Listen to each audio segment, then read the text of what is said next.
Wasn't me anyway. I know I'm innocent.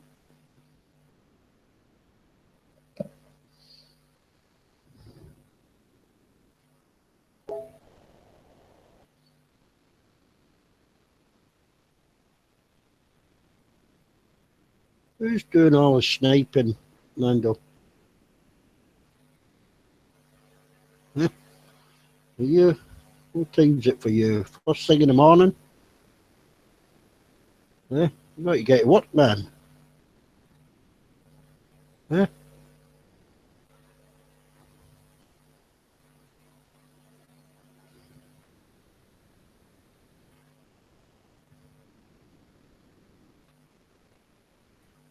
Snipe me again, D-Beck. I'll snipe you in every single hangout you join. Well, mute me again. I'll snipe you. You fucking muted me first, you piece of shit. You muted me first, piece of shit. You muted me twice. You muted me first, you piece of fucking excuse. You were muting everybody. Don't talk out your young I only muted you, you fucking asshole. Scottish fat You fucking Yorkshire fucking gaylord. Fucking wimping. Fucking mute me again. Fucking mute me again. You'll be sniped out of every fucking hangout you join. You fucking Danny LaRue hairstyle fucking gaylord. You sniped me first, piece of shit. Yeah, I like it. So fuck. What are you gonna do about it? You fucking. I'll snipe you out of every fucking hangout. Then. I don't give a flying fuck. I'll get everybody I know to snipe you out. You fucking wanker. I'm more in Australia, like personally, account. I want to speak to them directly, like. Fucking rat-ass Danny LaRue hairstyle piece of shit. Fucking. Better than being a fat ginger blob. You're just a fat ginger blob. Stop crying, you fucking. Guys, I'm fighting each other. We're fighting against Australia here. We're all from Britain here. We got to work together. He just said that the Australians are going to come over here and kill USA and UK. Yeah, this Yorkshire shit's still crying about getting sniped like a fucking baby. Fucking snipe me, I'll snipe you, you fat fuck. Snipe me, I'll snipe you, you kangaroo hairstyle. No, it wasn't him that was doing the sniping, it was that fucking Australian idiot. No, it was him. Stop fucking crying since I came into the room like a little fucking girl. Listen to him. I'll snipe I don't really know the guy, so I can't comment. Fucking gangster boy. Look at the state of you. It couldn't pick up a fucking 2 bricks. Go eat some meat, lad. Any need for that, D-Back? Yeah? Any need for that, though? I've seen pictures of himself. Yeah, there is, because you ain't listened to him fucking crying when I first come into the room. Listen to begin the conversation, then you might know I am fucking rat-assing the poor little fucking wimp. Ginger Scottish blob. Still fucking crying. Listen to him. This is a new Adam. Listen to the prick. Yeah, new Shut Adam. up. Stop. You're the one who fucking started it. Fucking hell, you're crying like a fucking woman. As soon as I come in the room, he's like, I'm going to you snipe. Don't fucking snipe me then. Simple. I was going to say, hey, D-Beck, you have to understand his side of things. He gets, booted out. And I know you said it was on accident, but he has every right to be angry. So compounding the problem by calling them names isn't exactly helping you two get it sorted. Oh, he muted me. Which one started you muted it? me first. Which one started the fucking I said if you mute me again, I'll mute up, you. boy. So I muted you. Deal with it. Deal with it. Hey, which one muted me first? Look, he's just muted me again, the fat blob.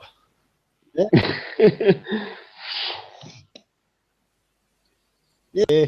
Okay, we'll play the fucking mute game again.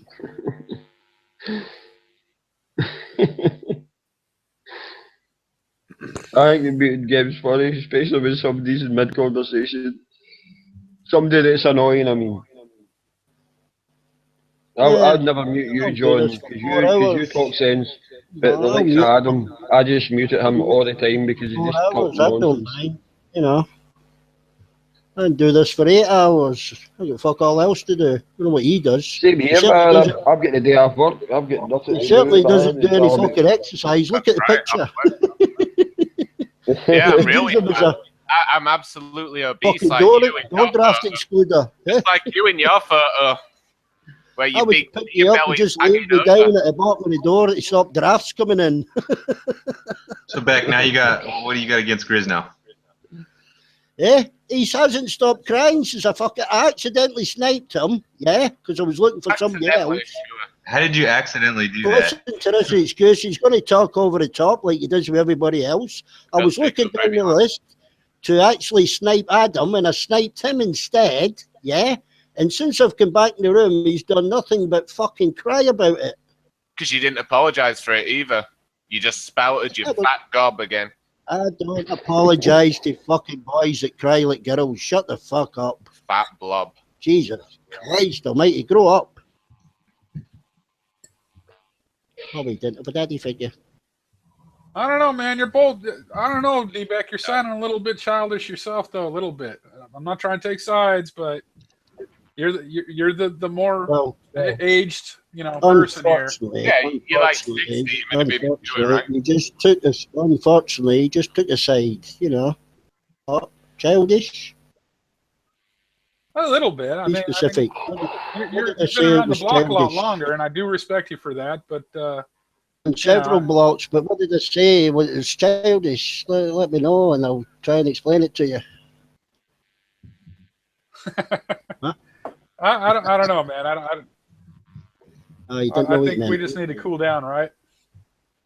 Yeah, I understand if you didn't know what you meant. That's okay. Have you calmed now, Grits? Have you stopped crying? Yep, you stopped crying. We're all good. Let's have a group hug. The only one question I want to ask is, where the hell is Petra? I'm just lying down and hugging me dog. Oh, you're there. Good. I just wanted to know you were there. I'm just hugging Bella. Do you know what I can't That's understand? okay. Right, Adam sniped everybody except Ronan, yeah? So why did he do that? He just wanted to get back in and have a go at Ronan in particular? He fucking had to go with me, didn't he? So, come on, he went for me, like.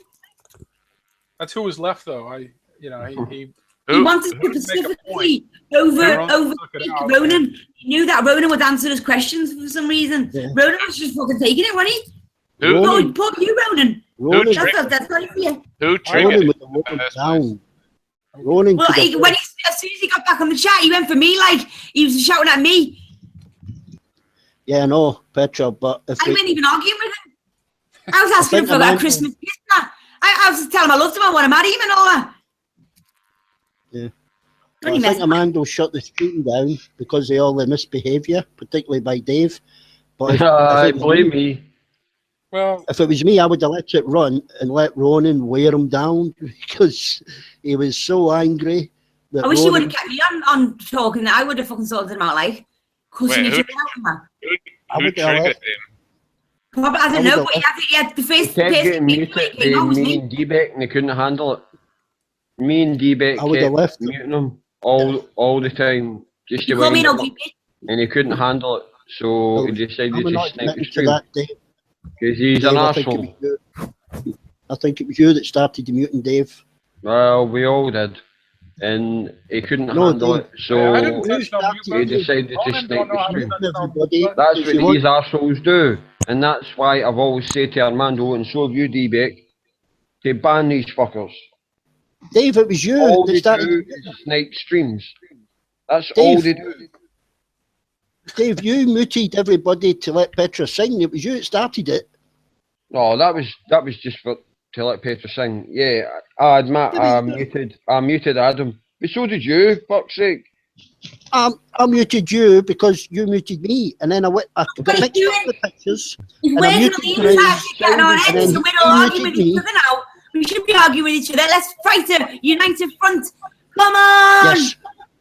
Hey, Let's let's work blame Ronan. together. If Amanda will blame Ronan. Working together as a union, UK and USA in alliance against Australia and Adam and all the forces of the dark world, the dark underworld. Let's rise up and take the power back into our own hands and fight the kingdom of Oz. Can I just stick to my trees?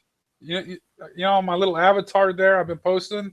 All those locations are like 5 to 20 minutes away from me, so I'm just gonna like go hide in my little trees there. It's nice that. Yeah.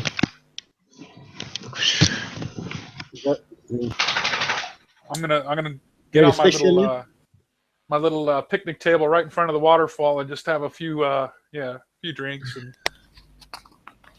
Is there fish in there? I don't know. I haven't seen any. I've seen nothing like fishing wise. No. No, you wouldn't want to like fish for little dinky fish. For muting grits. Most of the good fishing's like on the ocean because, like I said, and there's just so much beach. I mean, we're on a freaking island, so snapper and Your haircut, your style's still shit. Yeah, I don't know. And I just think that the powers that be will make the right call. Everything will work out. You bastard. I don't know. It's a scary time around the world, so different people handle it differently. Scary. Yeah. Yeah, chocolate bars are getting smaller. Price are staying the same. I know. Terrible. Cadbury pissed me off when they charge this. To keep the price the same, we'll reduce the damn Cadbury chocolate bars. I'm like, what the fuck? They're all doing it. Then. They're doing it overall. They're doing it over all food products. That's hidden inflation. Yeah. Well, like I said, people have different coping mechanisms and Sneak up the prices. Great. Can I ask you a question? Sure. How tall are you without that haircut? 5'10". Is that including the hair? No. Oh. Do you even have hair, T-Beck? Eh? Do you even Well, have I've hair? got most of it. Started Hey! going grey, but pubic hairs So you go got a grey few first. sparse ginger hairs left on top of your head. Well, I'll change my picture later and show you. Well, when you get your hair back, then you can insult me on my hair. Yeah, but see, most people ain't bothered about baldness now. I mean, as girls get crew cuts.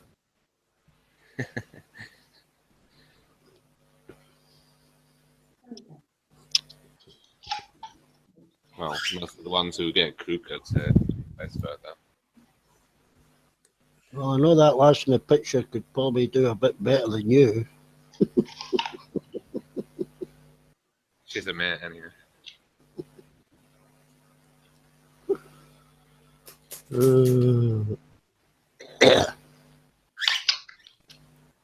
So does that bird ever poo on you? He doesn't really poo on me, but he'll poo like by me and all that. But I just clean it up. It's like a little chocolate drop. You just pick up with tissue. Yeah, he's a little shitty little bastard, like. But I clean up straight away. Look at it watching her like a hawk. The cat's scaring him. Like I've got to fucking teach this cat some rules. Like he's just a little wild thing. She's feral. Yeah. Can't have the little bird getting hurt, but I'm always here with them. I'll never leave them alone together until I can fully trust them. Yeah. I can fully trust the dog and the cat together, but not the bird and the cat. It's not really badly scared because it'd be flying all over the place if it was really scared. The cat doesn't want to hurt him. She just wants to touch him and like see him like up close. She wouldn't pounce on him or kill him or anything. She's just playful. Just curious. Yeah. Curious, yeah. And the bird just flies as soon as she comes near him. I think I would, if I was Amanda, I'd let that stream run and let Ronan just get at that guy. Poor Ronan was like answering all his questions and that. That was fucking that's what he did to him. If I was Amanda, I'd let that stream run.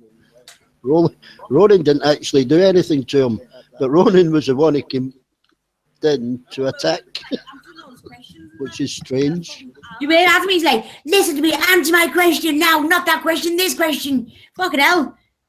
Mini Hitler. But Ronan was the one who came. I'll get feedback. Someone's got their stream playing. Answer my question now, not that question, this question. Yeah, Fucking not hell. me. Mini Hitler. Who was the last one that came in? John. You get your YouTube stream on?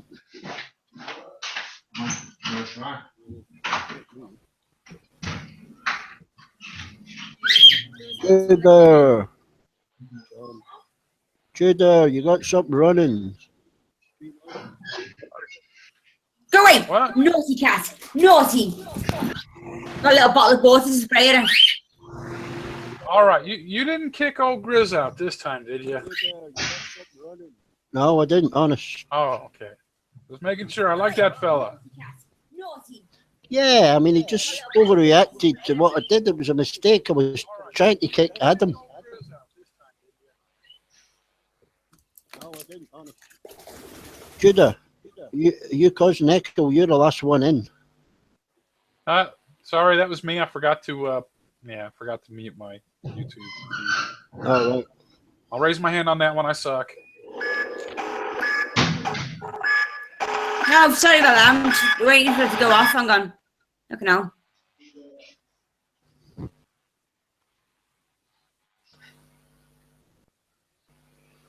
I don't know. I mean, Amanda was, you know, on his phone to set these up, I think. He must be getting pissed off with it. Yeah.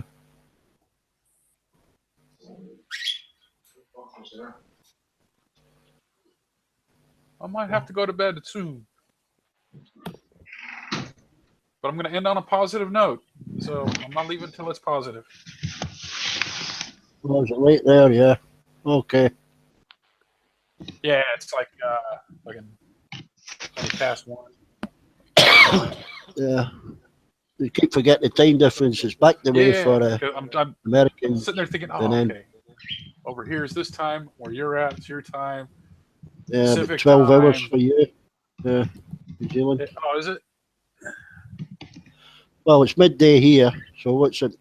1 o'clock there? 12 o'clock? 12 hours. 20 past 1 a.m. All right. So you're 13 hours. Well, you're 13 hours, 12, 13 hours ahead of us. Yeah, Thursday.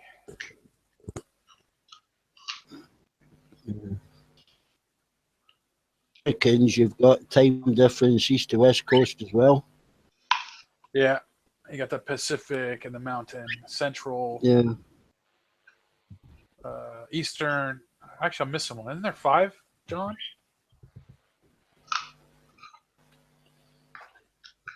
Yeah, I think. Oh, Hawaii. I think they got their own. Actually, I'm not sure. You have to understand, I've been away for like 20 years, so. Yeah. So we get mixed up with Europe as well because we change our clocks by an hour to allow for more daylight, morning and night. We change it twice a year. We put it forward or backwards an hour, so we get out of sync with Europe. You know. Yeah, the daylight savings. Yeah. Yeah, half the year I'm we're trying the to figure same out who, time. invented that, to be honest. But I think I It heard was a Canadian guy. it was to do with working practices, you know, to allow more daylight in the mornings and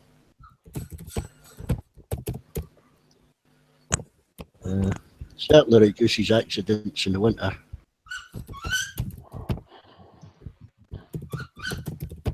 But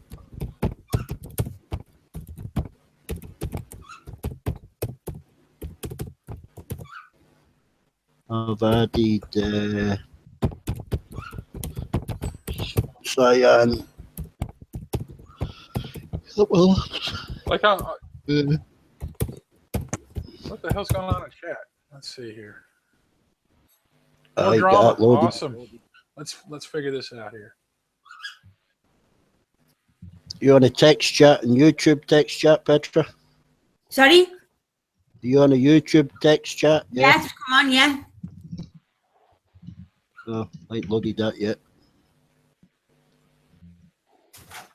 Just watching a hangout chat. I've just looked at my YouTube page, me recommended channels, and there's about 5 songs that have just been put there by Michael Jackson, different songs. They were all from 5 hours ago, every single one of them. Like about 6 of them on my whole recommended page, and they're all from 5 hours ago. Michael Jackson, like. Yeah, when you watch something on YouTube, but I haven't watched no Michael Jackson that. videos on YouTube. What did you watch on? No, I haven't watched no Michael Jackson videos for ages, like, and it's weird that loads of different songs came up and they're all from 5 hours ago, like. That's unreal. That you can't really get that. That doesn't really happen. Why is a Michael Jackson song 5 hours ago anyway? He's been dead for about 6 years. It'll be somebody's put it on there 5 hours ago.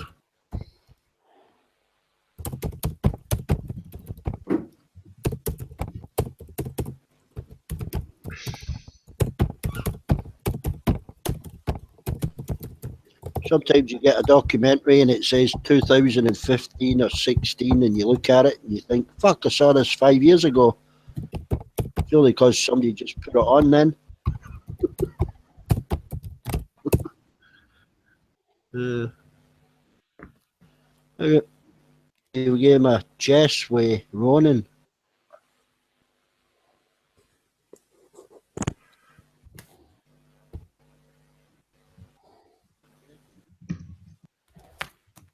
Oh, I'm sorry. What did you say?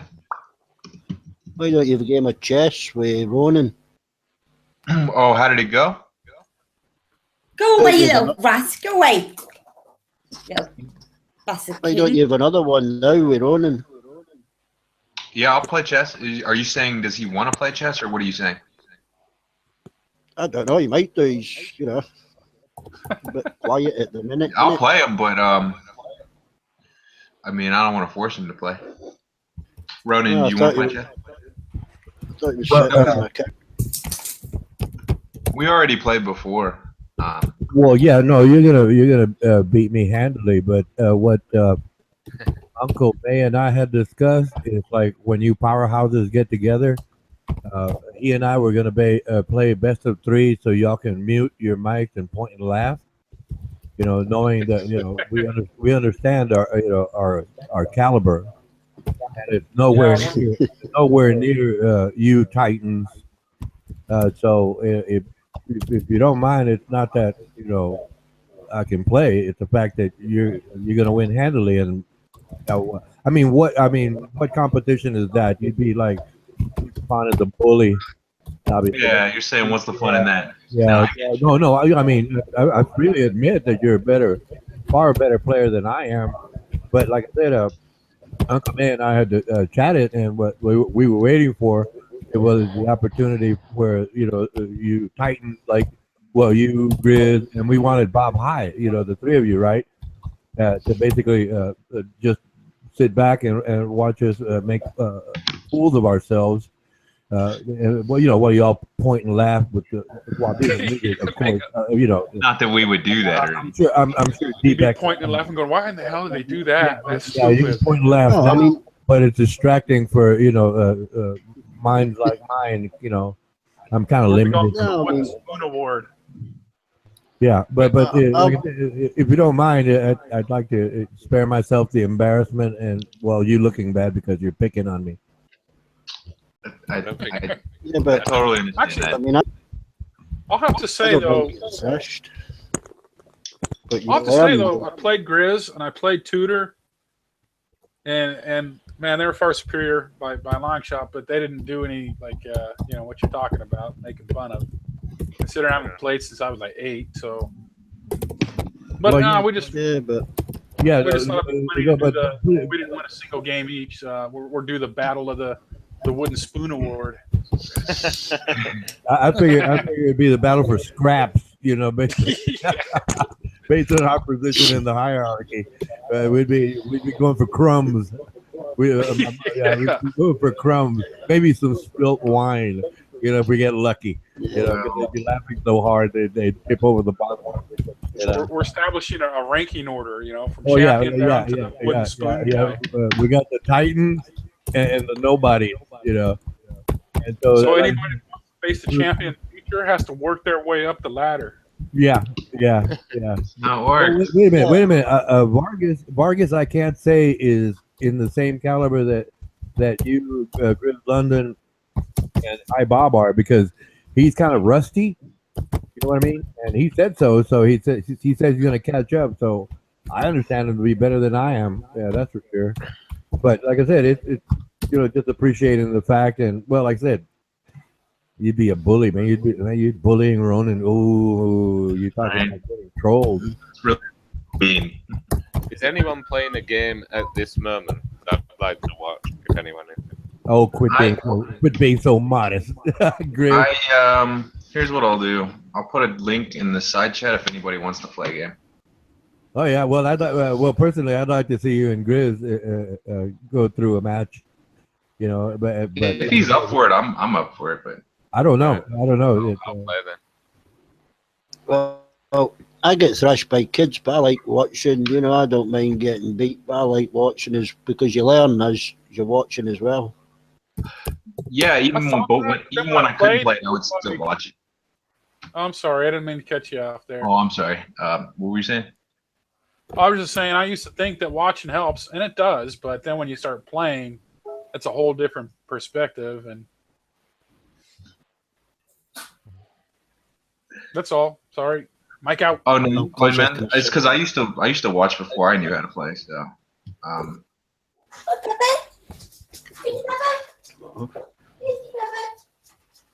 You just got to have a go, I reckon. And sitting back doing nothing and talk. Well, man, jump in and have a go. That's all I say. You don't know shit until you do it. That's very true. So I'm kind of simple-minded that way, though.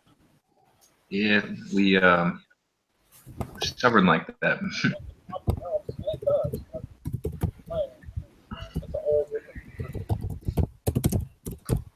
I'm still buzzing out about the cat there. You got a cat and a bird in the same room. And I told my missus about that. And she's like, wait a minute. I was like, oh, maybe she lets the cat outside and then lets the bird fly around. Yeah. So we were trying to figure out how you did that. Well, the dog's good as gold. I introduced her to the bed about 1.5 years ago. I gradually got them together, free and all that. But the dog wasn't interested. Like, it didn't want to. Bella wouldn't bite anyone. But it's more between the cat and the bird now. The dog and the cat are fine. Like, they've got no problems. They'll sleep together and that. It's on the same bed. But the cat's just a little bit too full on with the bird. Like, but she won't hurt him. She just gets too close to him and the bird gets scared and flies away. I don't want the bird to get scared. Like, so I'm always here with them. I never leave them alone. So I've always got my eye on them and I will train them to all love each other. You got a bird and a cat together. That's funny. I always kind of wanted a bird. I used to have budgies and that when I was younger. But yeah, he's lovely. He's lovely looking, cockatiel. They're clever. He's a little cracker. He's got a little character. Like, they all have little characters. I love them.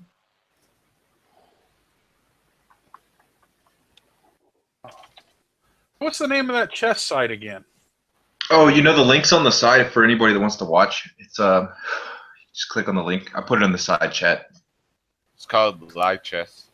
Yeah, or at Live Chess or LI Chess. Oh yeah, that's right. Oh, there's the link. All right, I didn't realize you guys had already started because you said you were going to put up a link for anybody who wants to play, and I figured, well, if nobody's played yet, I'll just jump on. Oh, my bad. But no, I put the link there on the side. Sorry. Yeah, I see. All right. Hey, man, Michael Jackson song. Favorite one? Which one is it? Bad. That's a hard one. That is a hard one, eh? Not for, I guess hers is bad. I like loads of them. Bad. I like him. Billie Jean. Billie Jean, yeah. Yeah, I like that. I love the beat now. I love the start of it.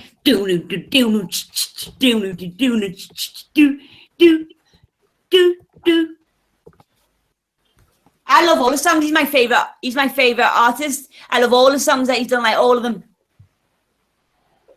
Oh yeah, he's a great artist. He's the best singer, best dancer, best videos, best songs. He's a fucking star.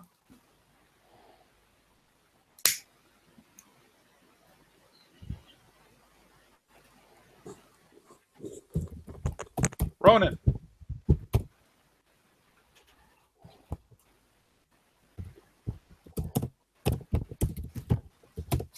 Yes, please.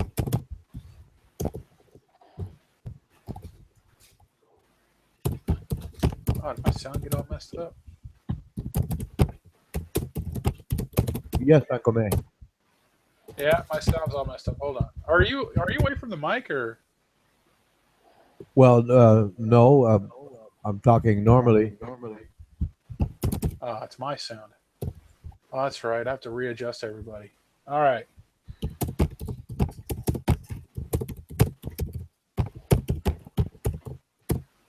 Mic check. Hey, where's D-Beck's gone. All right. What else in here? Dave.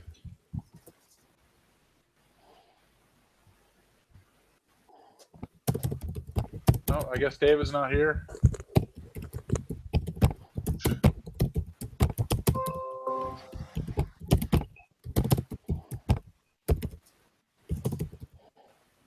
Hey, John, how do you get the timers up?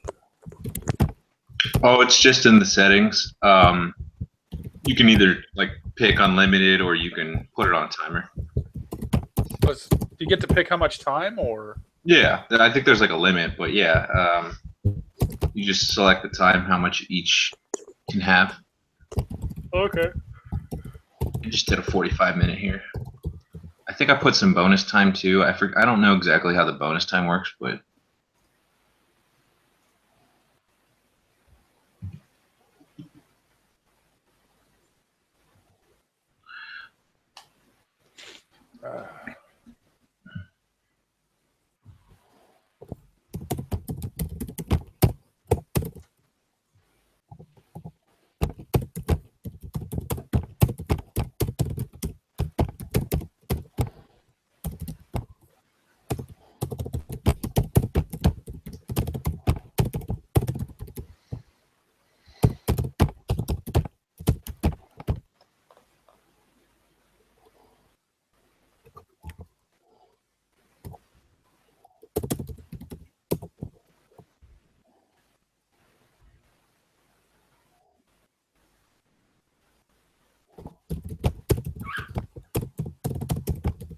Hey, man. Let's see if I can get their perspective. oh, like switch between black and white perspective. Yeah, just fooling around here, eh? As a, I think it's called the spectator mode. Yeah. But there's not a lot of options as a spectator, so never mind. That didn't work. Actually, oh, it did work. Oh no, it's all right. Oh, it's breaking. Okay, so you can select on one of the.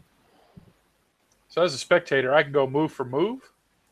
Like I can scroll down. Yeah, I think it does let you. I think it lets you look at everything. Yeah. Yeah, so I can start at the very start of the turn, or Right. the game, and go move for move.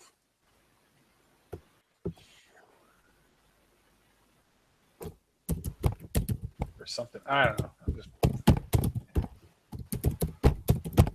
So, people, Trump or Hillary, huh? Is that what they're still talking about in chat? It's like, man, it's been like a whole year of this bullshit going on and on and on, repeating like drones. Trump said this, and Clinton said that, and Clinton's emails, and Clinton's bang nazi. And I'm thinking to myself, man, does it ever end? They just repeat. When is it over? When And is I'm it? telling you, it doesn't matter. It doesn't matter. It's aliens. I'm telling you, it's aliens, man. Well, maybe not the aliens you're thinking of, but yeah. I have to streak that. I have to keep that streak alive. Every day I've said it. Aliens. Especially if I don't know the answer. Aliens, man. It might be demons. That's right. Bingo. Hey, man, I don't have the copyright on that word. Yeah, Vargas calls us demons. I don't think he's ever seen one. I have. I was gonna say, I don't know. You probably have and didn't. I know, have two from what veterans. I understand. That's how they operate. And there's some place in the Bible talks about devil and demons, and they like to disguise themselves into. Of course, there's a verse that even says that Satan describes himself as an angel of light, or rather, he disguises himself as an angel of light. That's right. Okay, now back to the chess game.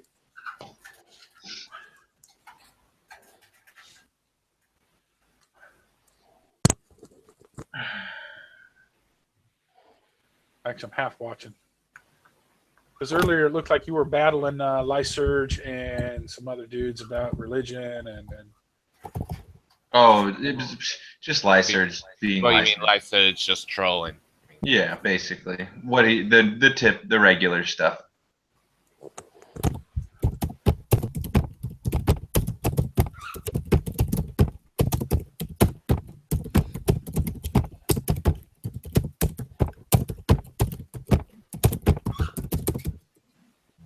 Get on this then. You're not going to like this, what I'm going to say now, Captain.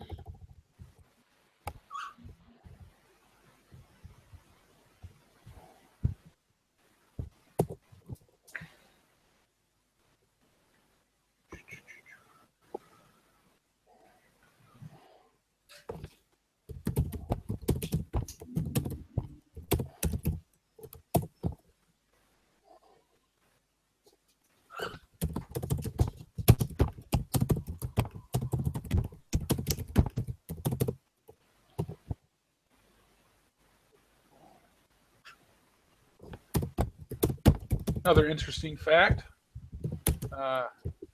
Actually, last time I did that, I almost butchered it.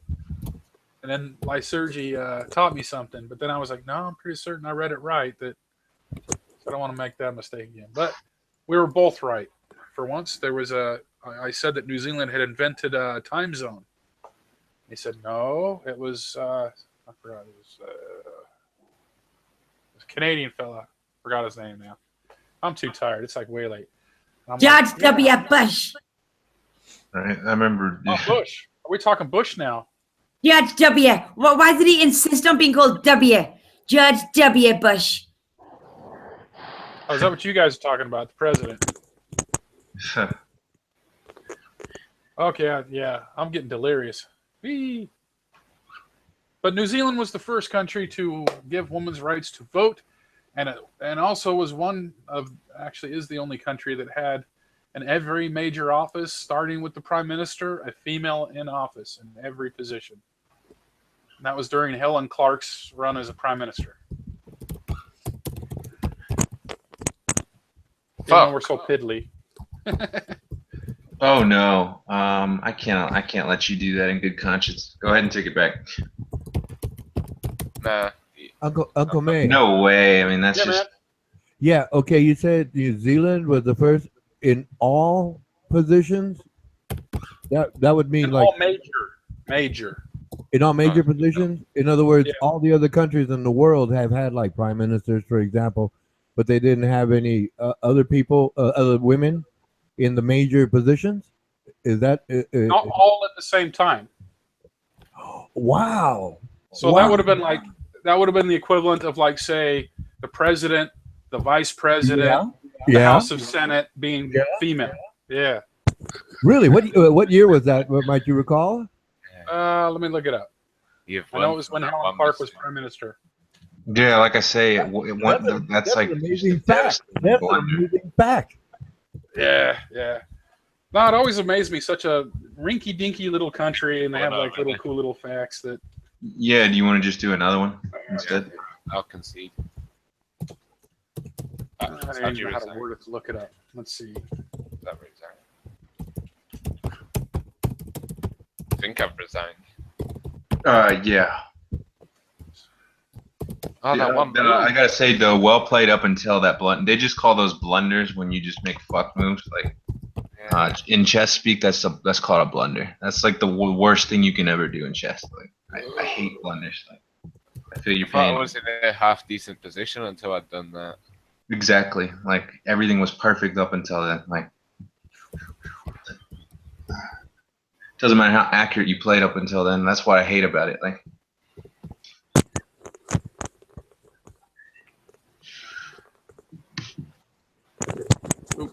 Oh, am I not muted? Hold on.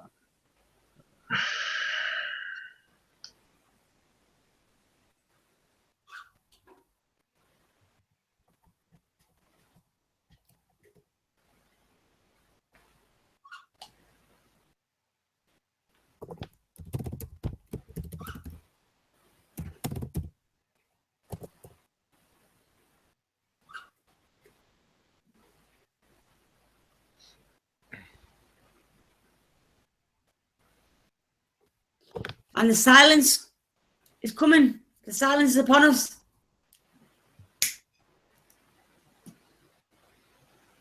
for this chat, it's not a bad thing.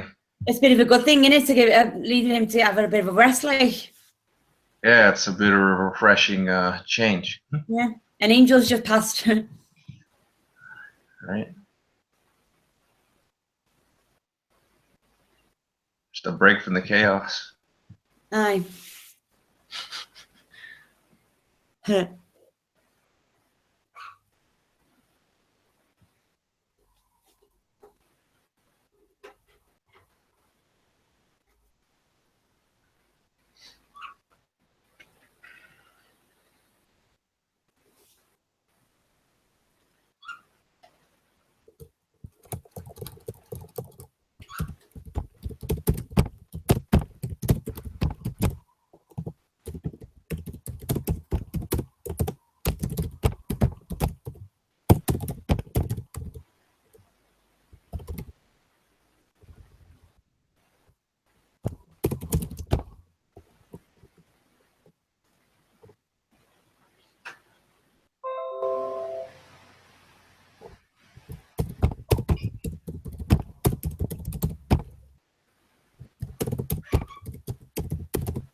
All right, man. I'm still looking it up. It'll take me ages. What are you looking up? Of the year that the term that Helen Clark had a female in every office, major office, Oh. because she had to run from 1999 to 2008. So.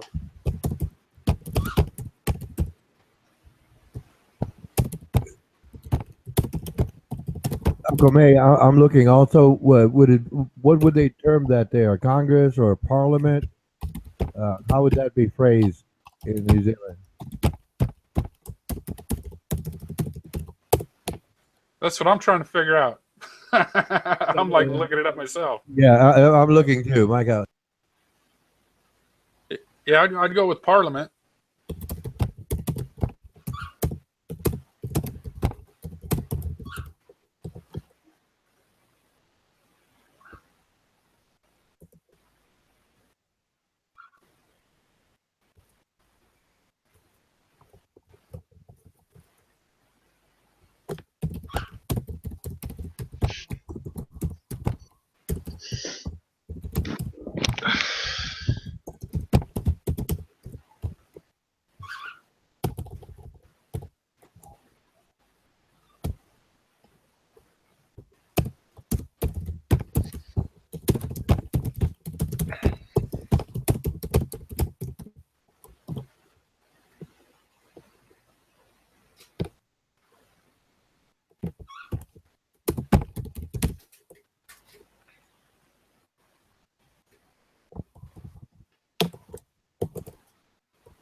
Okay, here we go. The percentage of women in Parliament increased during the 1990s with an introduction of a mixed member proportionate representative. And in 1997 saw the first female prime minister being Jenny Shipley. Women have now held all three of the highest parliament positions. Oh no, that's the wrong one I was looking at. Damn it. Okay, I know it's here somewhere. That's a fun fact. Yeah. It's just some of these obscure things, because it's such a damn small country. It's like some of these obscure things I can't remember where I found them.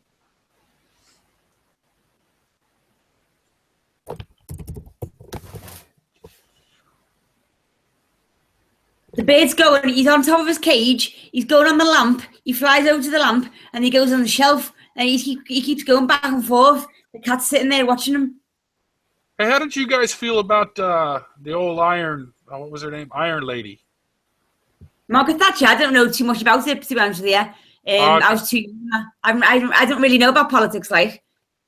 Yeah, I noticed that too with this. The Commonwealth people are just like, I'll vote. Okay, done. Nothing we don't really talk about. Well, apparently some say she was the best thing that ever happened to us, yet some say she wasn't. It's always going to be conflicting ideas, isn't it? Everyone's always going to have a separate idea.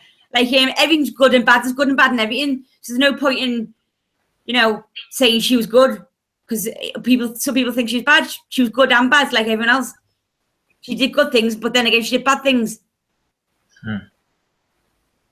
That sounds like all politics, though, eh? Like all politicians. Yeah. Every walk of life, like, even persons, like all even people people. bad, good and bad. Man, I can't find that stat anywhere now. Now I feel like I'm talking out my ass. Oh, well. All right.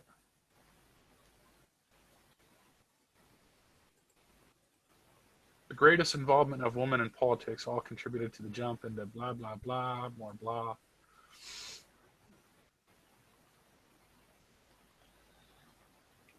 I watched a video on YouTube, and it was when the 9/11, the planes hit the towers, and George Bush was in a classroom with kids, and there was a camera on him, and it was some teachers talking to the kids and all that, and a man goes over to George Bush and whispers in the ear like, well, we're under attack, Mr. President, and George Bush sits there quietly, like, and waits till the class is over before then leaving and going out to sort it out. But, like, I told this to my dad, why didn't he get up straight away and go straight out and sort it out? But he stayed there, and he waited and all that. What? Just to save face in front of a couple of kids under 5? You just what's it called? Say that you're leaving, excuse yourself, and then go in it. Don't sit there with a bunch of kids waiting and while the towers get attacked. His face expression didn't even change. Like, he just sat there with a dull look on his face, dumb look.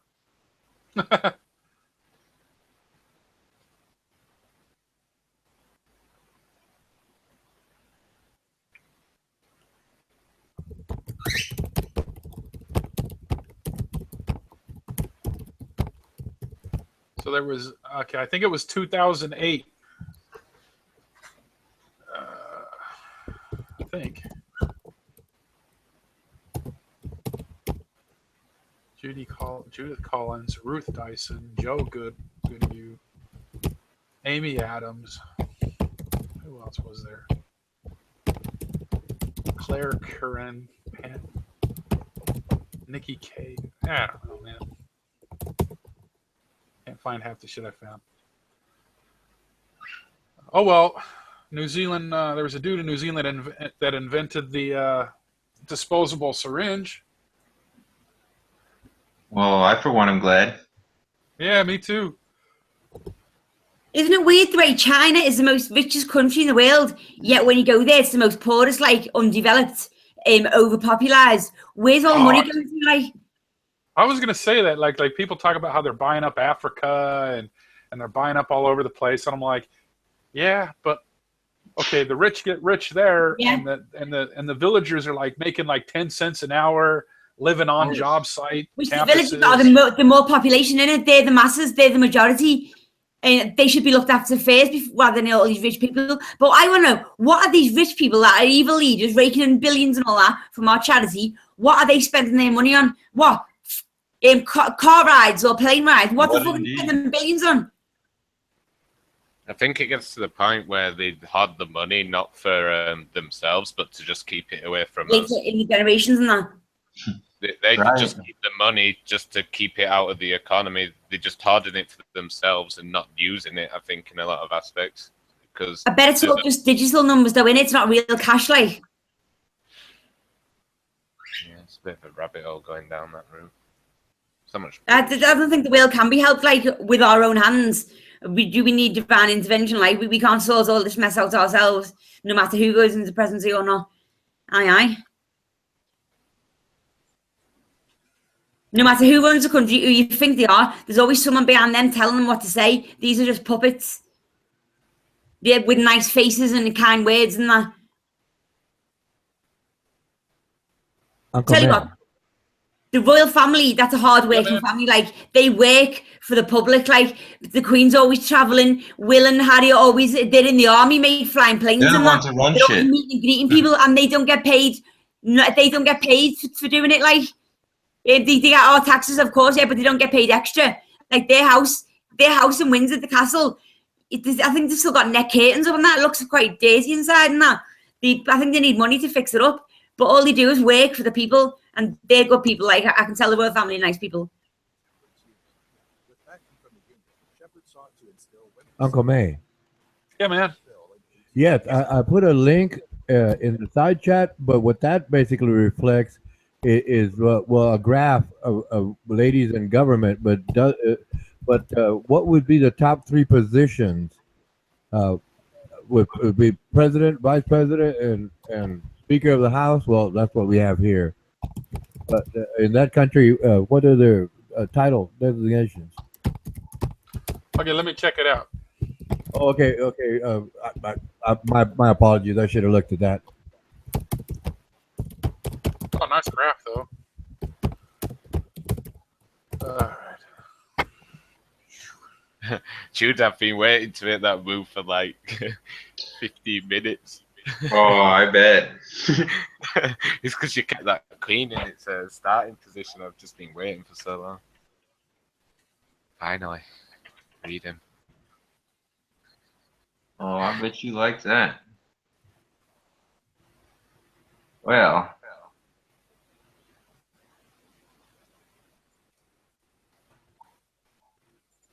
I gotta go AFK. Use the little boys' room. AFK to use a little boys' room. Yeah, I didn't see that that bishop hiding all the way over there in the corner. Yeah, I've been waiting for a long time to just do that. How long with the starting thing? Like 5 minutes. So it's been 4 minutes. I've been waiting at least 3 minutes since I moved like my starting piece into those positions. Yeah, I saw. Just hoping you wouldn't notice or something.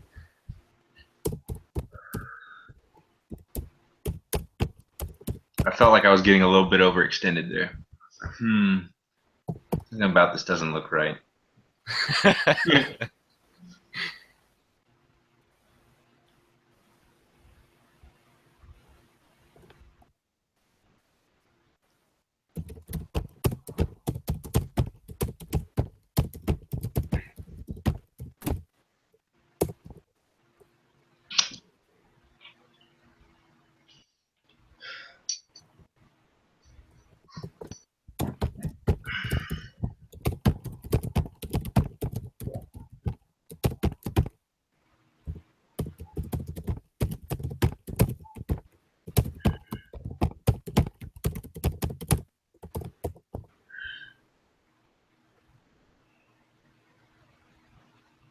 Oh, what?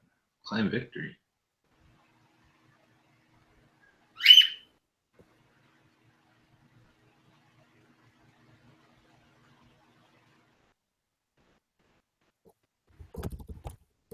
Is everybody getting kicked or what's going on?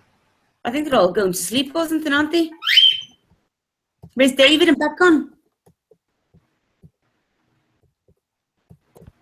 I don't know.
the hell? Why did it lose?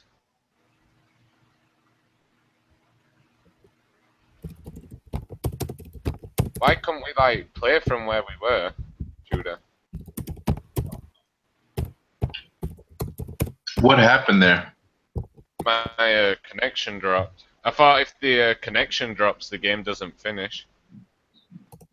It said that you had left the game. I'm at the screen right now. It's saying you put question marks and it says rematch offer sent. You moved your bishop to G3. I mean, Let me see if it'll. Analyze. I think it's done. Huh.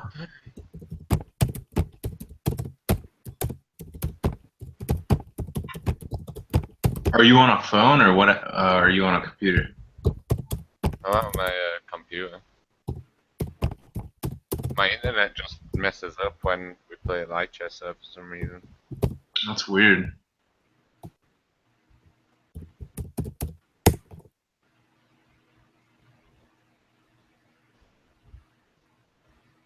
That's dumb. That sucks. I was actually enjoying that.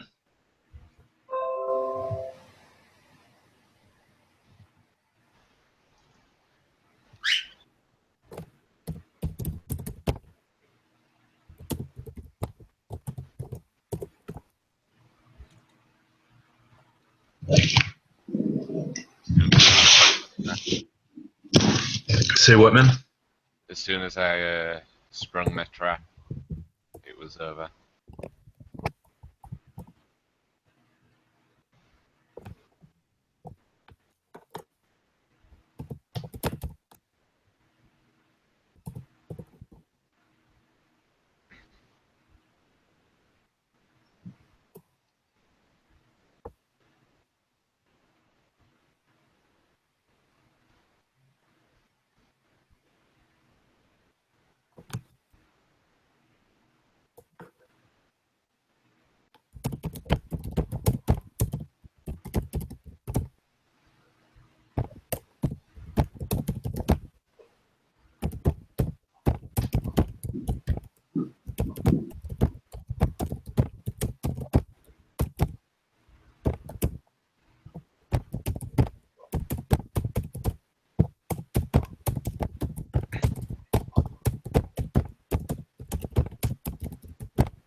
Aye.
See you later, everyone. I'll come back on later. I think I'm gonna go for a lie down now. I'm getting sick of talking about politics now. I've got to stop myself. Yeah. Bye. Take care, bitch. Ciao. Bye, everyone.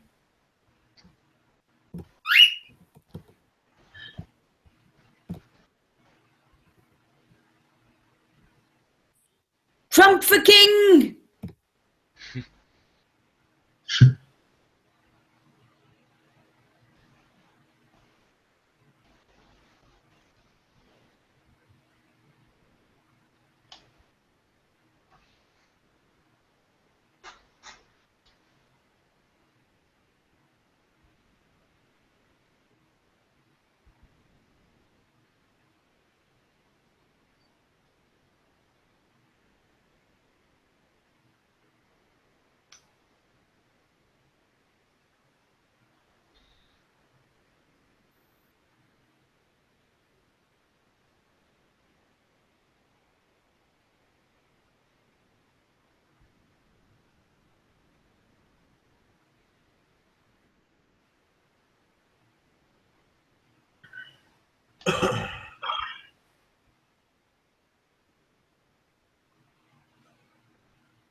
Oh, I didn't even see I could have taken that rook. Oh well. Should have. I couldn't be asked dancing around with that horse. It was gonna kind of get me in a bad situation. So I thought I'll just make sure I can trade at least.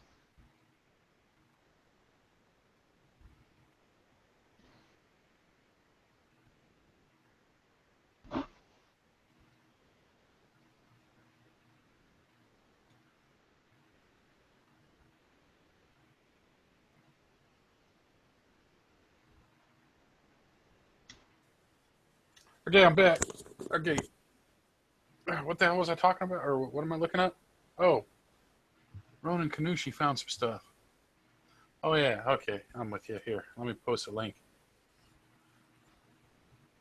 All right. There you go. Hey, Ronan, you there? Yes. Okay, I put that link underneath yours. And that's the cabinet. Okay. Now we're saying the cabinet. Yeah, that'll be like the Prime Minister and the Minister of Finance, the Minister supporting Minister of Defense. I don't know, man. Okay. Still confuses me. See, I'm raised on the damn system you're raised on.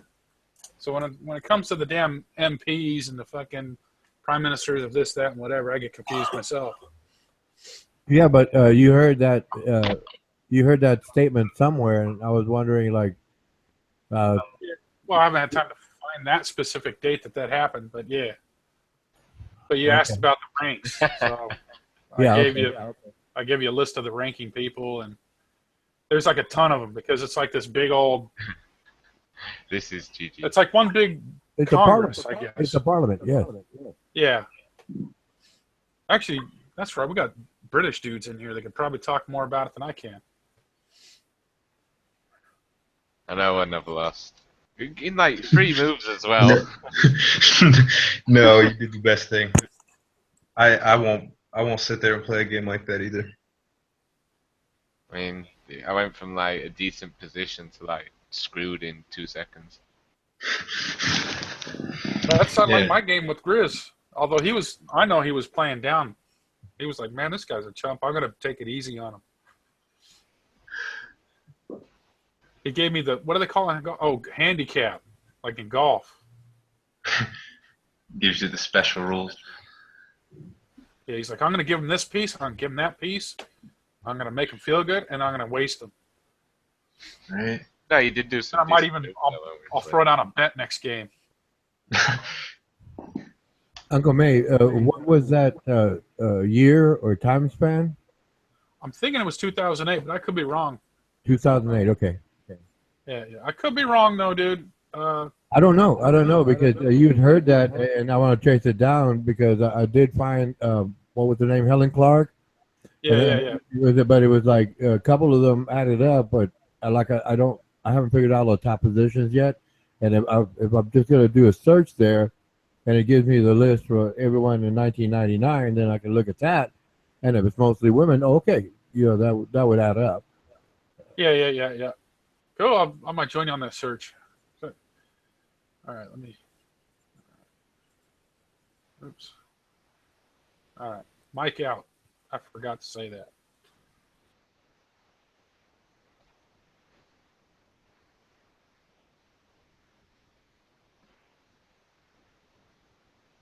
Although I'm still, I think the reason why I'm having a hard time searching this is who invented the time zone is the one that got me going. I'm like, wait a minute. Or not time zone, the daylight savings. Yeah, like who was that guy and why? I think it was Ben Franklin. I think he did it to conserve daylight, like energy in the daytime. Might have been. It does. I remember it's one of the articles I read. It does mention Ben, and then when I read it, it was kind of confusing, man, because like there's a bunch of lead ups. You know what I mean? Oh, this guy says this. Like I don't know. It was confusing. Like everybody's saying something different. Yeah.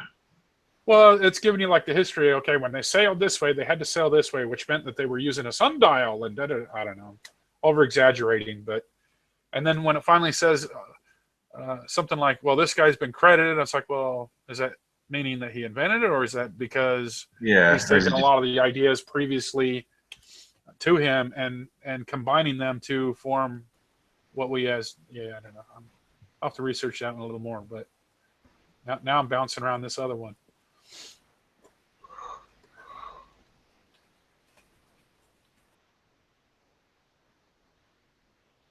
Time zone. New Zealand was the first one to implement a time zone. And then there was a Canadian guy, Fleming, which I think Lyserger guy mentioned and was he invented the universal, I think it's called, it's a UTC time zone, which is what the world uses now, shortly after. So we were kind of both right there.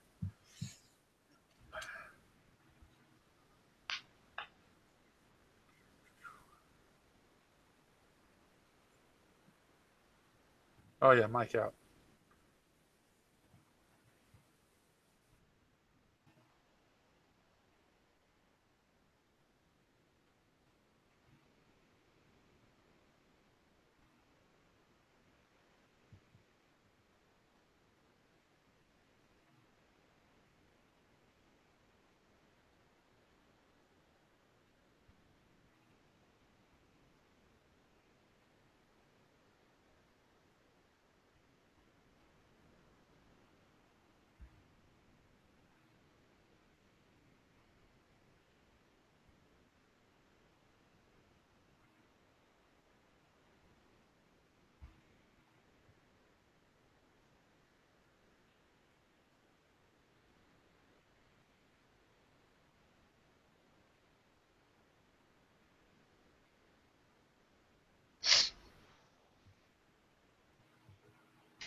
bastard.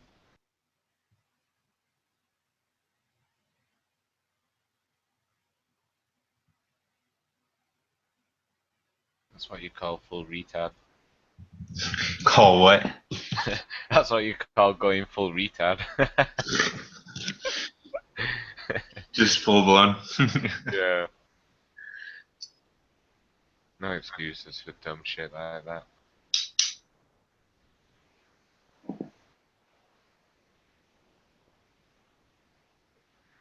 Oh, why? Why do I keep doing dumb mistakes?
Okay.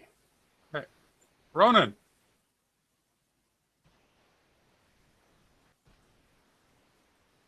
Hey, Ronan.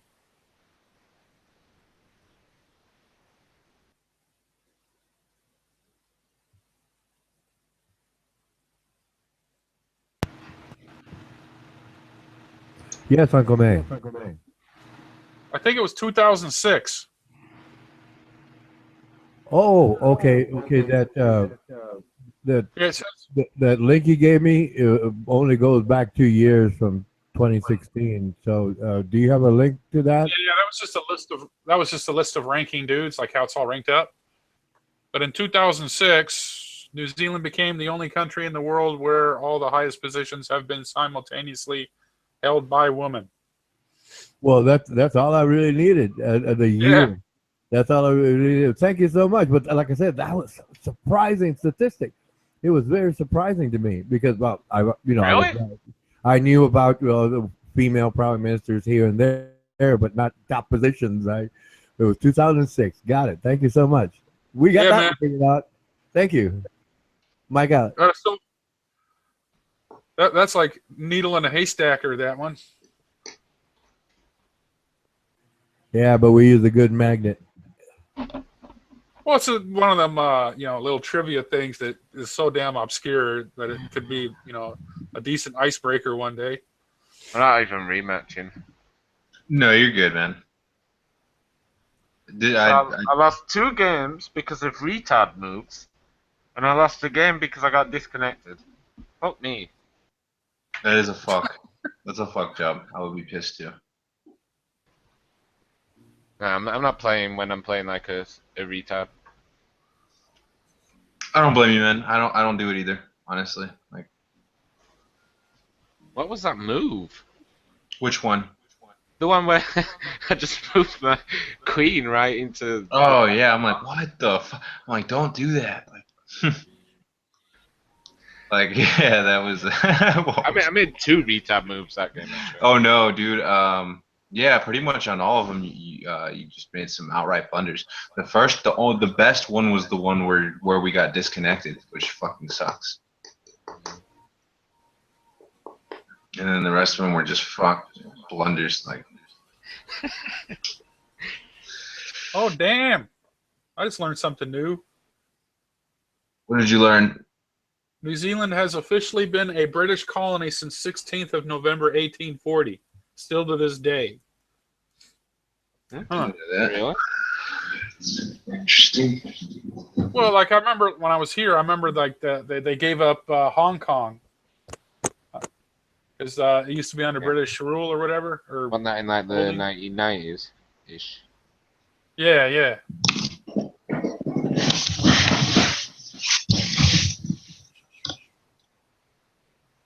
Huh, interesting. Damn, I never get over seeing those damn cavalry guards though. Those are cool looking. For the British people, those royal. Yeah, like guards. they stand all still and stuff. Yeah, well, they also have the cavalry as well, and I like horses, so. But yeah, they have that stand all still. Yeah. The guys, yeah. You like horses, Uncle May?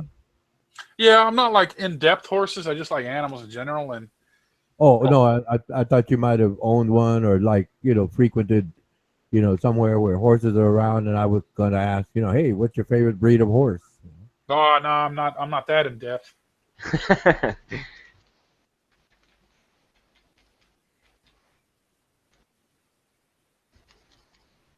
Oh, that's right. 1987, New Zealand said F to anybody that's gonna New Zealand. All nuclear materials are banned, which the U.S. Navy was not happy about. Considering, yeah, that's right. I remember there's. So I still haven't figured out how do you accidentally ban or how do you actually like kick someone out? Oh, I don't even know how to do it on purpose. Because I was curious about that too. I was like, dude, you just. And he said it was an accident. He was doing something about rubbing his eye. Got a bit of grease. Just I don't know what the hell he was on about. And then, because at the same token, that what's his name, Adam was going crazy. So he must have. That was probably when he was. But I mean, at least Adam admitted it, like that it was. I mean, at least Adam did it intentionally. Fucking. No, when they were doing the muting thing, right? They kept muting him. Yeah. And I think that's when he accidentally gave Grizz the. I could be wrong, though, but I do remember him telling me it was an accident because I was like, "Hey, what'd you do that for?"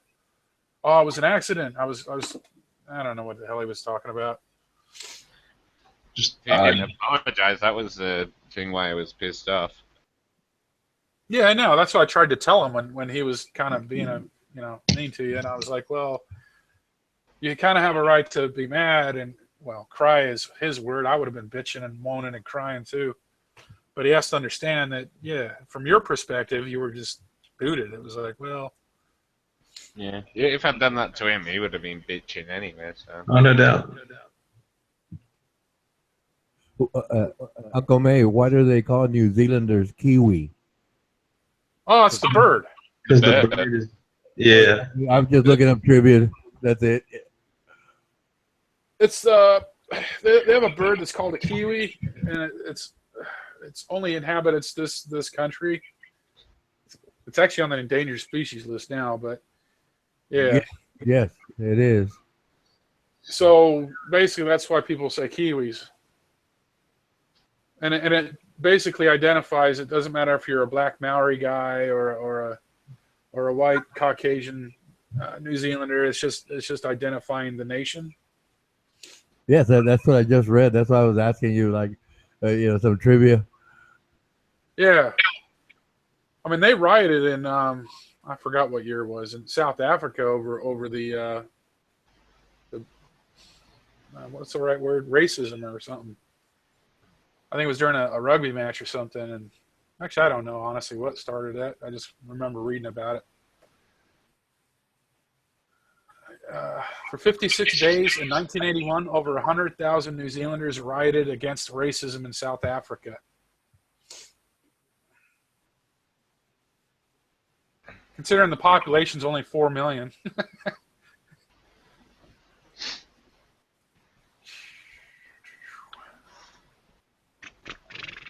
Let's see, another funny little thing about this little dinky country. World's steepest road.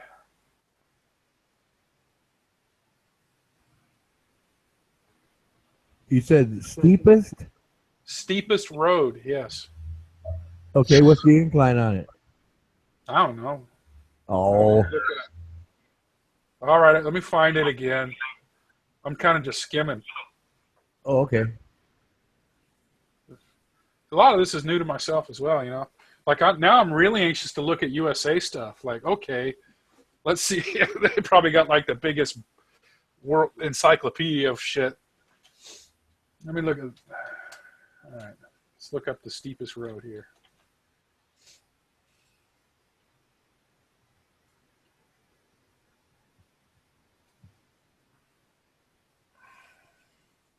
Baldwin Street in Dunedin. I don't know how to read this shit. It's all sciencey.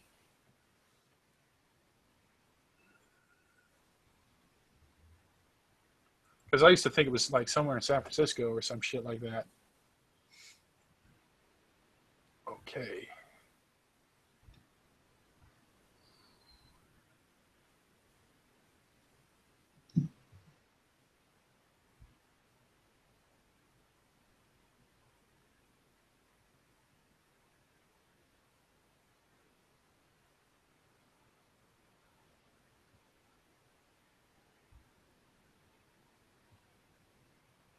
Oh, man. Anybody know math? What are we trying to do? I don't understand any of this stuff.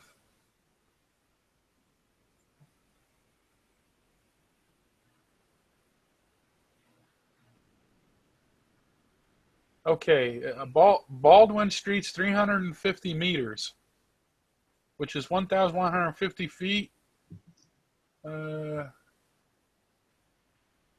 Rising from, I don't know. It's all gibberish to me, man. Well, I found it was from 19 to 35 degrees. Oh, is it?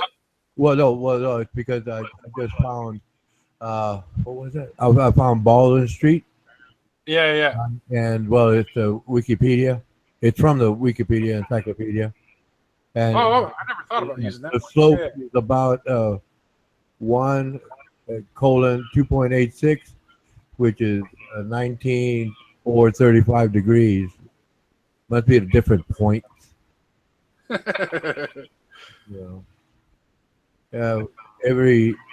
For every 2.86 meters traveled horizontally, the elevation is by 1 meter. That's steep. Wow. So that's like every I'd say what, 7 feet? Yeah. Every 7 feet you're going up a meter, 3 feet. 3 point something feet. Because a meter is bigger than a yard, not by much though. Well, yeah. It's like inches.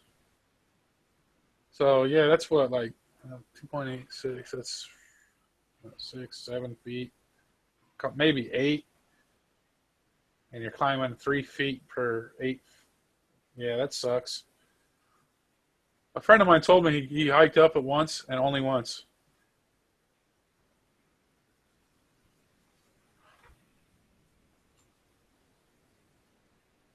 Was he practicing for Kilimanjaro?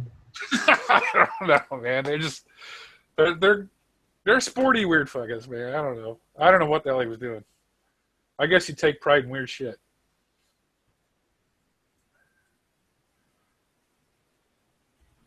I'd like to ride a bicycle all the way up and then zoom all the way Go down. down it?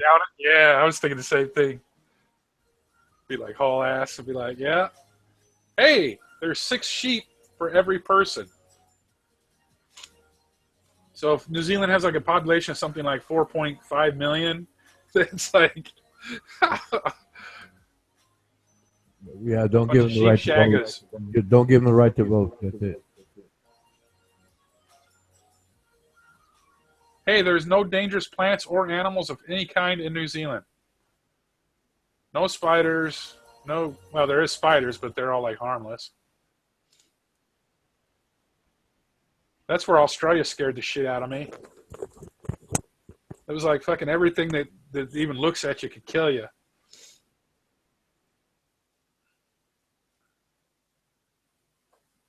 Like I remember being in the States and seeing like grizzlies from a distance. Black widows, though, I remember there was a lot of those where I lived.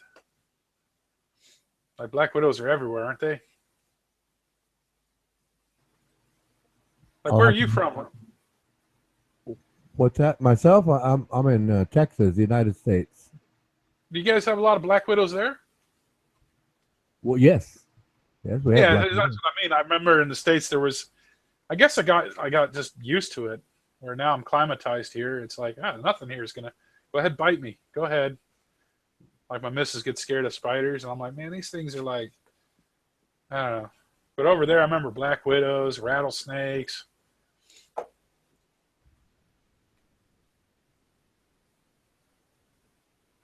New Zealand is the first country in the world that gave all women the right to vote. Well.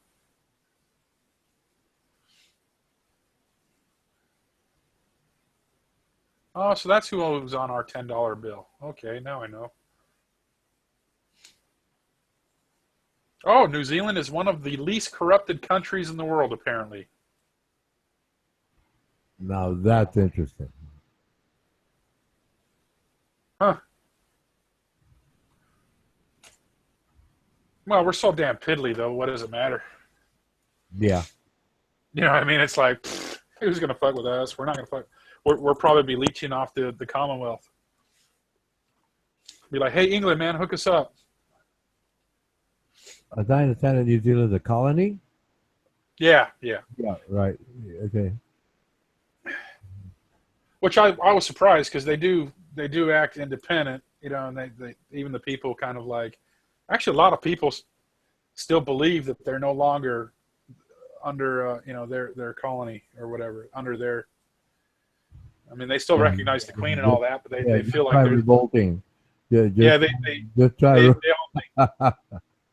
Just try they all think they're independent. When clearly I just read that you're still a colony since 18 or whatever that date was. I forgot already. Where I think Australia might be independent. No, it's a Commonwealth. It's a Commonwealth of Great Britain. Yeah, the Commonwealth is anybody under the Queen. Right. Yeah, but even though you're still under the Queen, they still can they're still like independent countries. Yeah, but hence Commonwealth, yes. Yeah. Like New Zealanders, think of themselves as independent, but they really are a colony still. Where I do believe Australia, actually, I'm going to look it up. I don't know if Australia is actually officially the independent, even though they're still Commonwealth. No, it's a Commonwealth because I was chatting with that gentleman, Adam D. Yeah, but I don't. And while I was chatting with him, I was pretty sure it was a Commonwealth, but I just needed to verify it. And he was going all against America and stuff. And Great Britain is part of NATO, and if Australia were to attack, America would help Australia because it's a Commonwealth, right? But they ain't going to attack. It's connected too. But he was trying to say that America and Great Britain are going to be at war. It didn't make sense since they're both members of NATO. So I don't know what would upset him about Americans because he's threatened to come over and kill us all. The thing about it is Australia and New Zealand is part of the Commonwealth, and the Queen this and UK that, but see, you have NATO, which stands for what the hell is it? North Atlantic. Yeah, that's it. Right. And then they signed what's called an ANZUS, or ANZ or Z. Sorry, you're American. ZUS or something, which is the alliance. I forgot what the hell it stands for. Which is the same thing as NATO, just Southern, which was specifically Australia, New Zealand. I don't know if that's still in effect either, but because I think that was Helen Clark's thing she did too, was sign that ANZUS with Hillary Clinton of all people. Or was it John Key? No, I'm sure it was Clark and Clinton. Because I think she was your secretary, or I don't remember what the hell Clinton was back then. But it was Clinton that set up the ANZUS with New Zealand anyway. Oh, which I don't think most people realize that Hillary Clinton did that for y'all. Yes, they do, but they don't want to mention it because it's a campaign right now. So anything negative, Anything That's negative, true. Everything that's what, negative, that's what they'll trumpet. You know. and I've given up taking sides. Like, honestly, I don't know what the hell I would do if I was still there and needing to vote. And, I think Trump's pretty much definitely going to win, you know. yeah, well, that's probably true, but I still have my own vote. That's I agree. I think Trump's got it. Yeah. You can't take my one vote. You will know in a week. We'll know in a week. Although my one vote does not count for absolutely fucking nothing under that system. It really is a joke. Right. Because it really comes down to the winning over the electoral college. And being in California, there's 55 of them, so. But, although, really it always comes down to Ohio and Florida, though. Like that area, right? That's pretty much where it always is the deciders.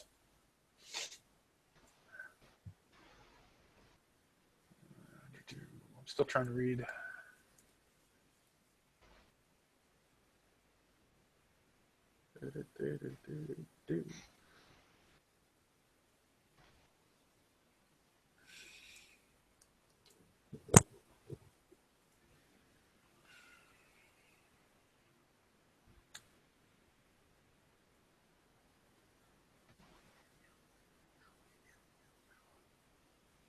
And talking about the military, I wasn't trying to say that their guys are better trained, but that's not going to win them the war. I mean, the U.S. just has too much manpower, too much awesome equipment, which really comes down to surveillance. So as soon as the Australian Navy even starts to make their way, they're not. It's without superior air and navy, it's kind of like it's pointless. Yes, The you're U.S. right. Navy alone is just kick ass. And when he's talking, You know what? You had said that New Zealand was one of the least corrupt nations in the world, and what I entered in my search was one of the most corrupt nations in the world.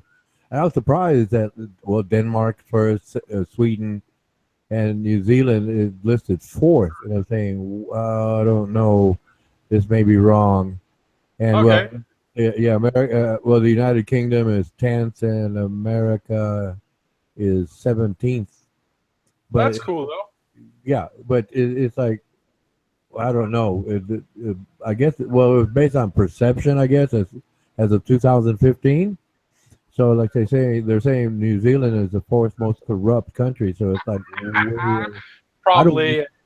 I don't know. Like I said, this is just a basic Wikipedia. I mean, obviously it's self-correcting, but I don't know, when this was posted.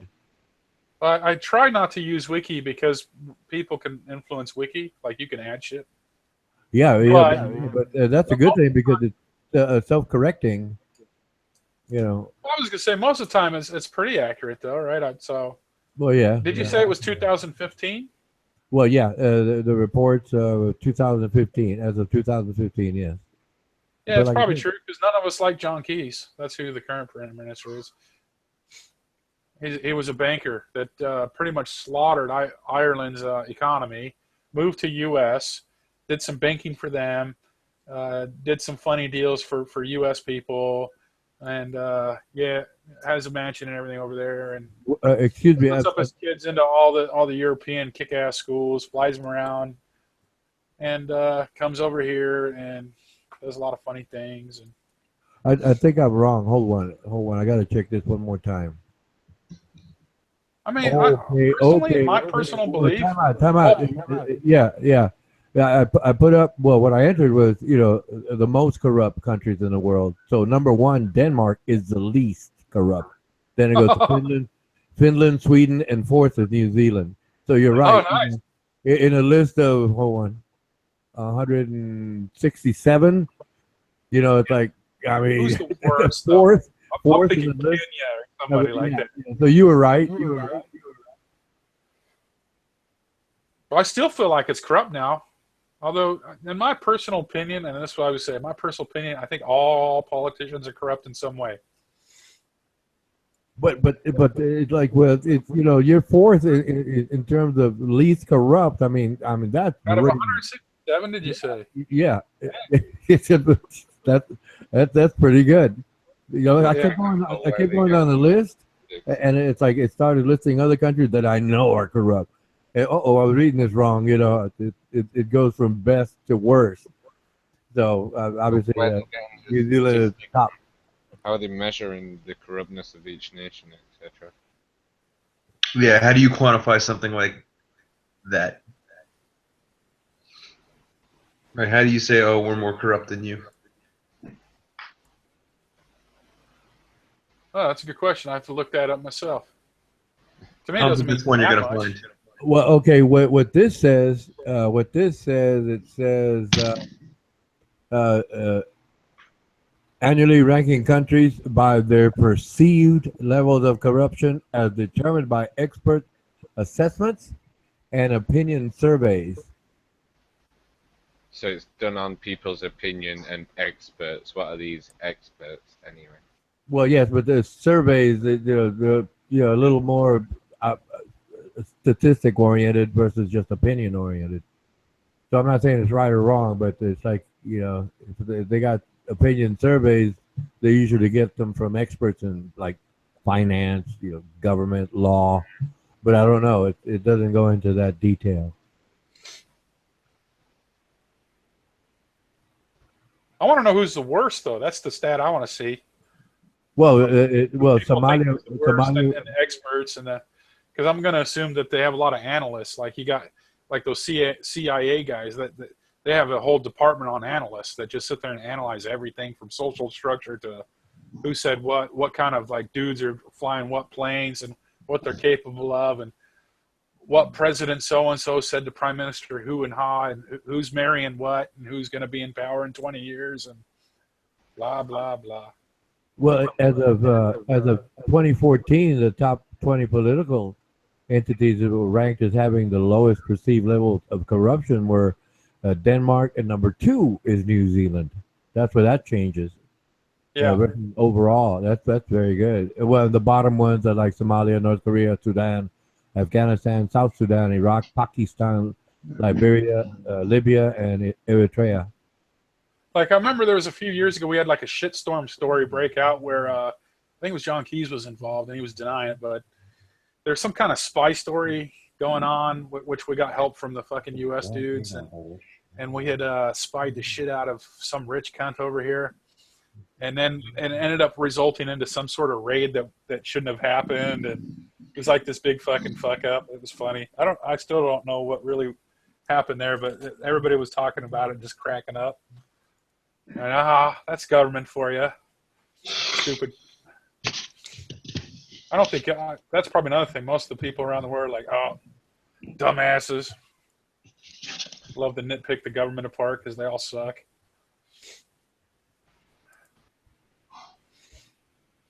And then the big denial lying game. Actually, I think it was Kim.com. There was like this German, what was he? Kim.com. A German, like he was like some sort of internet dude that some sort of like download storage thing, like a torrent type of dude, and he came to New Zealand for to avoid being arrested, and they like raided his mansion and shit. That was so funny. This big fat German guy that was like, he even tried to make his own party over here and get into politics. And it was called the, I think he called it the fucking internet party or something like that. What a joke. They had some funny, weird shit.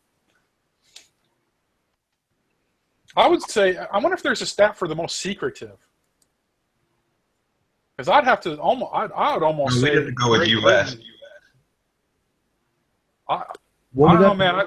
Those MI6, I don't know how the British guys are fucking extremely, like to me, like the U.S. is like leaking secrets left, right, and center, man. It's like the U.S. is just a front for something much bigger. I mean, basically, the only purpose of the U.S. was to create and spread westernization to the world, and eventually probably just collapse in on itself. That's right. Are you referring to MI6? Yeah, I don't know what the hell they're called. I see. Yeah. Well, I imagine North Korea would be most secretive, or well, closed off. I know. Well, they're closed off. Yeah, Yeah, I was trying to think of like the more westernized. secretive, you know. Yeah, I'm not going to sit here and read this Australia shit. I was going to try to figure out if they broke apart or if they went independent. Yeah, I don't really give a shit. I'm getting too tired to research all these weird, goofy, fucking obscure. I'm not planning on joining Jeopardy or one of these damn shows. I wonder what the richest nation is. It's got to be U.S. I mean, they probably spend. What you quantify as richest because they're in the most debt. So. Oh, okay. Richest nation. The nations are all they're all manipulated by the banking system. Like, yeah, all nations are in debt anyway, except like North Korea and Russia. Basically, Russia's got no debt anymore to the IMF. Basically, all of the nations do have debt to the IMF. Though. Hey, Ronan, can you do a search on the happiest countries? Okay. I gotta imagine New Zealand's probably one of them. I got as the most secretive, it would be the Eritrea, North Korea, Saudi Arabia, Ethiopia, Azerbaijan, Vietnam, Iran, and China. Oh wow. Oh yeah. Yeah, that's Well, how are we gonna know if it's a secret? That's true. Well, I imagine it's based on that country allowing foreign. How many scandals have been leaked out? Probably, but I mean. Yeah. But we don't really see the real secrets. Nobody finds out. What about how about that Switzerland? You think they're the happiest? Switzerland? I don't know how they're. I know they actually, that's where the International Bank of Settlements is. That's the bank for the central banks. Supposedly. Yeah, I figured, well, they're neutral. They must be happy. Yeah, I bet.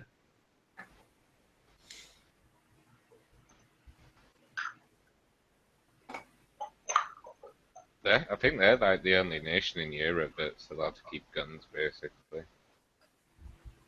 Probably have to search pre this year because with the Syria and all the refugees probably are changing things dramatically over there.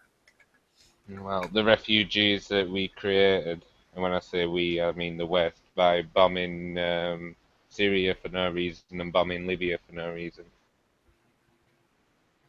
Yeah. I mean, when you look at it, it's all engineered. I mean, we took Libya up, and look where all the refugees come from now. They come on boats from Libya. What a surprise! Fucking hot. Yeah, the elitists. I mean, the ruling class. They created ISIS. Yep.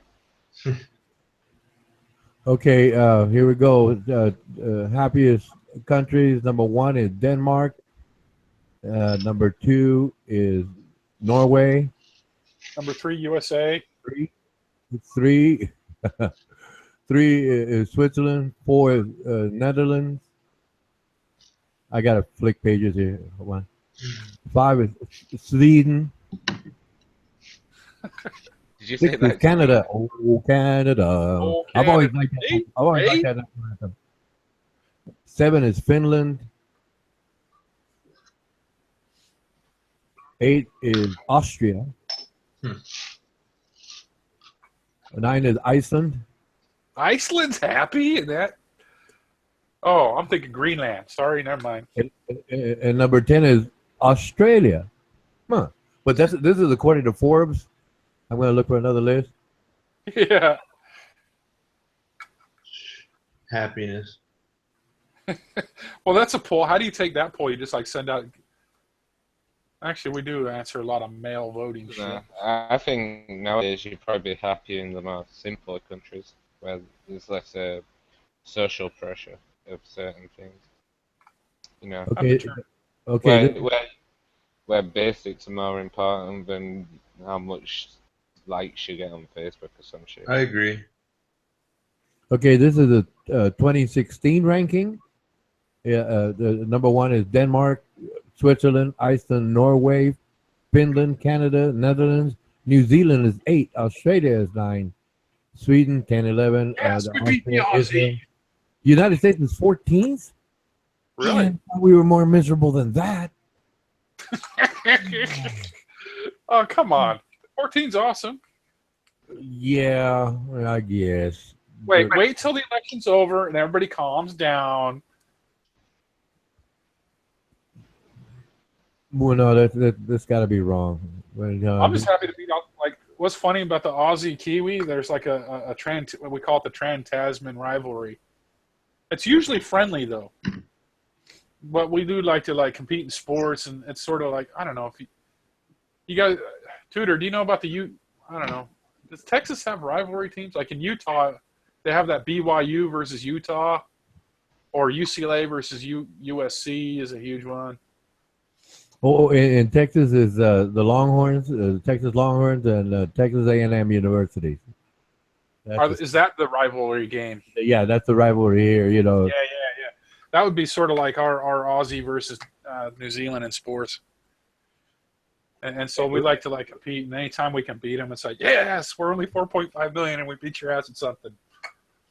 So, but the sport would be soccer, well, football, according to what y'all call it. But like we're talking football here in America, but there would be soccer. NFL. Are we talking NFL?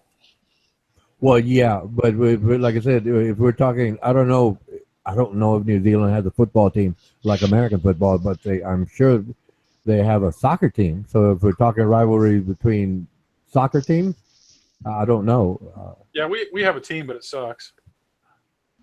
Although we do have a couple players that I think they've broken into that. I don't know a lot about soccer, but I think there's one or two players that's now playing for some of those Euro teams. Yeah. No, I like. We usually get skunked by like the real soccer nations. Yeah. No, I keep up with the World Cup. Things like the Olympics. I like those things, right? Championships. And I don't one.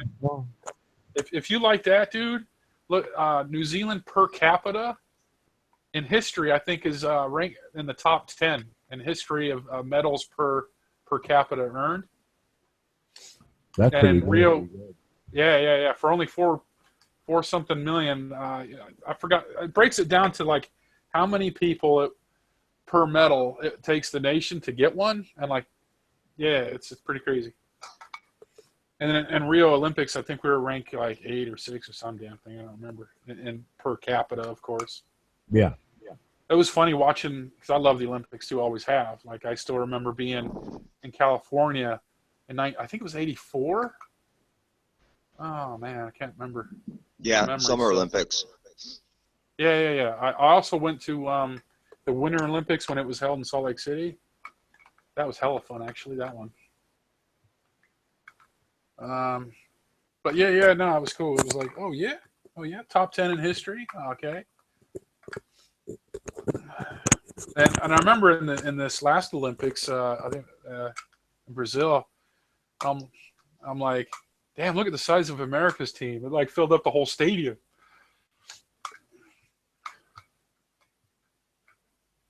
Actually, I was really stoked to see Michael Phelps kick ass. I still take pride in that swimmer. He's unbelievable, eh? That's historic, gentlemen. That accomplishment, I don't think will be matched too soon. We don't know, but man, that looks like a tall mountain to climb. It's a tall mountain to climb. Agreed, Ronan. Yeah, he's badass. Like, I just loved watching him because I think I think the first time I visited Australia, like that's when Thorpe had his little run going on. And I remember they were rubbing Thorpe in, and I was like, yeah, well. And I think there was the year when Phelps got injured. And I was like, well, never mind. It didn't matter. But, yeah, that was crazy awesome. And then that sprinter guy, forgot his name, Usain Bolt, that was pretty cool to see that happen. That's another milestone that people won't get to. Yeah, that was crazy. Actually, that was a fun Olympics, man. There was a lot of first-timers as well. He makes Jamaica things were happening. very proud, Usain Bolt. Yeah. Yeah, man. And Usain Bolt wasn't adding up to all the experts, right? I think he's 6'4". That's a tall man for a sprinter. They were saying, right? Apparently, he can prove it.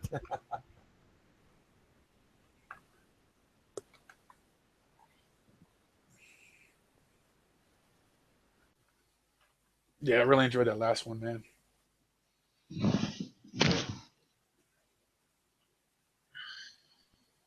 Actually, that's another nice thing about if you like Olympics, that they also, because I like the Olympics a lot, and then I came over to this side of the world, and it's like, oh, what? You guys have Commonwealth Games? So it's like a mini Olympics that only the Commonwealth countries compete in. So I get to like have it like I get the double dosage. That would be cool. They don't televise them here, but I would watch them. Yeah. I mean, it's like more like the mini version, of course, because we're all doing our swimming. But let's face it, USA's not in. Oh, okay. But it's still kind of cool. Like I said, we get to double up on the ceremonies and the. Because I think we tried to compete in cycling a lot, but it's usually England kicks our ass at that. Yeah, I like watching the Tour de France also. That's got to be one of the hardest sports to endure, right? Is the Tour de France. Yeah, it's hard. You mean the race? Because it's part of a circuit. But yeah. Yeah. That's why, like, okay, I don't want to talk about Michael, or what's his name? Lance Armstrong and doping. Right.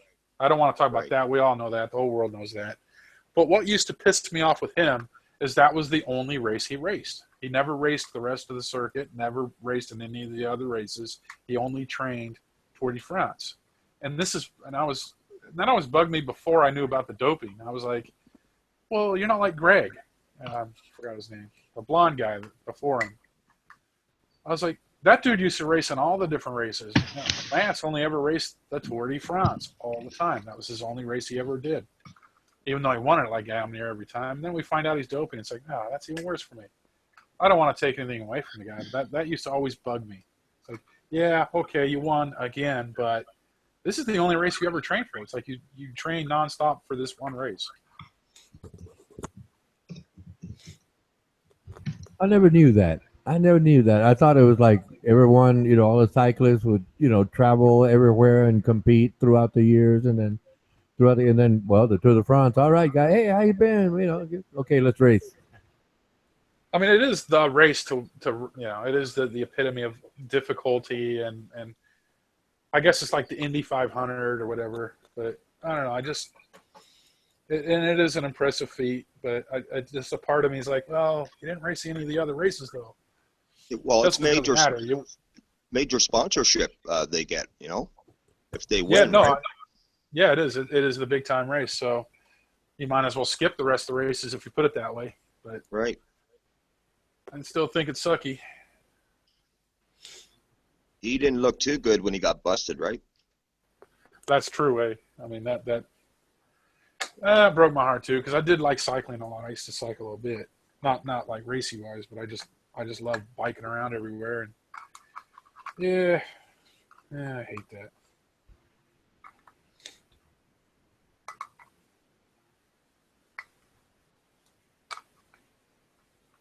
And actually, New Zealand does have a gridiron team, but it sucks balls. But how about that Iceland team, eh? That soccer team, eh? The Euro. I bet they're awesome. I don't know much about soccer though. They did really well, man. I was supporting Iceland. I was really going for it, man. Like, I mean, it was a surprise, and I was backing them. I was backing them all the way. So was I, Ronan. Wow, unbelievable. Yeah, like well, in America they call it like a Cinderella team. Yeah.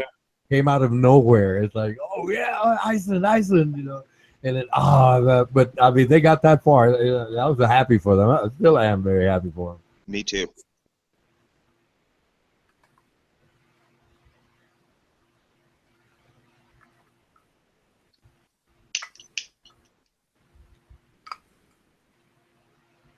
Oh, I know one thing that would make you guys laugh. I don't know if you know much about the America's Cup, the yachting, like the most.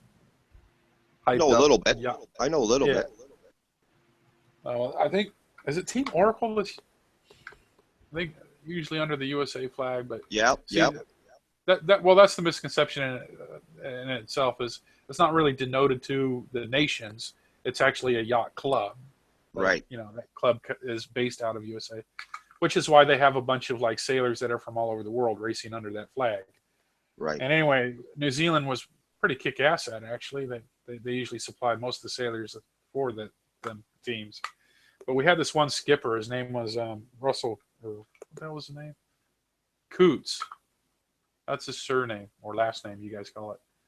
But he ends up jumping ship to go skipper for Team Oracle, I think it was. And that just, even though it's not supposed to be, representing your nation, Team New Zealand and their little New Zealand boat, they still felt that he was a traitor for going to Oracle. Yeah, I heard about that controversy. I heard about that one. Yeah, it's like, well, you yourself, all these people telling me, because I didn't know shit about it. I come here and it's a big deal.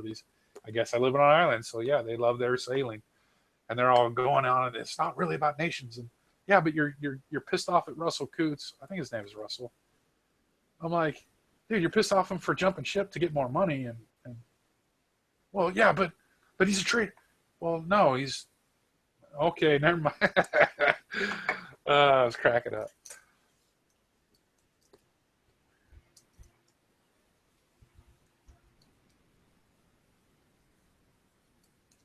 Hey, Grizz.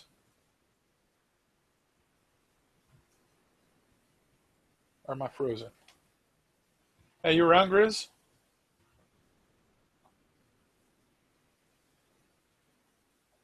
Uh-oh. Hey, Ronan. Yes. Oh, okay. I was going to ask Grizz if cricket's a big deal in England. Oh yeah, big time. Oh, is it? Oh yeah.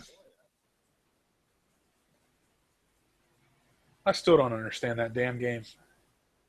I mean, I know you hit the don't. ball.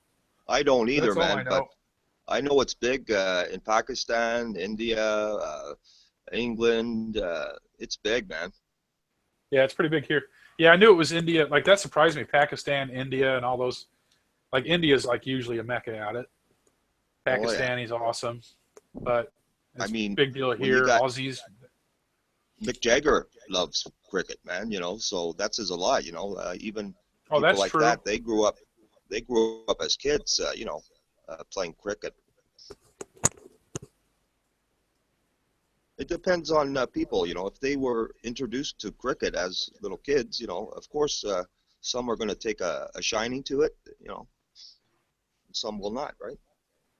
Well, that's what I find too. It's really culturally, like I was raised on baseball, American football, say it's what we call a gridiron over here, but football, I did a season for that, and I found I was more interested in baseball and basketball. Or my brother, he was more of a wrestler and football, and then I come here and I learn the sports here, and I'm like, man, that cricket, that's like baseball on morphine. Right. And yeah, and then like the other sports I fell in love with, though, I fell in love with rugby and rugby league, or rugby union, and then there's rugby league, which are two completely, well, they're not completely different games, but they're different disciplines of rugby. And then I still love basketball. That's been my all-time favorite, considering I did a lot of involvement in that. But then I fell in love with this game. They play this crazy game called netball, which is kind of weird, but I like that. Still love me racing. My dad used to work for Earls and Edelbrock. He worked for both those companies. Cool. So in California, I got to go to a lot of races, and my favorite racing was Indy, the Indy League. Yeah. IRL. And yeah. And hey, we got Scott Dixon. New Zealand's pretty proud of that Scott Dixon driver. Yeah, I know who he is. Yeah, he's a Kiwi.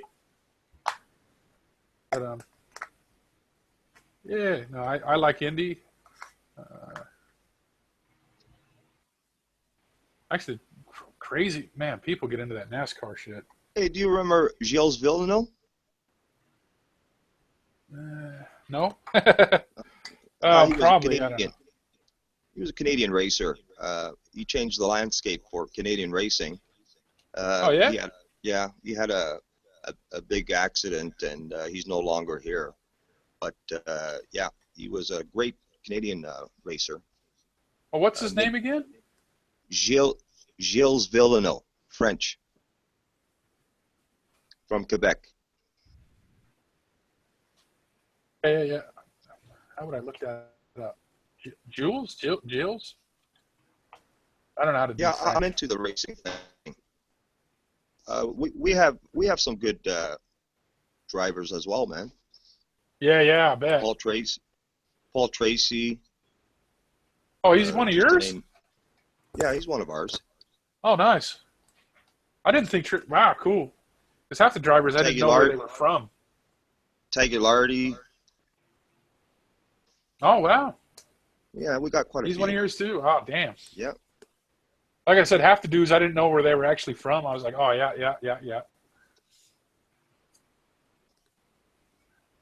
Yeah, I enjoy watching Formula One. You know, Yeah, F1's pretty hardcore. yeah, man. Tracy, That's like the big dog league. yeah, he does Grand Prix.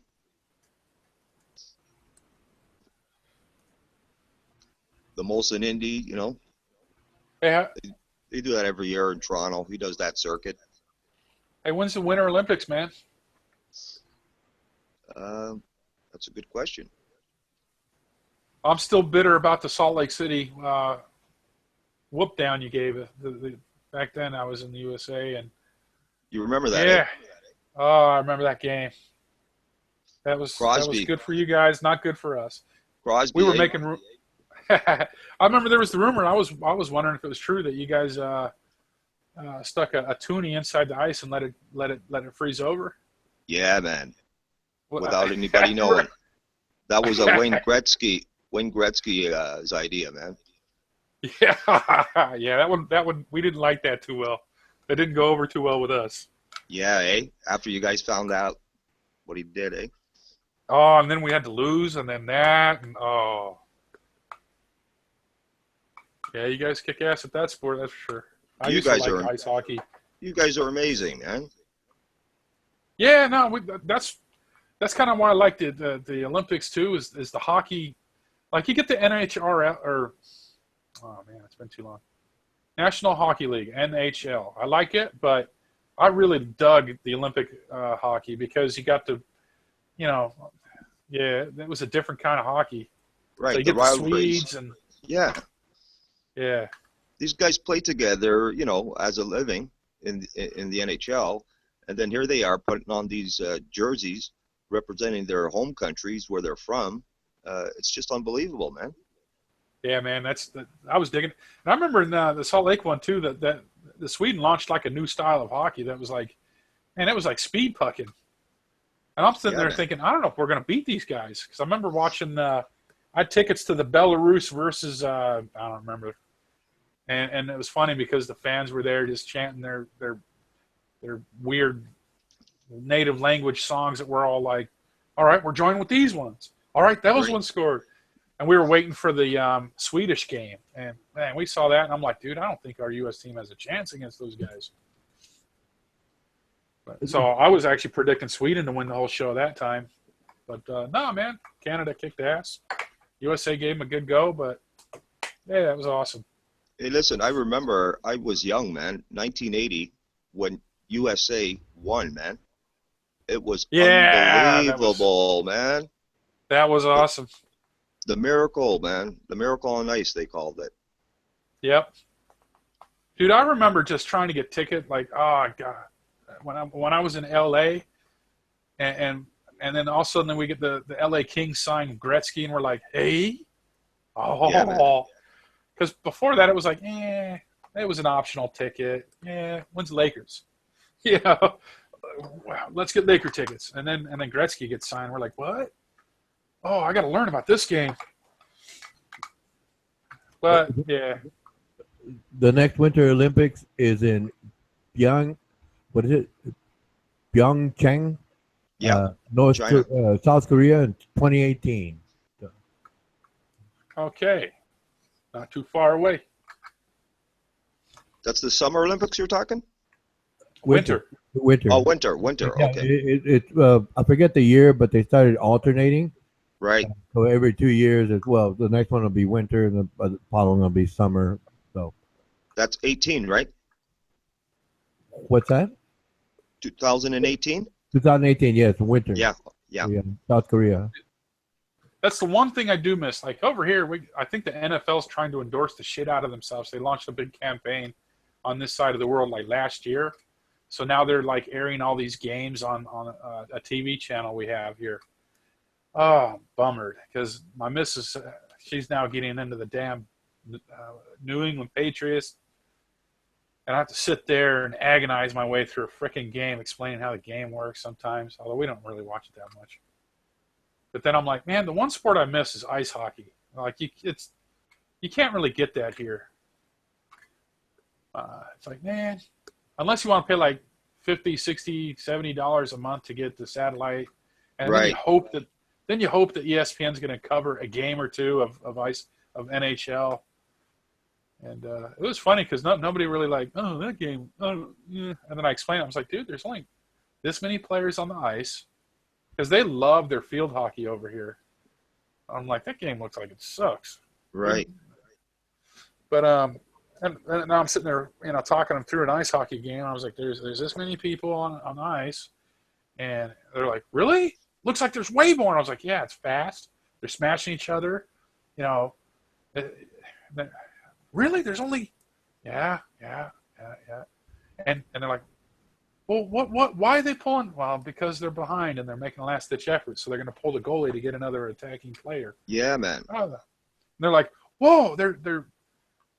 Yeah, and the nice thing is it matches up pretty much with the rest of the Commonwealth-type sports. Right.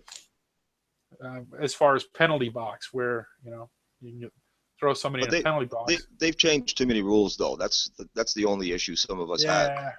Way too many rule changes. Where one goalie's already changed that rule. That was Martin Brodeur. The guy was so skilled with the goalie stick, handling the puck to his advantage. Clearing it to a forward or a defenseman up the ice. Just because of his skill level, they changed that rule. So now they've added behind the goal line 2 lines, one on each side of the where the goalie the goal net is. They messed around and they made way too many changes to the rules. Even like overtime. If the game ends in a tie, now after 5 minutes of overtime, what they do is they put 4 players against 4 in overtime. Originally, the rule was 5 players on each side, and the game would be determined by whoever scores the next goal. So they've made too many changes, man. Oh, that sucks. I remember. Oh God, I remember one of the killerest games I ever saw. I don't remember exactly the teams, but it was NHL playoffs. I think it was the Penguins. Oh, geez, I forgot now. Too long ago. Is there a team Penguins? Yeah, Pittsburgh. Yeah, that's it. Pittsburgh versus I don't remember who. But all I remember is it's a work night. We're watching this game, and then it's overtime, and then it's overtime, and then it's overtime. And we're like, good God, we're looking at the clock going, because at this time I was on West Coast. So we're just like looking at the clock going, oh my God, can I stay up? Can I stay up? I got to go to work. And it just kept going forever. I don't remember how many periods of overtime they had to play, but it was like 3 or 4 at least. That was like, oh my God. And yeah, me and my brother, man, we used to, on sports night, we used to do like a stir fry or. Right. And we're just sitting there looking at each other, dude, God, if we could do another period of this shit. But it was so awesome of a game. We just didn't want to leave. But we're like, man, we got to work. And then come to find out, we go to work next day and everybody's hella tired that stayed up for the game. It was funny. Right. They won the Stanley Cup last year, the Pittsburgh Penguins. No shit. Yeah. Wow. 2000 That's awesome. 2016 Stanley Cup champions. Oh, now if only my wow. Okay. Yeah, getting back to what I was explaining now. So now, after 5 minutes of overtime, if nobody scores, then they go into a shootout, which is like penalties, right? Penalty shots. Yeah, is this regular season or playoffs? This is regular season. Okay, yeah. And that's how they determine that extra point. Where in the past, the rules were the losing team, they don't get any points. But now, after overtime, if the score is tied, each team gets a point apiece. But in the shootout, the team that wins the shootout, they get the extra points. Oh, that's gay. Isn't Oh, it? that sucks. Man, yeah, it sucks. What else, man? Did they give an excuse me? Did they give an explanation for that, Jose de Mello? Well, what happened was the fans, the game got boring.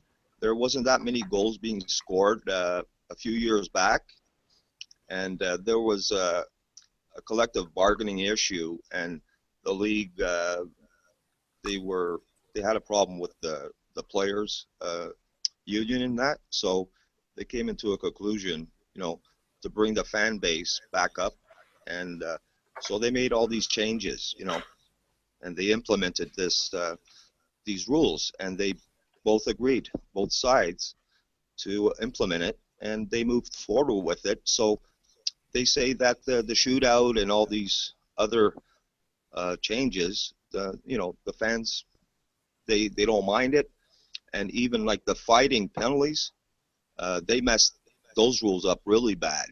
They want to take out fighting out of the game. And, oh, that sucks. They're just, I don't want to be talking too negative about that, since we're on air. Well, that's true, but that's kind of how we feel about the rugby and rugby league as well. We're all like, bring back because they're doing the same thing. They're like adding rules, and we're like, bring back the biff, man. Yeah. Bring back the biff. Bring it. That's why we have a sin bin or penalty box. Yeah. So now if you got a player, a real big, strong guy, and you got a skilled player, and the other guy picks on the skilled guy, and then the other guy from the skilled guy's team, if he gets engaged, it becomes a big mess. So it gets complicated. That was the whole job of the enforcer, though. Well, this is it, man. So now they start throwing out, a skilled player, or it gets complicated. Yeah. Did the fan attendance go up? Yeah, the fan attendance has gone up, but in some markets like Florida, Carolina, and Phoenix, they're having, especially Florida, they're having big problems with the fan base. They're losing quite a bit, but the commissioner, NHL commissioner, he likes to, talk about numbers that don't indicate that. So what they've done? The thing about it, they've done an expansion with the introduction of Las Vegas team. What? There's a Vegas team now. Yeah. Huh. Coming in next year. Wow. Huh. I wonder if well, that's cool, I guess. That's kind of weird to hear about Vegas getting a team, though. Yeah, it'll be good. Yeah, well, that's always good to have more. Well, I'm just bummed about the enforcer. That's a whole different strategy to a game. Exactly. You let the game. I'm not going to sit here and say, oh well, I condone violence and I want to see blood. But let the players. Let the players. But it's a part of a strategy. Let them police themselves, right? Let them take care of business like the old days. They grind teams down. That's. Yeah, man. Man, that's a dimension of the game that. Yeah. Makes endurance important. You get my point, right? Yeah, definitely. I do. And now they have They added a second referee years ago, man. They got 2 referees on there. They got 2 linesmen and 2 referees, and they haven't changed the size of the ice.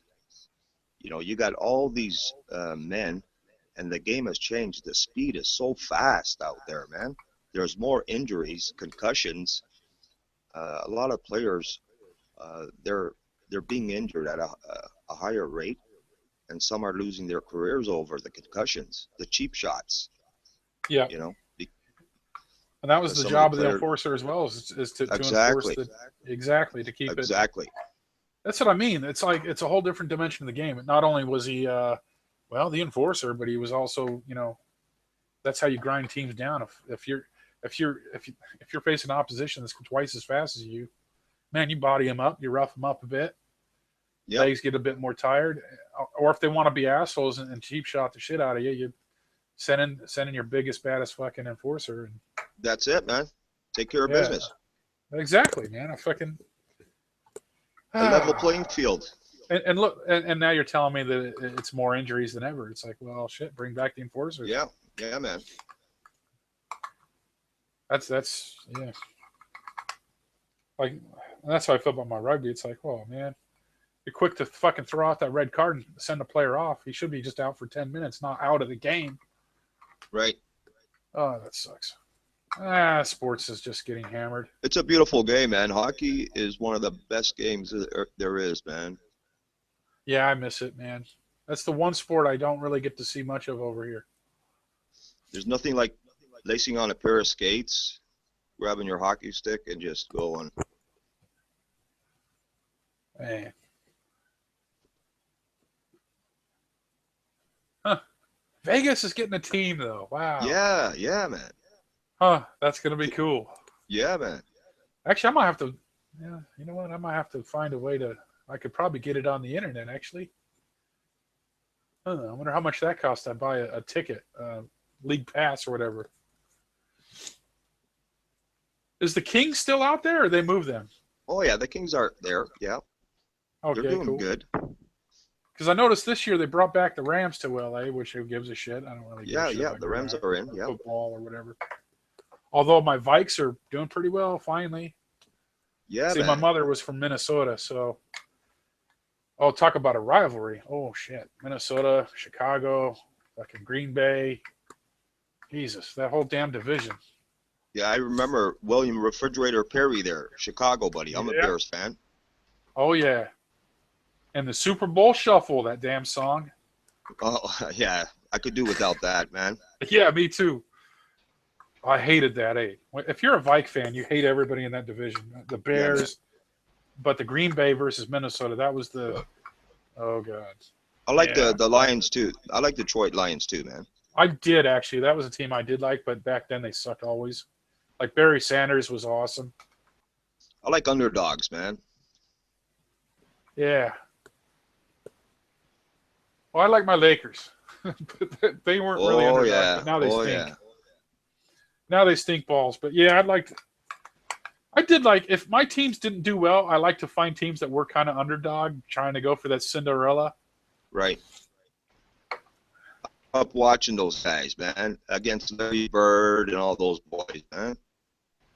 Yeah, man, that was. See, I can't even really watch basketball anymore. They've done too much to the game that. Now they just run down the court and throw up a bunch of threes. Like, where's the post players now? Where's the big centers, the power forwards? Like Karl Malone and I don't know. Yeah, They'll come around. Don't worry, they'll come around. that's Just true. Be patient. Sports does. Yeah, you're right. Be patient. That's like every time I hear Mike out. I'm thinking of Michael Jordan every time. Yeah, he was special, buddy. I don't think you'll see another Jordan. Yeah. God, it used to piss me off every time. I'm like, man, he's gonna Those beat my kinda team. But cats- it's fun to watch. Those kind of cats are very rare, buddy. Yeah, yeah. Well, in your opinion, going back to your ice hockey, I know that's how I felt about Gretzky. And I always wondered, man, is there ever going to be anybody that even takes us that's going to be that great? And in your opinion, is there anybody that stepped up to the Gretzky mantle? right now? Wow, that's a good question. Since Gretzky all the way to now, has there been a We player have that? we have two young kids right now. One is Connor McDavid. He's a Canadian kid.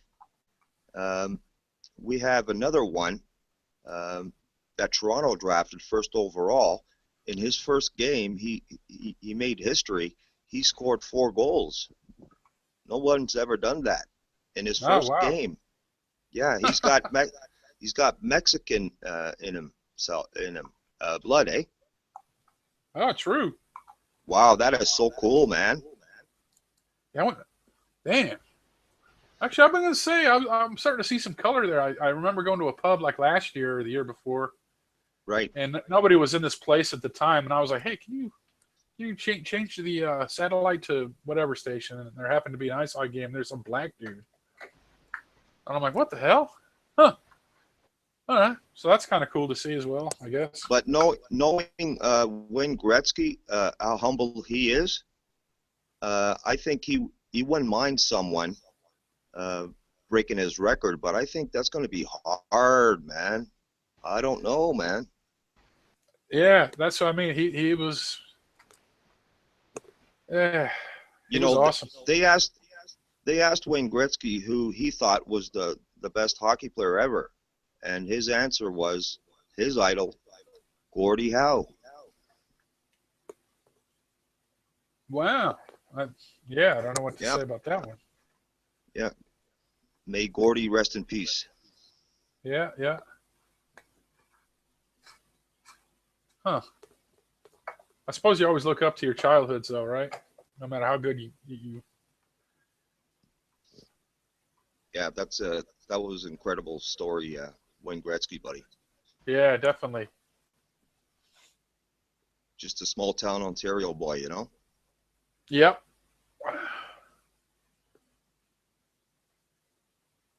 Oh, I remember too. The funny thing I crack up too is in the States, all the people being starstruck all the time, and it's like, what, you know that guy? Yeah, I know that guy. Oh, you been on the court with that guy? Yeah. I helped that guy. Yeah, he helped me. Yeah, this guy. Man, I get to know like half the NBA. I was like, yeah. And then but when it came to like the Oakland Raider cheerleaders, Star Truck City, got to go meet them. Right. But like because I was in basketball a lot and I got to know a lot of the players and mingle with them and get ideas and do some training sessions and whatnot. It was like, yeah.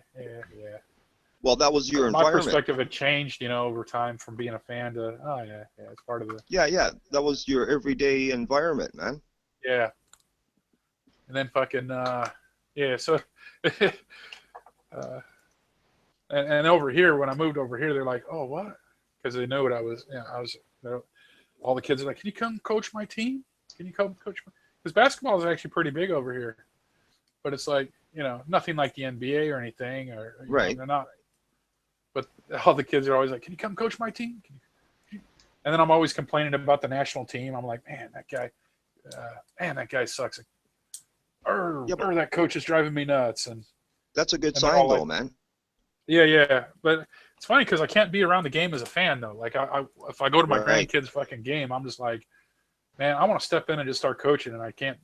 Right. You have that passion. Funny. I want to just get right down there and be like, all right, you suck as a coach. Let me step in. But they're a lot more laid back, though. Like, even practices are like, it's optional. Kind of. I mean, it's not optional, but it's still kind of treated differently. Right. And I'm just like, man, if I ran practice, you guys would be, I think the parents wouldn't be happy. You're looking at it from a different standpoint. They're looking at it from another position. That's true. Plus, I don't want my heart rate to rise and shit. I'm pretty laid back now. You get me around the damn court and wanting to coach, it's like, oh, I can't bite my tongue. I get all angry. Yeah, it brings you back to a different time, right? Yeah, definitely. Like, I remember even in high school, man, the coach would run us dry. It was like, all right, you got blown by 40 last game. And then I remember puking on, like, we were outdoors and they'd get us, they worked us so hard that we were like puking out there. And it was like, yeah, and then over here it's like nothing like that as far as the yeah, youngish age of. Although I guess if I guess the only real I don't know, different. I'm gonna tell you something, Uncle. In high school, on the gym floor, when we started playing basketball, I used to drink, as a teenager, smoke cigarettes and whatnot. And let me tell you, basketball, oh man, I couldn't handle it, man. It was the hardest thing, back and forth, man. I couldn't do it. So I have the highest respect for basketball, NBA players, man. Basketball is hard. It is friggin' hard, man. Yeah, it's a cool sport. I like it. That's how I felt about. Yeah. I remember one of my computer science teacher, dude, man. He was like, I sucked balls in that. I couldn't keep my interest on the screen, which is why I don't even know how to work half the crap that I'm on now. And I couldn't keep my focus on that. All I could, And he was like, okay, dude, I'll give you, your project is SimCity.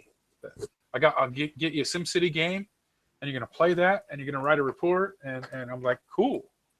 I like computer class. Now, hell yeah, that's a free B+. I can keep my percentage up to keep playing. Sweet ass, because they kind of treat you well when you're in a team. And I'm like, but then he's like, okay, you're running your mouth a lot, dude. So, you young buck think you can, and then he's like, I'm going to take you for a run. And I'm like, oh, sweet ass, man. I'm like I'm in the prime of my life. And you're like some old fucker with gray hair. Right. And he gets me running. And like after about a mile or two, we start climbing this hill. And I'm like, oh my God, I'm dying. And after about the third mile, I'm like, fuck, I'm going to die. And he's like not even breathing. And I come to find out he runs the Boston Marathon every fucking year. And I'm like, see, you didn't tell me you're a marathon runner. That guy slayed me. I was like, no, I'm never going to talk back in that class again. Those guys to me are like legendary. Those fucking marathon guys. I knew where this was going, Uncle. Dude,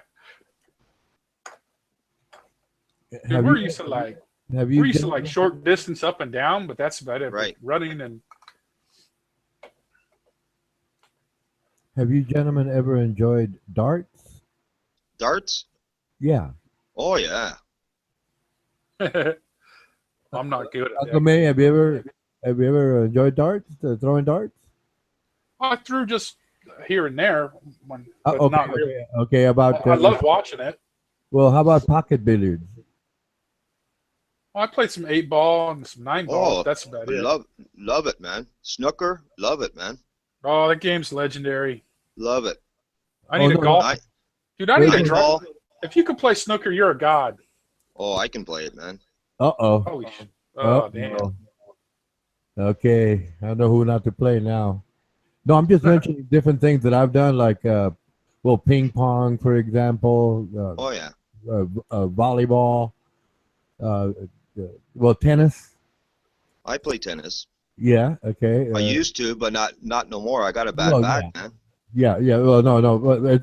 When we were young, I'm older myself. Yeah. But I'm just trying to remember sports I enjoyed. I enjoyed golf a little bit. Archery. How about archery? You ever tried that? Oh, okay.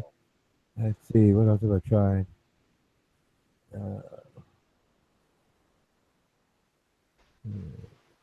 That's about it. Can you run down your sports again, Ronan? My what? Sports. Can you run down your list again? Oh, no. I was asking, all the sports that, obviously I've never done ice hockey, but I did play organized football, baseball, but not. You said did you do archery? Oh, yeah. Our high school had archery. Our high school. I got lucky, man. Only girls do that. It's like, wow. I was like, it was a class of like about 12, and there was only like 3 guys there, and I was one of them.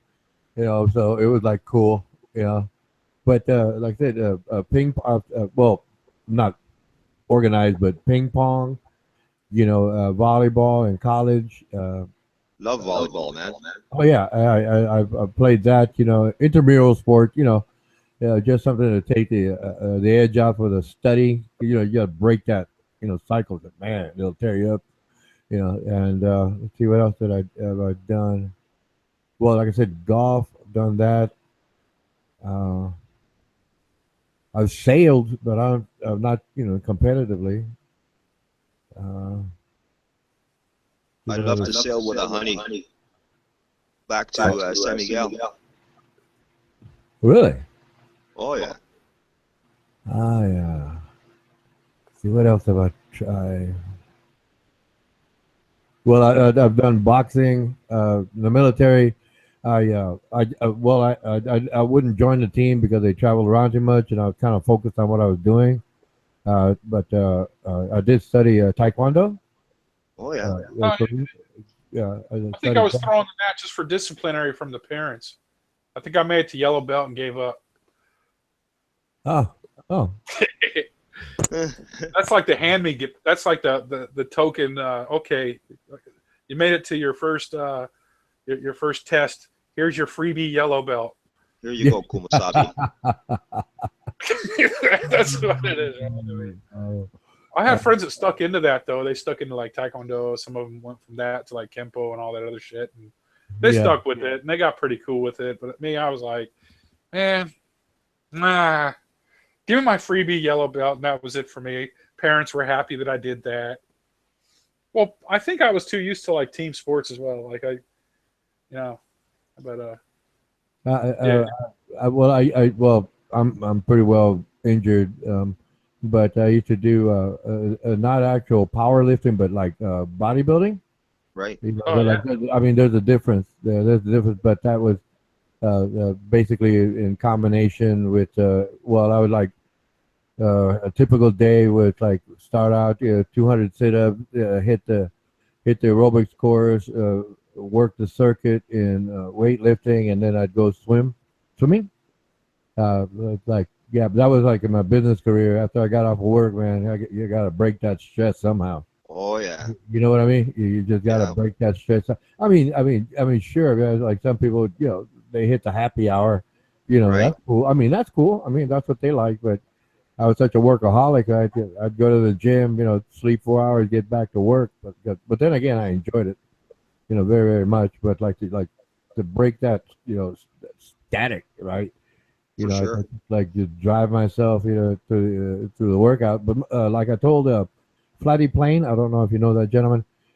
Flatty's cool. Flatty, yeah, I told him, man, look, man, I'll tell you from experience, when you hit 35, everything is maintenance. Everything. Yeah. You hit that, just hold that plane and just go as far as you can with it. Because if anything, you just go further and then eventually you'll start going downhill. My mistake was I hit 35 and I thought I could, double up on what I was doing. And that caused a lot of problems. Oh, yeah. Just so I could speak from experience. Like today, right now, it's like I ride a bicycle every day. Yeah, that's good, man. Yeah, I can't walk a mile, man. My ankles tore up, my knees tore up, my back. It's like, man. Well, my back from motorcycle accidents, but that's another story. Oh man. Yeah. I've always had a thing for motorcycles and going fast, but it wasn't my fault. I got run off the road, so. You're lucky to be here, man. Oh yeah. Well, everybody is, As Right, soon as they get that to that point of right now. Right. Yep. You're lucky to be here. Everybody is. It doesn't matter where right now is. Let's see what else. Well, that's one sport I really love, but I sucked balls at. I was I blew out my knee, right? And so they're like, okay, we got to find something to occupy your mind and to keep that competitiveness in your mind. And so we had these psychologist dudes, and then they do all these things. I don't want to get into it. Anyway, they're like, well, pick something. We'll pick something, and we'll sponsor you. Okay. And I'm sitting there looking around, and I'm like, I don't know. They're like, well, pick something. I'm like, I don't know, man. Is there a sport with shooting guns? They're like, yeah. All right. So then they took me out to a clay pigeon spot, and I fell in love with trap shooting, dude. I was like, trap. Okay. Cool, Well, I mean, there's trap and skeet. Myself, I work professionally Oh, true. Yeah, sighting rifles at a gun range, and I had to compete what they call a 3-gun, pistol, shotgun, and well, semi-automatic rifle. So, Damn. but yeah. You're badass. Oh yeah. I could sight a rifle with 2 shots. That was my claim to fame, right? Yeah, 2 shots. I mean, if the scope is tight and everything, right, square and level, as I used to say, and I set it up there. It's like I'd eyeball a couple of things, and then shoot 1 shot. I'd print it, and then I'd zero, boom, hit the X, and pay me. But that was my claim to fame in shooting sports. Oh, nice, man. Oh yeah, no. Never got that good at it. I'd fire off like 4 or 5 boxes. The next day, my shoulders like fucking every color of the rainbow. Yeah, that's a mistake. That's a mistake. I've told a lot of people. It's like, man, don't go to yeah, you can buy it, you can afford it, but man, you're gonna feel the pain tomorrow. Well, they sponsored it, so I was just like, fuck it, keep shooting. But yeah, you got to build up to it. You got to build up to it. Like shooting pistols, especially like, well, from 38 caliber, well, 357 up. Right. Yeah. I told them, don't go, they'd bring like 4 or 5 boxes out. And I said, look, you're going to shoot okay for the first 20 rounds. But after that, and I told them, you think on a micro level, your wrist is taking that shock. So your nerves start to jingle around. And then all of a sudden you wonder why your shots are going off. It's because your hand is tired, but you don't realize it. If you start punching the wall hard, 20 times, you're going to feel it. And some people would take the advice, some didn't listen. They just went, shooting lead all over the place. But, that was pretty cool, shooting sports. What kind of rifle do you shoot? I at the time, I fell in love with it, but then I decided, okay, I'm going to buy my own. And I wanted one that I could be all versatile, like depending on long story short, okay, I'll shorten it.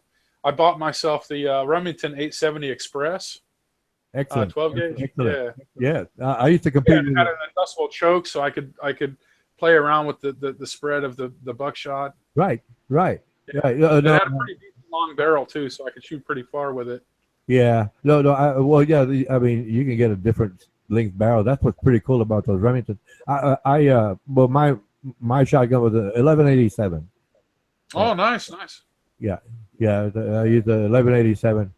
Only thing comparable would be like a Benelli, but those are high, got it nice. It's beautiful. I was gonna say that was a bit out of my yeah. Wow. Oh yeah, nice. yeah, me too. But some of the customers say, "Why don't you shoot it? Why don't you shoot it?" I said, no, I gotta save my shoulder because they used to sight rifle, so I have to be careful.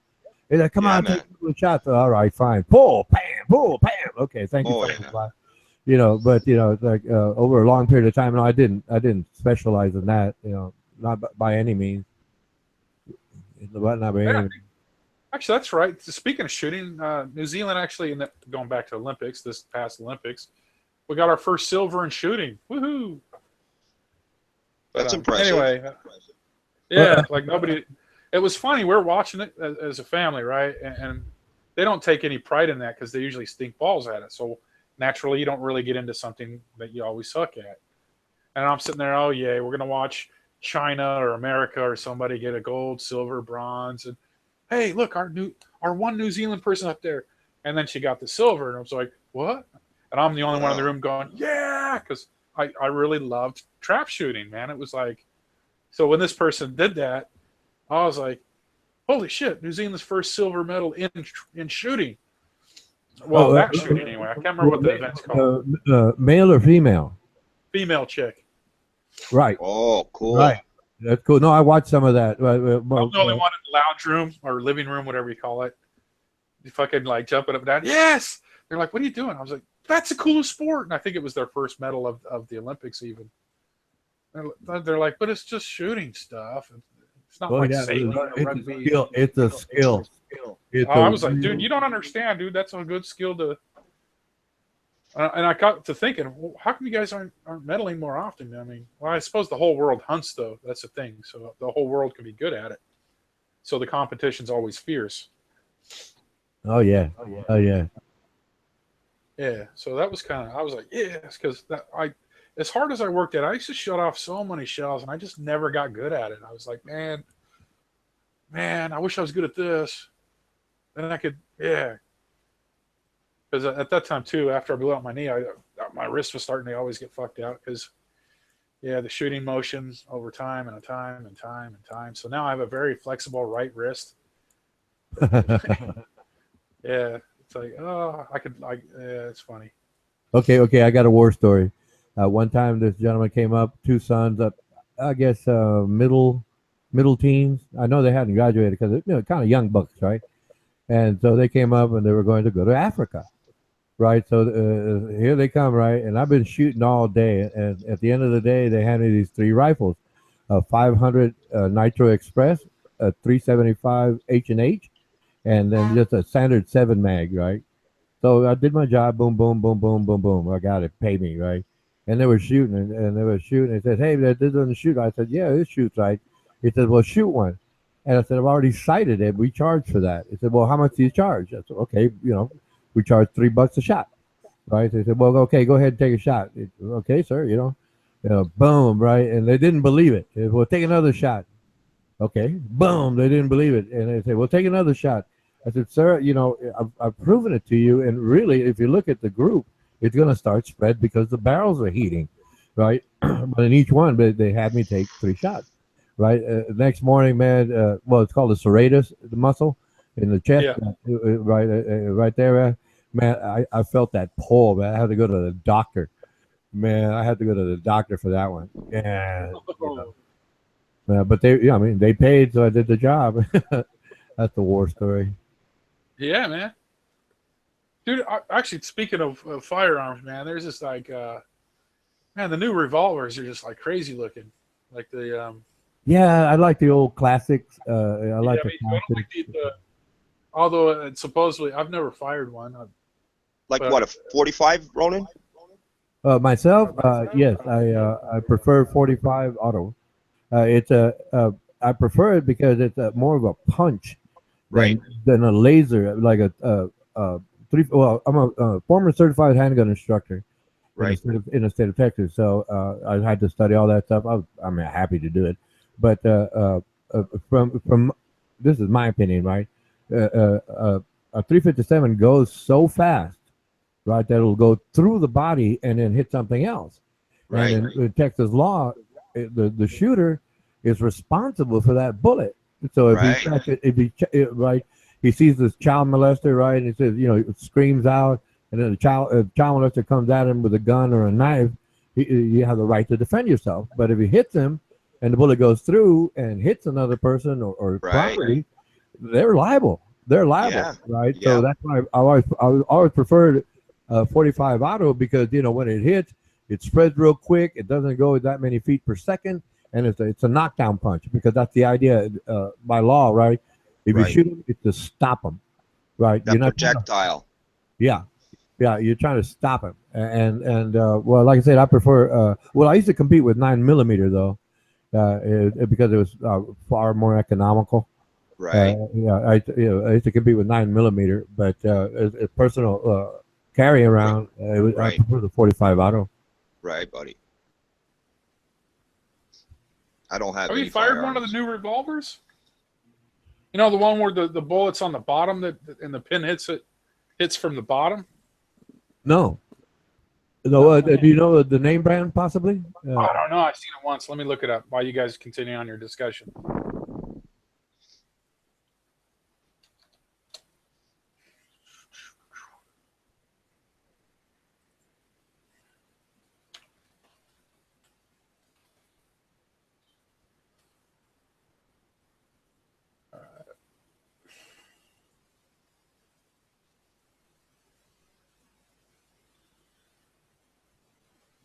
Where is it? It's an ugly fucking thing, though.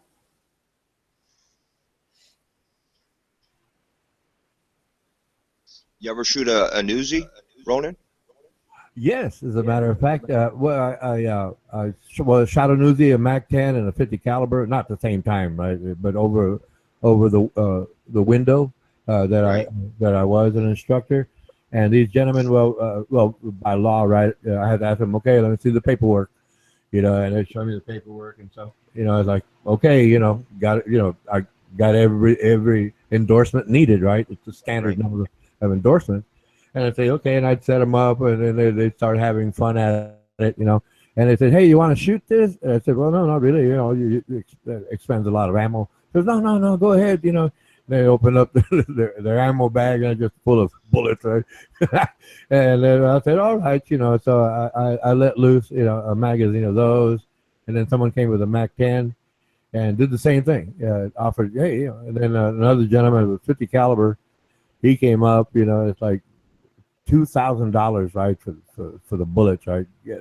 And he said, you want to shoot? I said, no, I'm fine, you know. The bullets said, no, come on. Yeah, fine, you know, fine. And we could only set it up to 300 meters, you know, and Right. well, that's as big as our longest range was. There's one in, I think it's pronounced Cartwright, Texas. It's a 1,000 meters. And I'd mentioned it to the customer. He says, oh, no, I just want to have some fun. Okay, you know, just set him up a target, you know, go at it. And then, well, I have to attend to other customers. And then, well, they came up, hey, why don't you come and shoot a few rounds? I said, no, it's the same story, right? No, come on. Yeah. Fine. You know, so I let out a few bursts. You know, hey, you know, thank you so much. And same thing for AK-47, name it. Well, it was between... I'll name something. Between 1995 and 2005, that's when I worked professionally. Go ahead, please. Actually, I'm probably better. I'm just going to post it. Actually, oh, my internet's slow all of a sudden. It's called the Rhino. Okay. The 357 Rhino. Uh-huh. That's different. I've heard of a Python, but No, check it out. It's fucking weird. Like, look it up. Go ahead and Google it. Actually, I don't really know where to look for. okay, who makes it? Chiaipa. I don't know. Just Google Rhino. Rhino pistol. Yeah, hold on. Six shot 357 Magnum revolver Rhino or something like that. It's a Rhino 40 DS. Made in Italy by CHIAPPA. Okay. I don't know. So the bullet's on the bottom of the chamber. The firing pin hits it at the bottom of the wheel, not the top. Which instead of the kick going up and back, it goes straight into your arms. It's an ugly looking bastard, but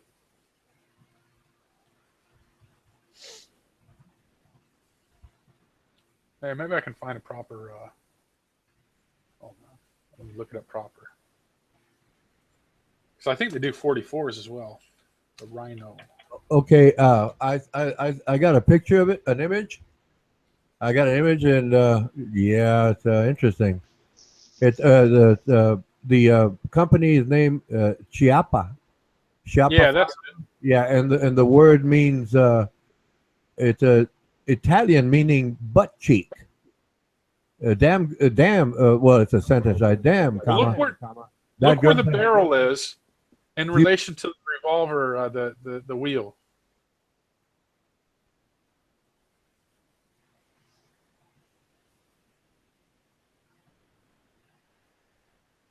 The barrel's basically right above the damn trigger.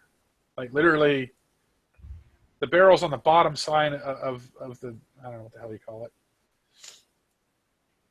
And the bullet is on the bottom side of the wheel. So the firing pin is hitting the bottom side, not the top. It's most interesting. It is bulky looking. Yeah, but, and if you look at... Yeah, okay, I see a picture of it now. And if, so what the hammer's at the top. The hammer's at the top, and the barrel is at the bottom. Yes. Wow. So when it fires off, the kick goes straight into your arms, not up and over your head.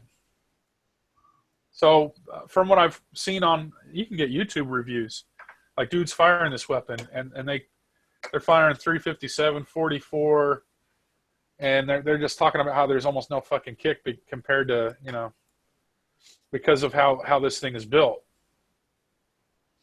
Like the kick is going straight into your chest, not up and back in a rainbow.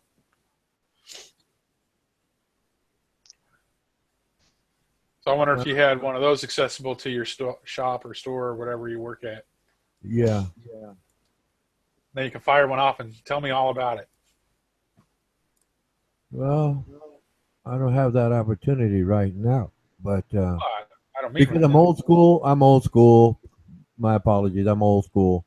It looks too bulky. It's not as lean, I guess is the word. It looks quite bulky. But what you're saying makes sense.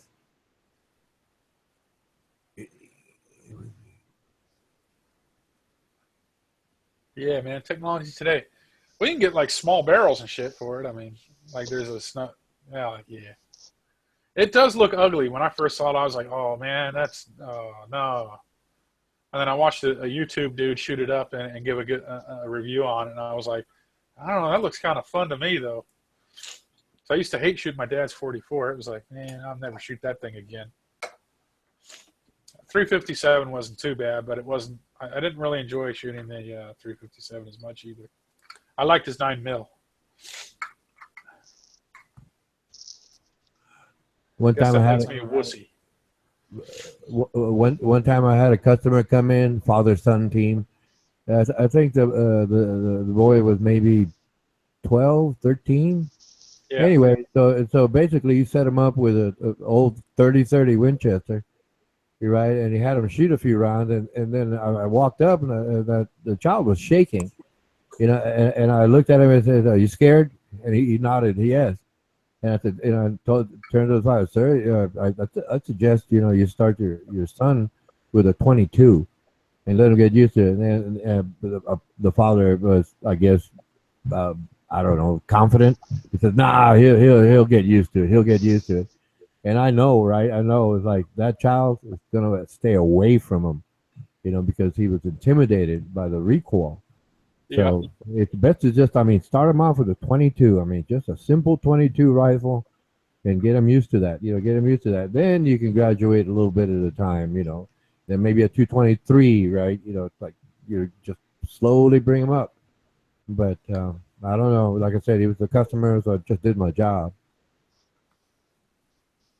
I liked the SKS. That was fun. Oh, SKS, pretty cool. Pretty cool. Yeah. We should shoot through like brake discs and stuff with that out and blow up watermelon, and yeah, it was fun. But for some reason, I could shoot those kind of guns, but when it came to trap shooting, I just sucked. But now looking back, I think I had the wrong 870. I didn't use it properly, and that was quite a long barrel at the time, and it's like, oh, well, now that I know what I know now, I'm not picking it up again. But nah, I'm too fucking old now. Well, no, I'm not. It's just, bit of a hassle. That's different. Well, not to mention ammo over here is expensive as hell.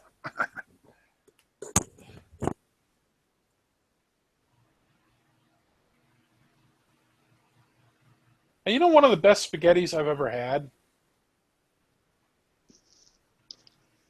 I'm trying to think of the place, but it was somewhere near Vanderhoof. And I'm sitting there eating and going, man, this is awesome. What is it? Oh, it's moose. What? Yeah, moose. Man, you Canadians are weird, but it's awesome. Oh, okay.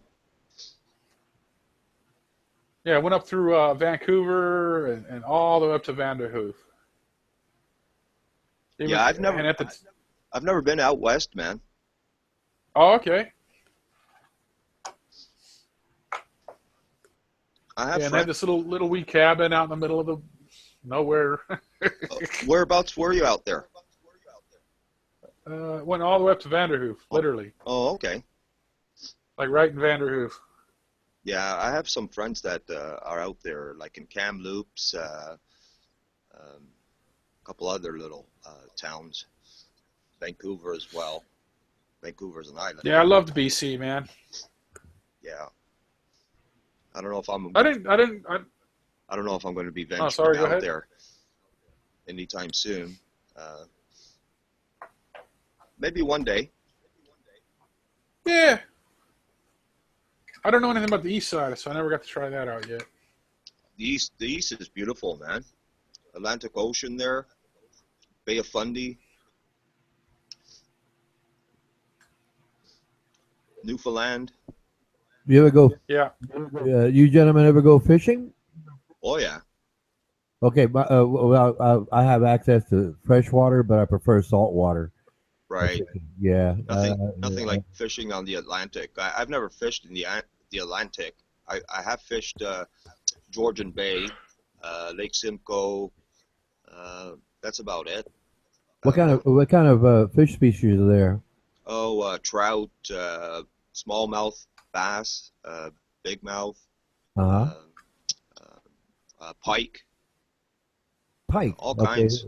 Yeah. Well, no, we don't have Perch. pike. Perch. Yeah, we have perch, Yeah. but not pike. What else? We got all kinds, man. Okay. What's your favorite eating fish then?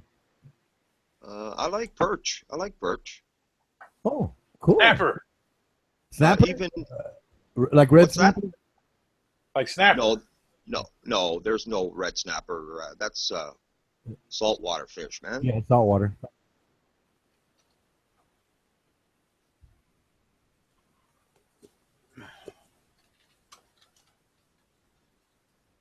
Trout is good fish, man. Oh yeah. When I was in Utah, we used to fish the shit out of Strawberry Lake, and yeah, rainbow trout's good. Oh yeah, man. But I even showed up to work once smelling like fish because we were like, oh man, it sucks. And then like towards okay, we better pack up and start heading back into town. Oh, we're just starting to get bites. You know how that goes. Yep. Yeah. And bite after bite, we're like, oh, one more cast. And we ended up strolling in like a minute or two late. And by the end of the night, by the end of the shift, we were getting written up for stinking like fish. A lot of the coworkers were complaining. I forgot to mention. I forgot to mention walleye. Walleye. Yeah. Walleye. Right. Yeah, Walleye. I remember that one.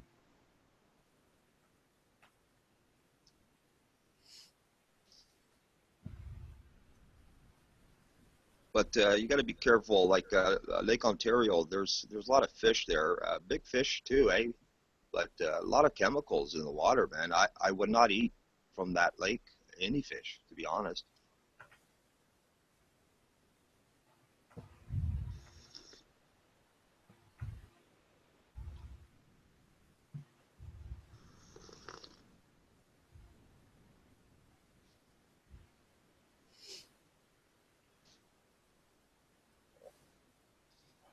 Are the chemicals like from industrial runoff or residential runoff, Yeah, like fertilizer? yeah. It's industrial. Yeah, Yeah. industrial. Even Yeah. No, when I heard that, I was saddened. I mean, golly, Lake Ontario, I mean, it's big, you know. yeah. It's big, so I figured, man, maybe the fishing's good there. But that's just my personal opinion. No, I mean, the chemicals do have an effect, you know, on the flavor. And obviously, if you eat it, well, then you're ingesting the chemicals. So, When you yeah, see I agree with you. when you see dead fish, on top of the water, that's not a good sign. Not a good sign at all. Down here, what we have what's called a red tide, Right. right? And that'll kill the fish off, and you can smell it for weeks. You know. I mean, to fish and to throw it back in, that's all right. But I wouldn't take it home and eat it. Yeah. But up here, like Georgian Bay, yeah, the water is clean. I've eaten pike. It's good fish. Walleye, perch, bass. Trout. Oh yeah, it's good eating. It's clean. There's I trust the water. I like smoked salmon. Oh, I forgot to mention the salmon. That's the one Yeah. fish I forgot to mention. Yeah, no, it's like I had it decades ago. This guy I knew in the military, he was from Alaska. His name was Norman Grandy, and he was the state wrestling champion 4 years straight. And well, we wrestled, right? I'm an athlete, right? So, so I started out pretty good. And he realized that, I can manage myself. And then all of a sudden he starts to talk to me. Okay. And tells me the next move he's going to make. Before you know it, I felt like a pretzel. Yeah. Norman Grant, I'll never forget that guy. Smart, electronics whiz. He was electronics whiz, but he's a very good wrestler. And he asked me, "Have you ever tried?" We were talking about seafood, fishing, Right. And he said, "Have you ever tried any smoked salmon?" And I said, "No."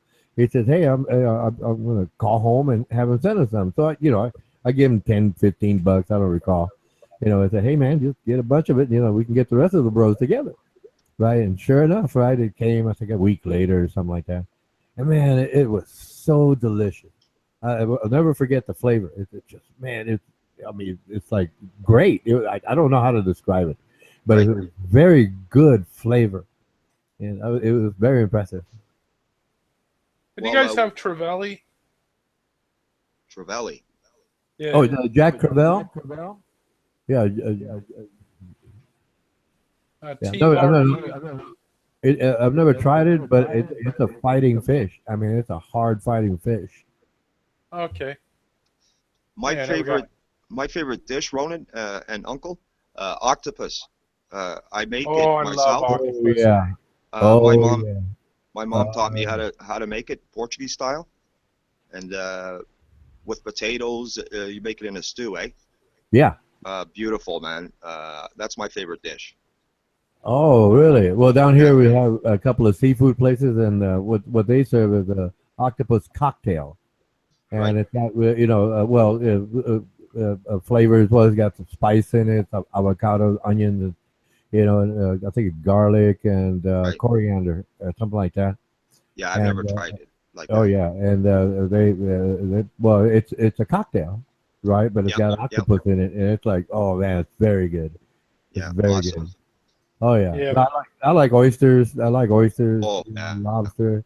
But oysters I like. Yeah, I like them fried.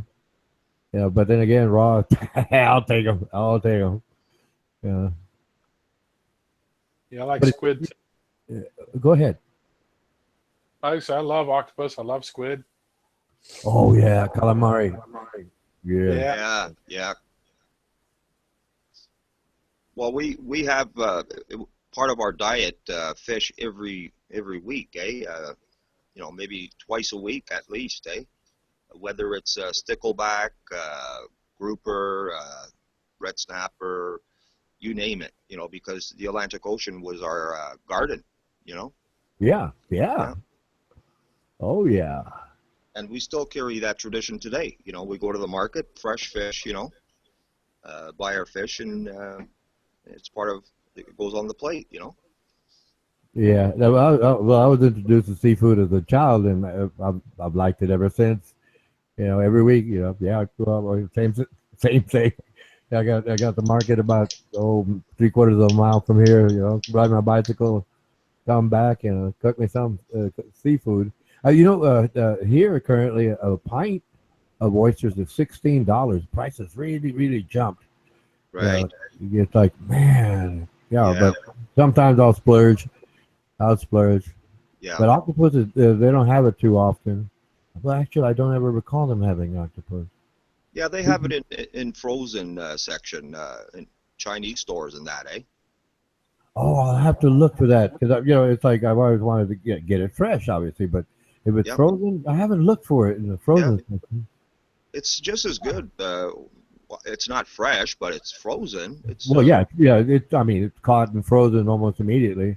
Exactly. Yeah. Man. You guys ever eat eel? Oh yeah. Eel, no. Oh yeah, that's delicious, buddy. You like that? Delicious, buddy. Are you kidding me? I don't like it, eh? I never had it until I came over here. Man, it's some greasy stuff. He knew how to cook that, man. Huh. Oh, that's cool, though. I was looking at, different fish. And there's one called Black Oreo, and I'm thinking, what the fuck? Look, when next time you try it, give it a chance. Eel, don't Yeah. eat the fatty stuff, man.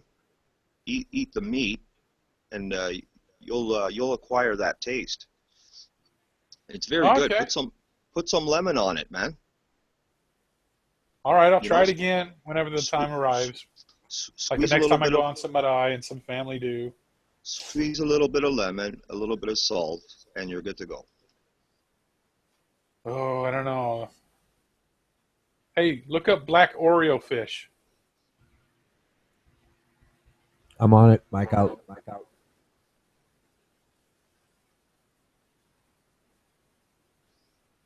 That's an ugly bastard. There's also different like flatfish. I forget the names of them, but they're good too, man. That's just funny looking. This black Oreo fish. It's a scary looking, ugly looking. Looks like a piranha, but with like these big ass, over exaggerated red eyes. Yeah, I don't know. It's too scary to eat. I probably wouldn't touch it. I mean, it looks harmless, really. It just doesn't have all those big ass piranha teeth, but it just looks goofy and scary. And yeah, I never even seen one. So Okay, I got it. apparently, It's a black Oreo Dory. Yeah. Okay. oh yeah, Dory. Alocitus niger. It's the Oreos. From the Amazon or what? No, well, I'm still reading. I'll get back to you, Mike out. Okay, it's Southwest Pacific, inhabits New Zealand and Australian waters, south of the 43rd degree. Yeah, I keep hoping I catch one, but I never do. They are ugly. They are ugly. Yeah, I keep seeing it because I like Dory, but I never. Shark meat is good too, man. Yeah, I love that. When I first landed in Australia, that was the first thing I got to try, and I was like, oh, that's when I fell in love with fish and chip shops. But I'm not condoning people to go and kill sharks just to eat them. Yeah, same. Yeah, I used to scuba dive, so it's like, leave the sharks alone. But since you got one, can I eat it? Exactly. I think it's professional courtesy, but Shark and I do not agree. I've eaten black tip shark twice in my life, right? And about an hour later, I have to throw up. I think it's just professional courtesy. Your body doesn't. It's rejecting my body can't handle it. But then one of my neighbors suggested, "Hey, you got to try Mako," and I said, "Well, yeah, if I ever get the chance, I'll try it." But I really go back to the professional courtesy thing, Right. There's also Ronan, red clams that we have in the islands there. If people eat too many of them, it'll rip their stomach. It overpowers it, and they can die that night. Whoa.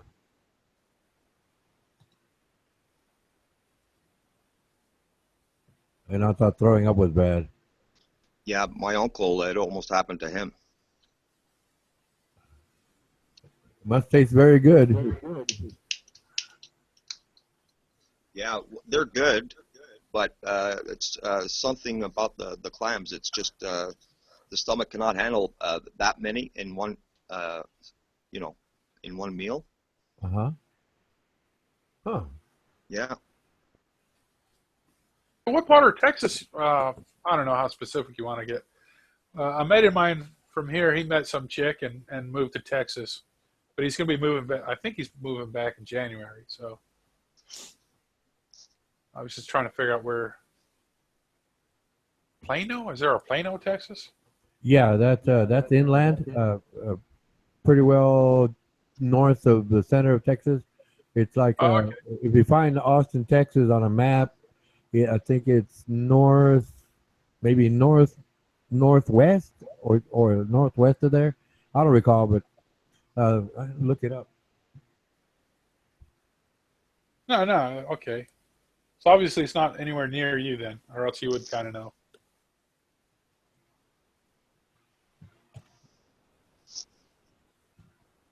Because if you turn around and said, "Oh, that's where I'm at," oh well, maybe you know him. Maybe he might be your neighbor.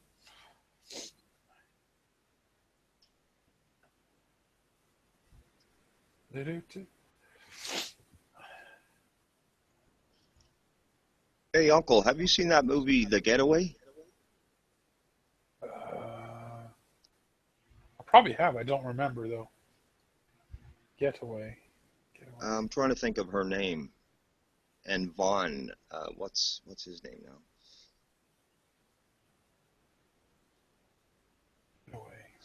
They're in Hawaii on a honeymoon. Oh, okay. Let's have a look here. And they meet another couple who are also on a honeymoon.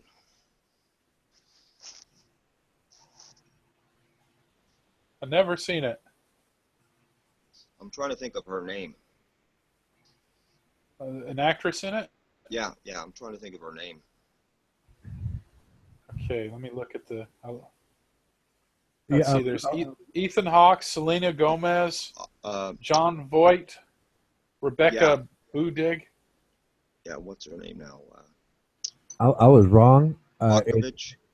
I was wrong. Plano, Texas is about 40 miles, maybe less, north of Dallas, Texas.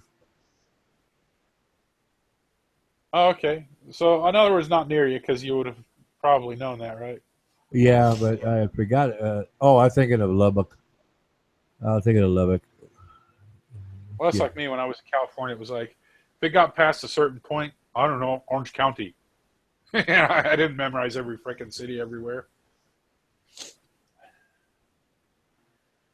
But that's something I tell people here, too. They like ask me questions all the time because I haven't lost my accent at all. I've been here, they're like, man, you've been here for how long? Damn, you still got that twang. And then they start asking me like I'm a tourist. And I'm like, well, the problem is it's like, how do you answer a question? What's USA like? Well, what state do you want to talk about? So it's like, yeah. It's probably one of the hardest countries to talk about. That's for sure. Ronan, have you been to the Austin scene, the music scene there?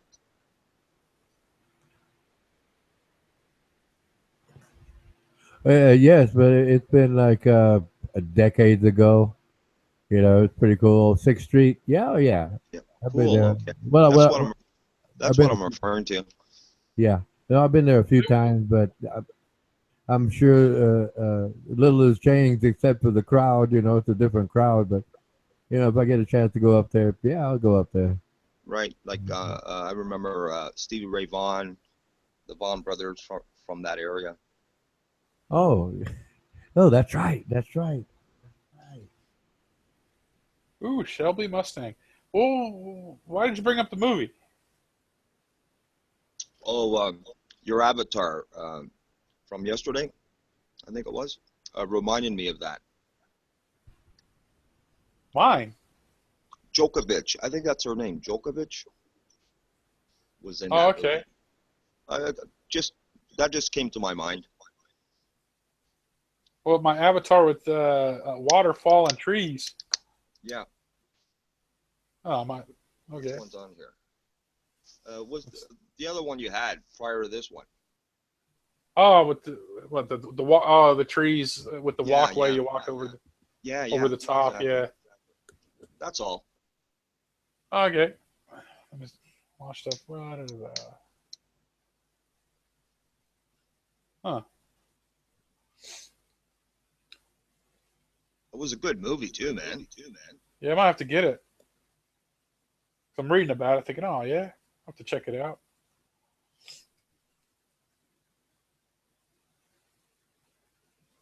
Ooh, Shelby Mustang. Speaking of Shelby Mustang, okay, I remember I was going to the store and I saw what looked to be like a Mustang, right? And so I cruise around it. I ride bicycles, right? So I'm cruising around it, looking at it, checking it out, looking at the details, and then the owner happens to walk up, and I say, "I like your Mustang." He says, "No, that's a," and it says Steve McQueen drove this car, and I don't remember the name he used, right, for that car. I think the movie was named after the car, but it looked like a Mustang. But I recall him saying Steve McQueen drove it in that movie, but I forget it, right, because a Mustang's cool. I think I know the one you're talking about. Yeah, but like I said, I don't remember the name of the car. I don't recall seeing the movie. Oh, right, okay. Because he What said, do you think of it? Like at the time it was filmed, anyway. Yeah. The longest car chase scene in Yeah, cinematic yeah. history. They probably beat it by now, but I think it was at called the the time- Chase. yeah. I remember my stepfather showing me that. And I was like, "That's the coolest shit ever." He was the coolest at the time, Steve McQueen. Yeah.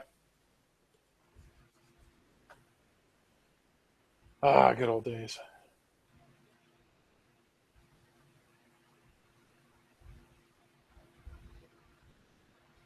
He raced too, eh? He raced cars and Did he really? And bikes. Huh. Yeah, he was a cool cat then. Yeah, man. Actually, some of those scenes he was actually driving on that movie. Oh, true. Yeah, man. Oh, that's cool.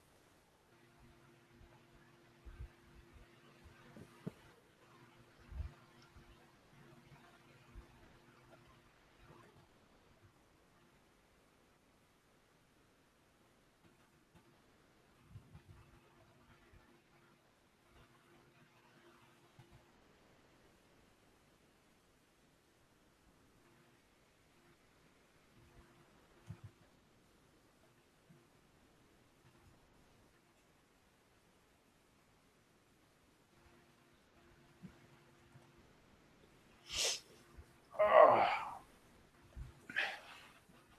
Damn, he was cool.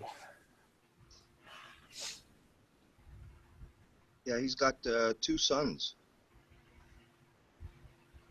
Oh, true. And what about that Italian job? That was pretty cool. Yeah, man. Speaking the opposite direction of coolness cars, those wee little things that look like go-karts. With Michael Caine, I think it was. Oh, that's right. They did a remake of it too, but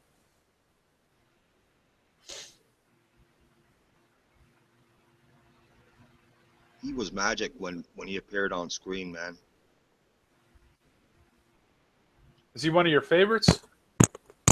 No, I seen a few of his movies. He was good though, eh? Oh yeah.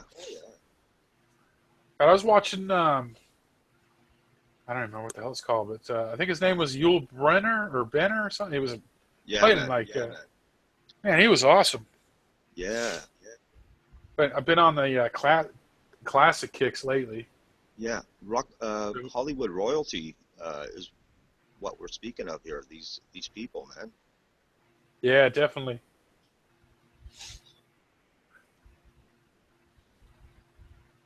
That's right. They did a remake of this movie. I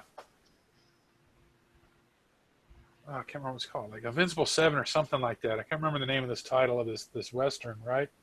Yeah. And I know and I was waiting for I saw the trailer. I was like, oh yeah. It might have even been Magnificent 7 or something, and it was like, Yeah. oh, that's right. That's they did a remake, and that's right. Boyne or oh, man, I'm too tired. That's right. Yule was in that, so I went and got me a copy of the original.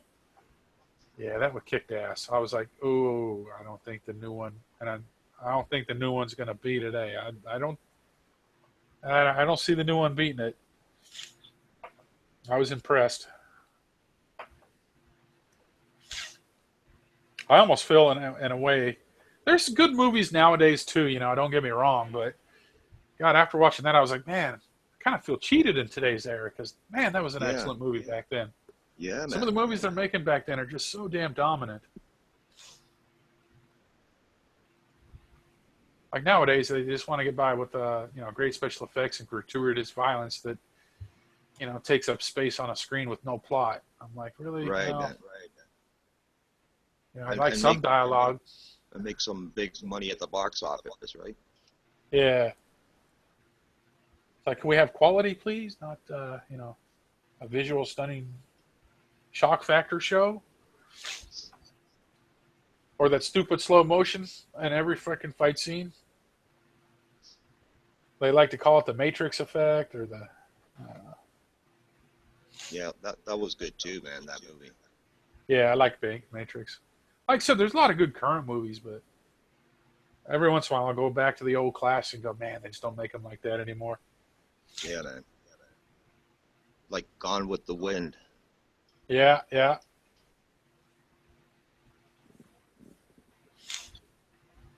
Good old Clint, too, I watched True Grit. Yeah, that's right. Actually, there's a remake I did like. I like True Grit with, I think Matt Damon was in it with Jeff Bridges. And I'm watching it and I enjoy it. My missus says, hey, guess what? I was like, what? That's a remake. What? Yeah, it's a remake. Nah. It's like John Wayne. Go Google. Oh, shit. So So I found me a copy and downloaded on, and then we watched True Grit with Wayne. And actually, it was pretty good, for Dated. Yeah. The ending was kind of gay. I'm going to tell you something. It's going to make you laugh. The first movie I ever went to in a theater, man, was Prince's movie Purple Rain. Really? Yeah, I'm not kidding you. Oh. My friends used to go to the theater, they watched Star Wars when that came out. They watched whatever movie came out. I was working, man, part-time and going to school and that. Purple Rain came out, and my friends were going to it. And, hey, you want to go? I said, what is it? What's it about? Oh, it's Prince, man, this and that. And some nice girls were coming with us, eh? I said, yeah, I'm in. Oh, that right there. Who cares what the movie's about? Yeah, I'm in. Let's go. So that was the first movie I ever went to in a theater. Oh, that's funny. That is truly funny, dude. Most people say, oh, you'll think it's funny, and it never is, but that one is truly funny. I'm not ashamed to say it. Because that's a pretty terrible movie, I think. But the song was kick-ass, and it was Prince, so... And if you had a date, like I said, when you got a date, it doesn't really matter how good the movie is. Just long as it's I was in that. Yeah, exactly, dude. That's funny. That's really funny. The first movie. I'm trying to think of what mine was. It was a 1968 movie with Steve McQueen called Bullet. And Bullet, that's it. Yeah, Bullet. Yeah, Bullitt. Yeah. And I remember seeing it. Like I said, I remember saying, "Hey, Night Mustang." He said, "No, that's a Bullet." Yeah. I said, "What's that?" And he said, "Well, it's a Steve McQueen movie, and it's the car. Well, obviously it's a reproduction, but that's what it was called, a Bullitt Mustang. Well, if you know motors, it was a 390 with a 2+2 carburation system. Anyway. I believe they shot some of that in Canada too, man. I believe. Huh. The Bullet. I'm gonna look it up. The Bullet. So it's just called the Bullitt Mustang, and it'll come up. Yeah, the Bullitt Mustang.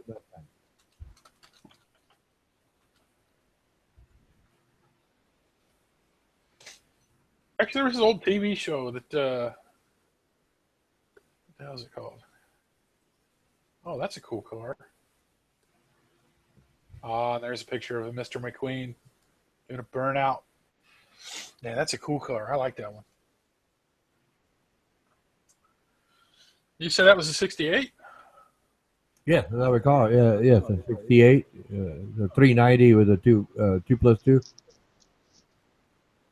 Yeah, that's a cool car. Yeah, I've always liked the fastbacks. They're nice. They sold so many after that movie, man, of those cars, man. the Mustangs. I like the Stingray. I think that's a Corvette. Yeah, but what year? That's what I'm trying to think of. The year that I liked. God, there was a TV show that was in. What are you talking now? Stingray? Are you talking Corvette? Yeah. There's a Okay. car. Yeah, I'll just look it up.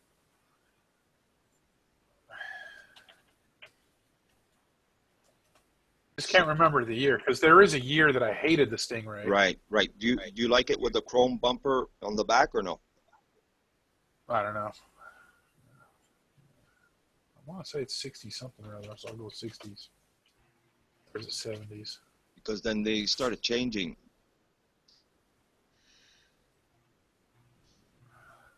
Yeah, it's this in the time of the 60s. It looks like. Yeah, in the 70s they started changing the back. Oh, did they? Yeah, I think 73, 74. I think 74 they started changing it. Okay.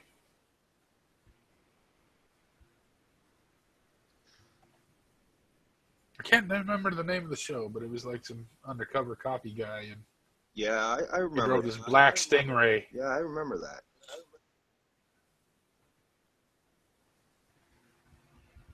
What year is that one? Yeah, I don't remember the guy. Yeah, but I remember that.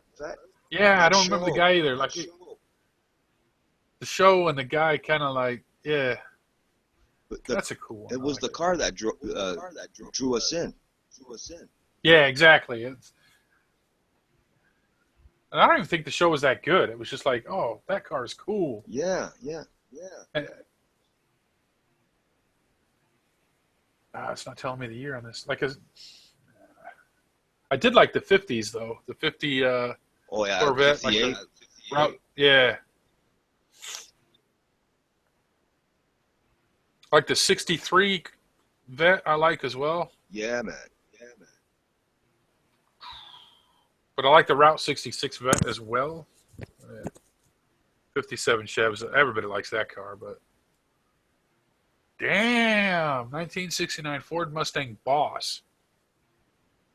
I wonder if I can. No, I can't rip that picture. I prefer the 55 Chevy. Oh, okay. Yeah, now you're talking, Ronan. Yeah, I like the 55 myself.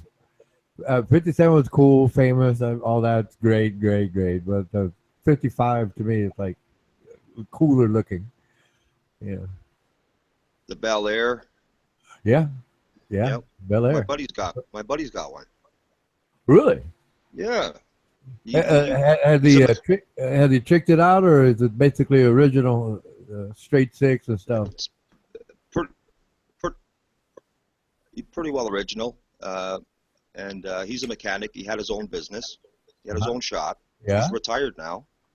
Yeah. He worked very hard, man. He worked many hours, Ronan. Oh yeah.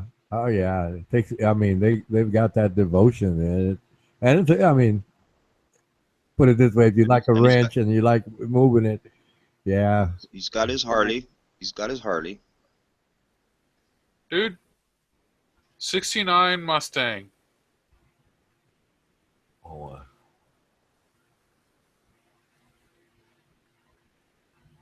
Can you make me that? Yeah, I heard you. Oh, I'm trying to get the picture. Sorry. Save, copy link. I'm on my tab. All I can see is the screen with you guys. Oh, okay. Oh, I don't know how to do the screen thing. Never mind. It's not important.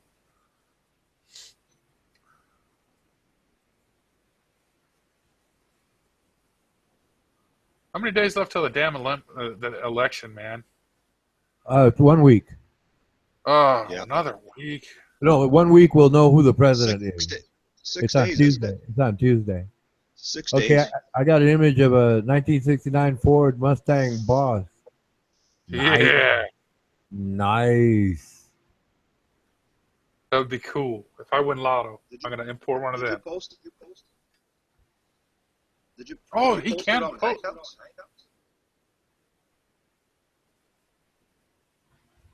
Nice. Hey, what about that Mad Max car? That was cool.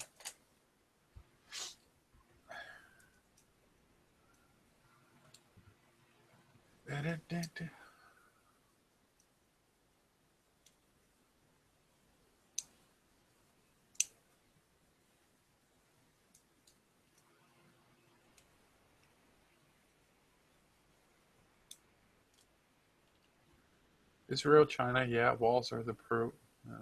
I see more of that election talk. Starting to sound like zombies to me. Hillary Clinton, wall, emails, and toupees. Liar. Locker room. Liar. Locker room. Emails. Oh. A whole year. And it's almost over.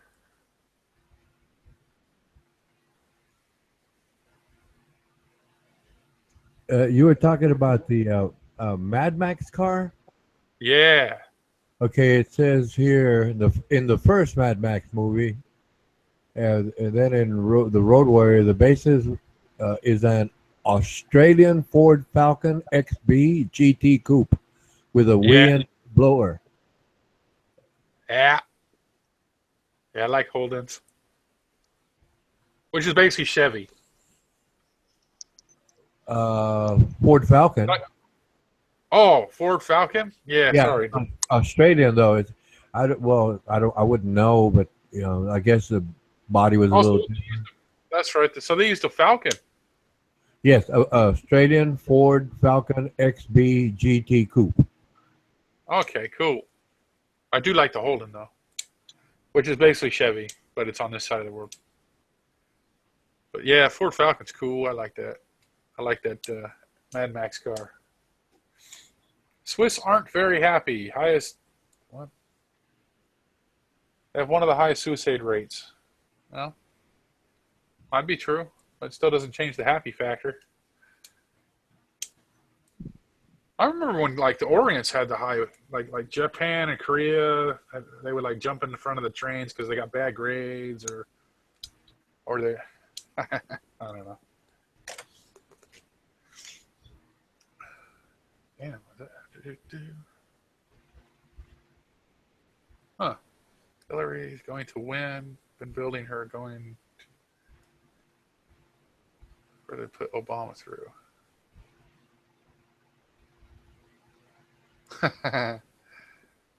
Happy dance for Hillary. I guess we got a couple of Hillary supporters here.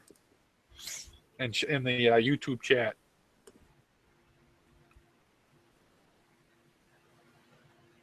Damn, I don't know who I'd vote. I was thinking about making a plane ticket like about a year ago. I'm gonna book a plane ticket to go to. Nah. I'd probably, man, that's a hard one. Trump or Clinton, man. Dude, as this whole thing's been going on, I've been flipping back and forth.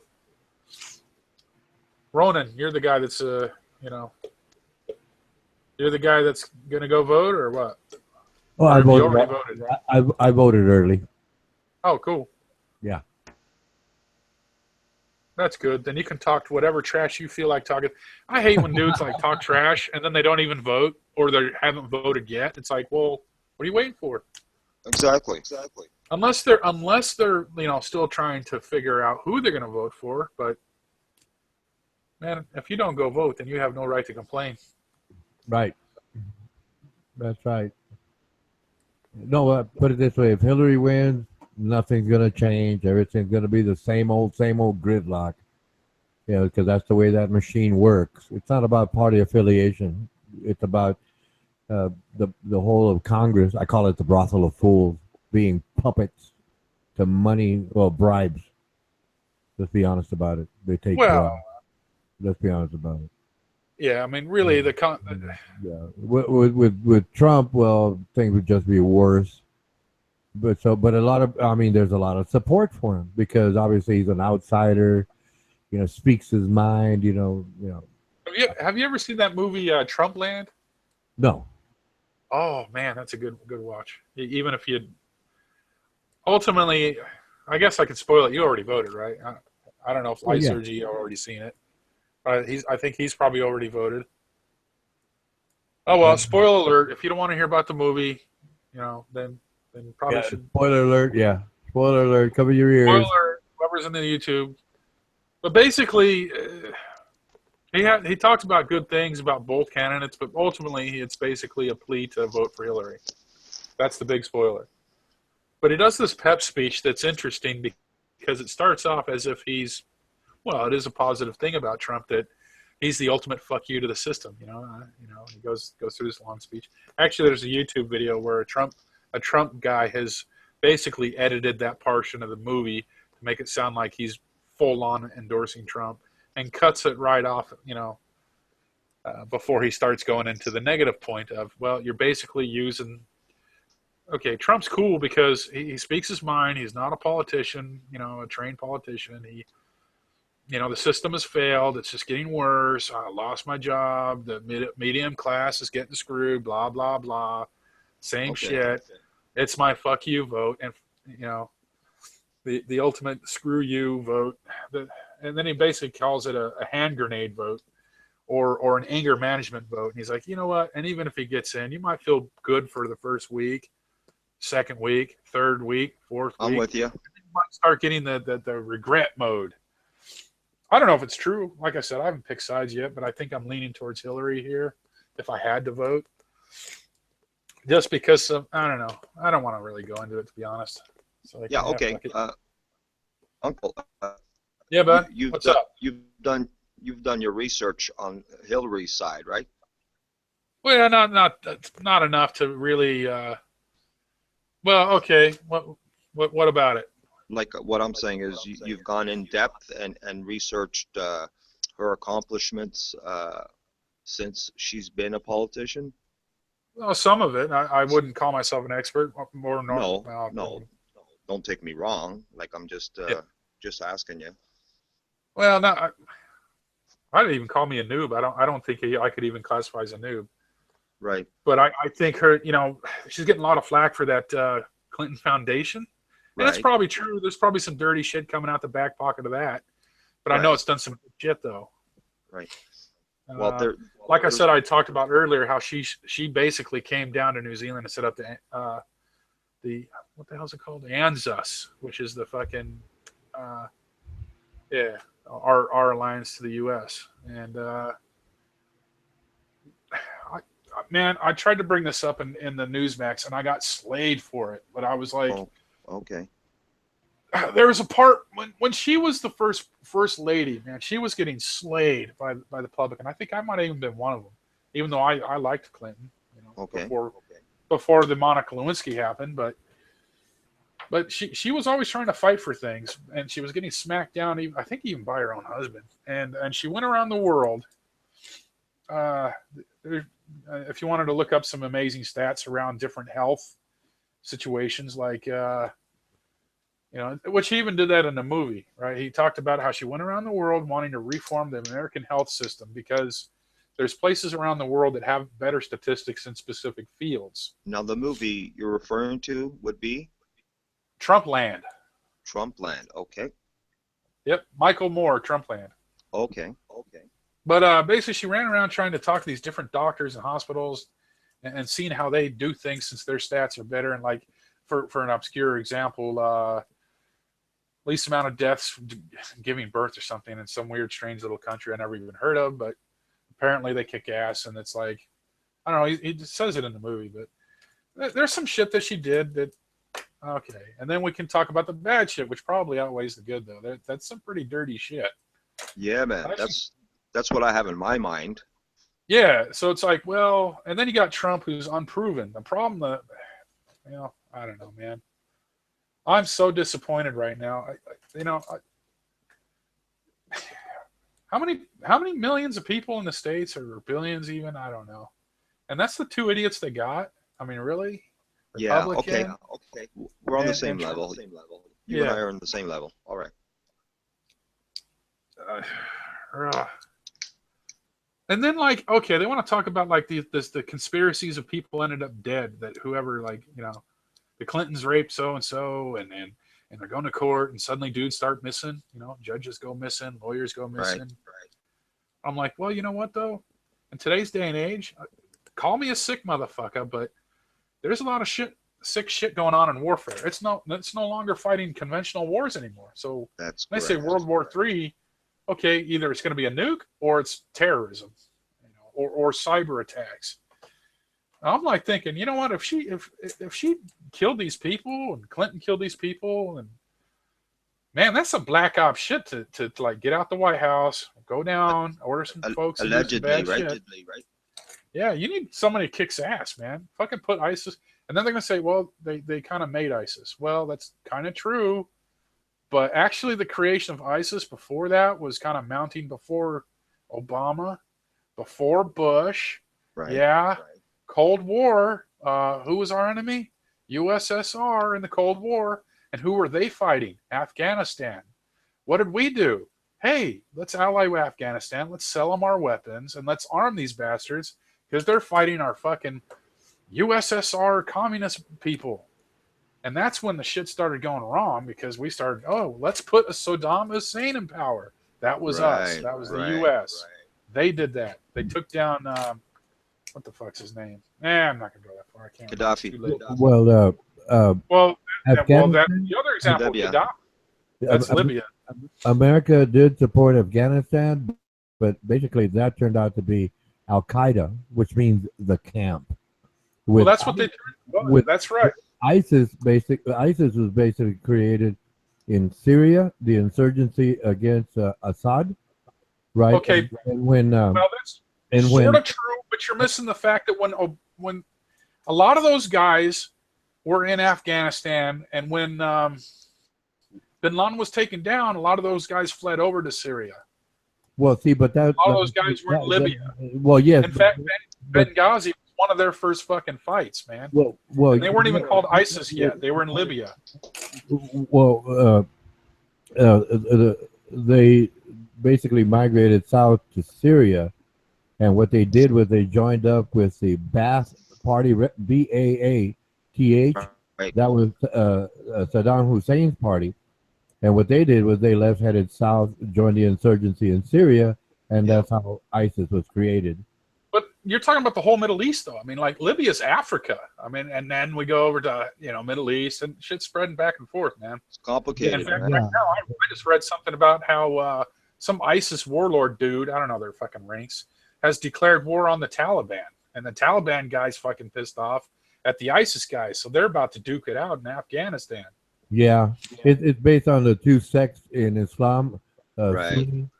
But you know what? It's kind of funny how it's conveniently shaping out, And yeah. But we're so we're so far off track though. Now we were talking about Hillary and Clinton and Trump yeah. Man, there's a lot of shit. It's interesting how they muddied the waters, Yeah, well, that's the thing. It's so tabloided out now that I can't even remember what the fuck. Like I research and I read stuff about each person, and then by the time all the mud's being slung across CNN and across MSNBC or whatever the hell they're called, Fox TV, you get on these forums and these chat rooms, and then I get deluded and I'm like, wait a minute, I got to re-research this shit. Oh wait, I forgot. Oh well.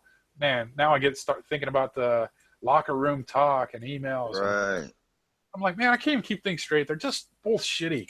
Like propaganda. But Trump's good with the economy. Well, he's good. How many millionaires actually do? Well, he has done some good things, but he's also, I can still think about how, I still remember some cases where there's a lot of dudes that did a lot of work and did the job done and never got paid for it. Yes. And that's what I'm afraid of. If I just, that's what I'm afraid of with Trump. He'll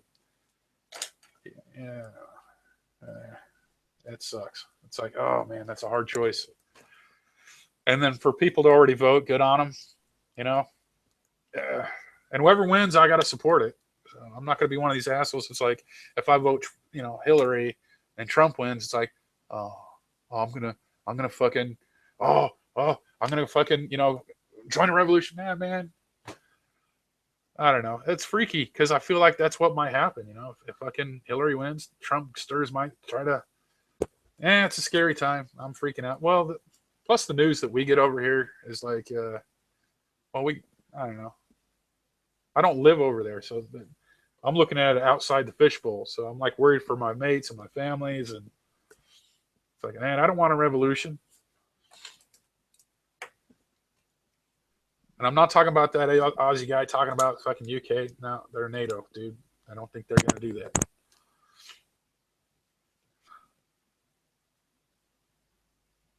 Oh, Ray of Sunshine's a Trumpster.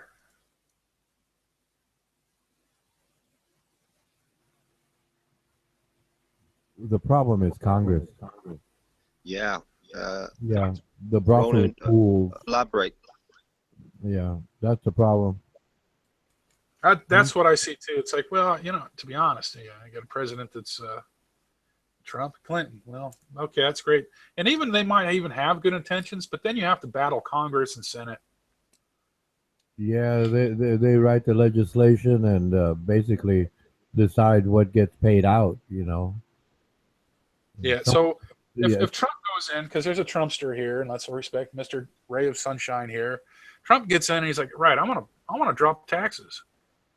You know, and this is what worries me about Trump as well as a voter is that throughout the campaign, I kept reading that all his boys are, you know, well, not all. That's not accurate. A lot of the Republicans are ducking for cover with Trump and have pulled out and have stated they're not going to support him, which means it fucks up the Electoral College. Yeah. And even if it gets in, then you have the Republicans that may have abandoned his ass. So when he hits the Oval Office, the Congress and Senate Republicans will be like, well. But see, that's where voting for them guys are probably more important than the damn president. But I don't think a lot of people think that way. You need to have a good Congress and a good Senate. Do you know in America that only 9% of registered voters cast a ballot? Really? Yeah, it's a statistic that came out last month. Really? Really? Wow. If there was more involvement, you know, with actual registered voters, maybe there could be a change. But I understand. No, but I do understand. Well, perceiving it, right? I don't have numbers, right? But perceiving it, I do understand that a percentage of them, a large percentage, maybe 60%, let's just say that, those people are really focused on their families, their jobs, what they do day in, day out, and they're making money. They're happy in their lives and they move along, right? The difference is basically they're just like they're despondent. I mean, what's the point? What's the point of voting? Nothing's going to change. Right. And then whether there's that 9% that actually do cast a ballot. Damn, Those 9%. numbers. When you say cast a ballot, you're talking voting, right? Voting. Or am I Voting. Of all registered voters in the United States, only 9% cast ballot. Those numbers are crazy. Yeah. That's just. I mean, I was shocked when I was like, what? How depressing Over here, it's 8%. is that? Dude, that's pretty high, 80%. Yeah, but that's just the way it works out. But you know, In fact, last week I voted for. Where is it? This was kind of a cool system. I didn't really know this happened, but last week I had to vote for. We have a thing called North Power Electric Power Trust, and what that is like our power station for our city, which is the people's power company. So all the city people have a chunk of this power resource. So we have to vote in like the CEOs Right. every so often. So we have to vote for 5 dudes to run the company on behalf of the people. The board. And by doing this, yeah. So that was like, damn. Came to the mailbox, you fill out the thing, you send it back. yeah, here we have that electoral college, and that's a mess. That's a mess. I don't like the idea of delegates. I really don't. Well, you know, in the earlier primaries, right? Because I mean, shit, we just got done voting about are we going to change the flag or not? Because the New Zealand flag looks so much like the Australian flag. yes, as I recall, it does. It does. Yeah. So John Keyes wanted to change it, and so we had like series of vote after vote, narrowing down the choices, and ultimately the classic flag won because that's in World War II, that's what they fought for, that flag. Right. And Vietnam, they fought for that flag, and all the other wars they fought for that flag, so that was the flag they fought under. Much blood has been Plus- lost over that flag. Yeah, exactly. Same thing. Like if you guys voted, hey, Hillary or Clinton, whoever wins, or even Obama right now, turned around and said, hey, let's get a new flag. I'll guarantee. I would like to think that I'm the Canadian. American public would be like, hell no. Oh, sorry, yeah. Or your prime minister says he wants to change the maple leaf. I'm pretty certain you guys would probably be like, nah. No, that ain't happening. Yeah. Yeah, exactly. I would Yeah, change that's American only flag. that's only I like the maple leaf too. yeah, that's only like if let's say for example Puerto Rico, right, is granted statehood. Well, yeah, then we'd have to add a star that the flag would change automatically because that's what the stars represent each state, and there's 50. So if like Puerto Rico or any other territories like Virgin Islands, I think it's Guam, if they became states over time, well, we'd have to modify the flag accordingly. Yeah. Yeah, that was cool when we got our power company, because we used to have to draw power from like the biggest city, which was Auckland, and that was a fortune. And then since we the people in the city took the power company up here over, the electricity rates have dropped like huge. Pretty cool. I like the voting system over here.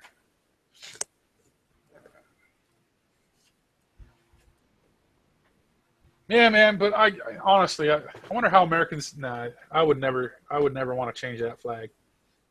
That's a damn cool flag. Both the flags, actually. I like the maple leaf flag. I like the red, white, and blue stars and stripes.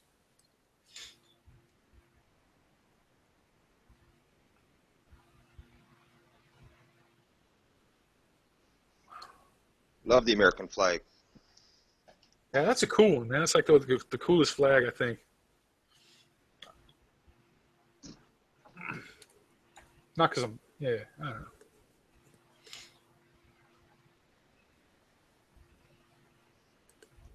But I like the Canadian national anthem. Oh, that's awesome. And so is our flag. It's I was gonna say, hey, how about Canada? It's like you get. I mean, that I like it. I like the imagery. Yeah. I'm gonna sound biased. Damn, I don't even want to say it. Never mind. Well, I'll say it. I like the New Zealand anthem. That's my favorite. I'd have to hear it. One of the reasons why I like it, well, it's such a unique tune too, but one of the reasons why I like it is because there's two anthems in one. One is in the native Maori language, so when it's going, the first half of the song is you sing it once in Maori, or Māori is how you'd actually pronounce it, and then you repeat the same song but in the English language. So they it's kind of paying respect to the heritage of the natives. And the song is cool too. I like the tune. So I guess it's because of that symbology of singing the native language and then kicking it over to English, since it's a what do they call it? Starts with a C word. A colony, I guess. Yeah, that's it. Yes. Do.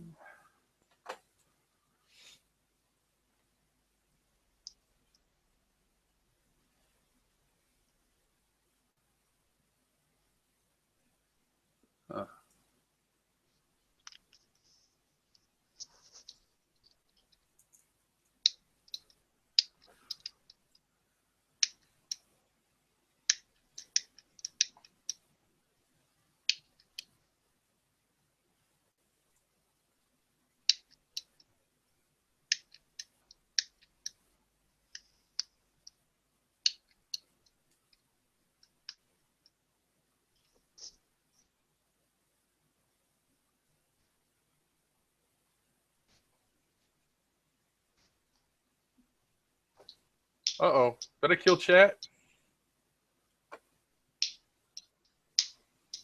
No.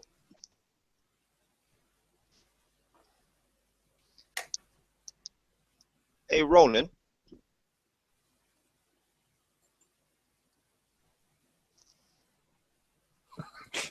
Yes. That's right. Oh, jeez. What are the numbers there? Population U.S. now, 307 million. and 9% registered voters. No, of only 9% of registered voters. Only 9% of Of registered, registered voters. voters. Hold on, I'll get that. That's a different statistic because it's not the total population. Right. I was listening to the New Zealand national anthem just now. Hey, it sounds pretty cool, man. Hold on, I'll be back. Yeah. 9%. Yeah, that's crazy. Yeah. I wonder, I'd love to see the stat of like maybe in the 80s to now. Like maybe it's a generational gap thing or No, wow, I think people have lost so much faith in I didn't realize it was that bad. so much corruption, eh? Dude, I don't think I control them anymore. Like I used to just like, if I find out which room was for who, like I go in and the room's all like Trump, Trump, Trump, you know, outnumbering, you know, Trump deserves are just going nutty. I'll go Clinton. Man, I've been banned for most of the live news for that. And then they'll be like, Clinton this, Clinton that, and Clinton this. I'm like, well, Trump. And I start naming some of the good points. And I start being dicky. But now I'm like, man, I don't even think I control. It's just, Yeah. wow, it's gotten that bad. Uncle, those numbers are mind-boggling, man. It is. It's like, what? We only have 146,311,000 registered voters. Huh. So 9% of that, you know, yeah, it's Wow. embarrassing. It's embarrassing. Wow. That's Well, maybe we'll get a bigger turnout this year because I mean, it's all over the news. You know, everywhere. well, that's is what I was going reporting to it. say. Actually, was what stat? Like, what year are you looking at? Because maybe this year, because it's so hyped, that it's so unique. Oh And, no, well, it was from a previous election, but this year, Oh. obviously, we don't this know. year, I think it'll triple that at least. I'd like to bet on that, you know, but it's like, yes. I mean, when I when I used to go to register early, the line, you know, maybe I had to wait, you know, 6-7 people. This time it was like approximately 40 people in line when I got there, and the line kept extending after I got there. And I said, man, it's like a big early turnout. So it was a surprise. Damn. Hey, Uncle, you were talking about electricity there, right? In New Zealand. Yeah. Listen to this. Here in Ontario, the rates electricity have gone up crazy. There's this couple. Their rates were like $150 a month electricity, and now they're getting like $650, $700 electricity bills now. Wow, man. Holy shit. That's about what 300-400 times more. What did it happen gradually or was it like all of a sudden? It's gone crazy. There's people on fixed incomes that they don't know what to do. The electricity rates have jumped between 50 and 70% in some cases. That's big time. Yeah, Damn, I thought that's huge. I thought I would tell you guys that. Like I pay. Well, what is it? The Ontario government a few years back signed a deal with Samsung, that Samsung company, with clean energy, solar power, you know, and wind turbine, and that deal is cost the taxpayers a fortune. We have smart meters, eh? Yeah. Now it's time to pay. Yeah, true. I say, well, I mean, nuclear is probably cheaper, but it's not safer. Well, I don't know. America's never had any bad shit go down like what that Chernobyl or that Japan. Right. We have so I our own suppose corruption. Yeah. I'm just trying to think. Well, is nuclear the way to be, or is it? I don't know. They voted in this I don't- government that did the deal. The liberals here, they voted them in majority, and this is what they got: is these increased electricity bills. Wow. Man. Well, that's like here. Over here, we got like I remember living in California and stuff, and there was like hobos everywhere, bums everywhere and stuff. And then I get here and there's no homeless, no hobo, no. Let me correct Right. that. Not they, we Really? got stuck. We are stuck with these rates. Not they, we, me included. Oh, so you guys have to pay out of your pocket plus the tax. So you're having to pay Yes. rates that are just Yeah, it's crazy. Holy shit. Well, that sucks. Man, when's the next election? No, I don't know. Well, that's the thing too. Once you put something in place, man, it takes forever to like fix it. I think. At least they say it. Well, it was the big unions that voted them in majority, eh? You know, Yeah. the teachers union, the public unions, you know, the ones that have these high-paying jobs, they voted them in majority. Huh. Damn, I don't know. Well, now it's probably like, can I have it redo? You know, it's always the small people that pay. You know, the people on, old age security, people on disabilities and whatnot. Huh. Yeah. Scary shit.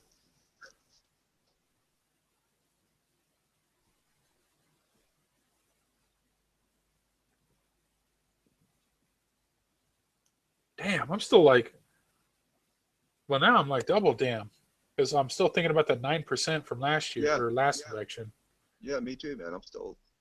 and then that, and then mind-boggling. 300-400%, and then you guys are going through 400% increase in power. It's People work so hard, eh? yeah, man. Get stiffed by their governments. The people are doing their part, paying their taxes. Yeah. Yeah, we go over here. We're going through the same kind of thing. Well, Yeah, it's a worldwide problem. yeah. I Corrupt mean, differently, politicians. things happen differently, but it's all the ends and same result. Things are getting harder and harder for, the not so millionaire people. Millionaires are happy. The rest of us are finding it harder and harder. Yep, the globalists. Yeah. Come election time, they promise people the world, eh? We're going to do this. Yeah. We're going to do that. We're going to create jobs. It's always the same line.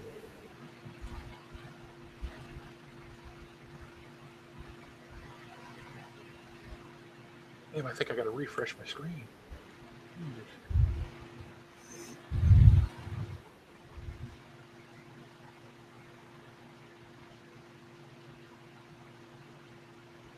You think it's a good thing? Like America wants to stop being world police and work on their own. Well, you have to remember this. America has been everybody's friend.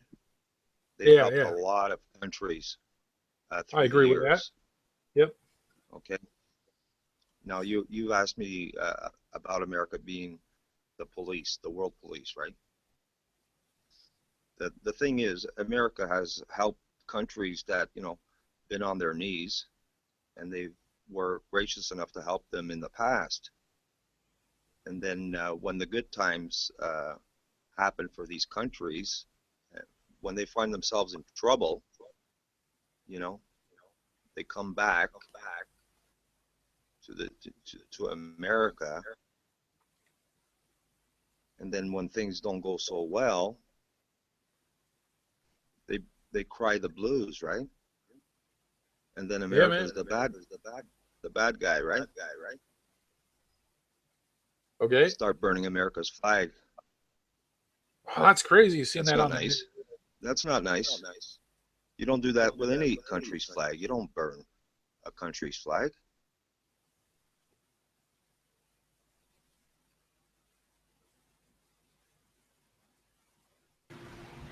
I just heard the New Zealand national anthem twice. That's a pretty cool tune.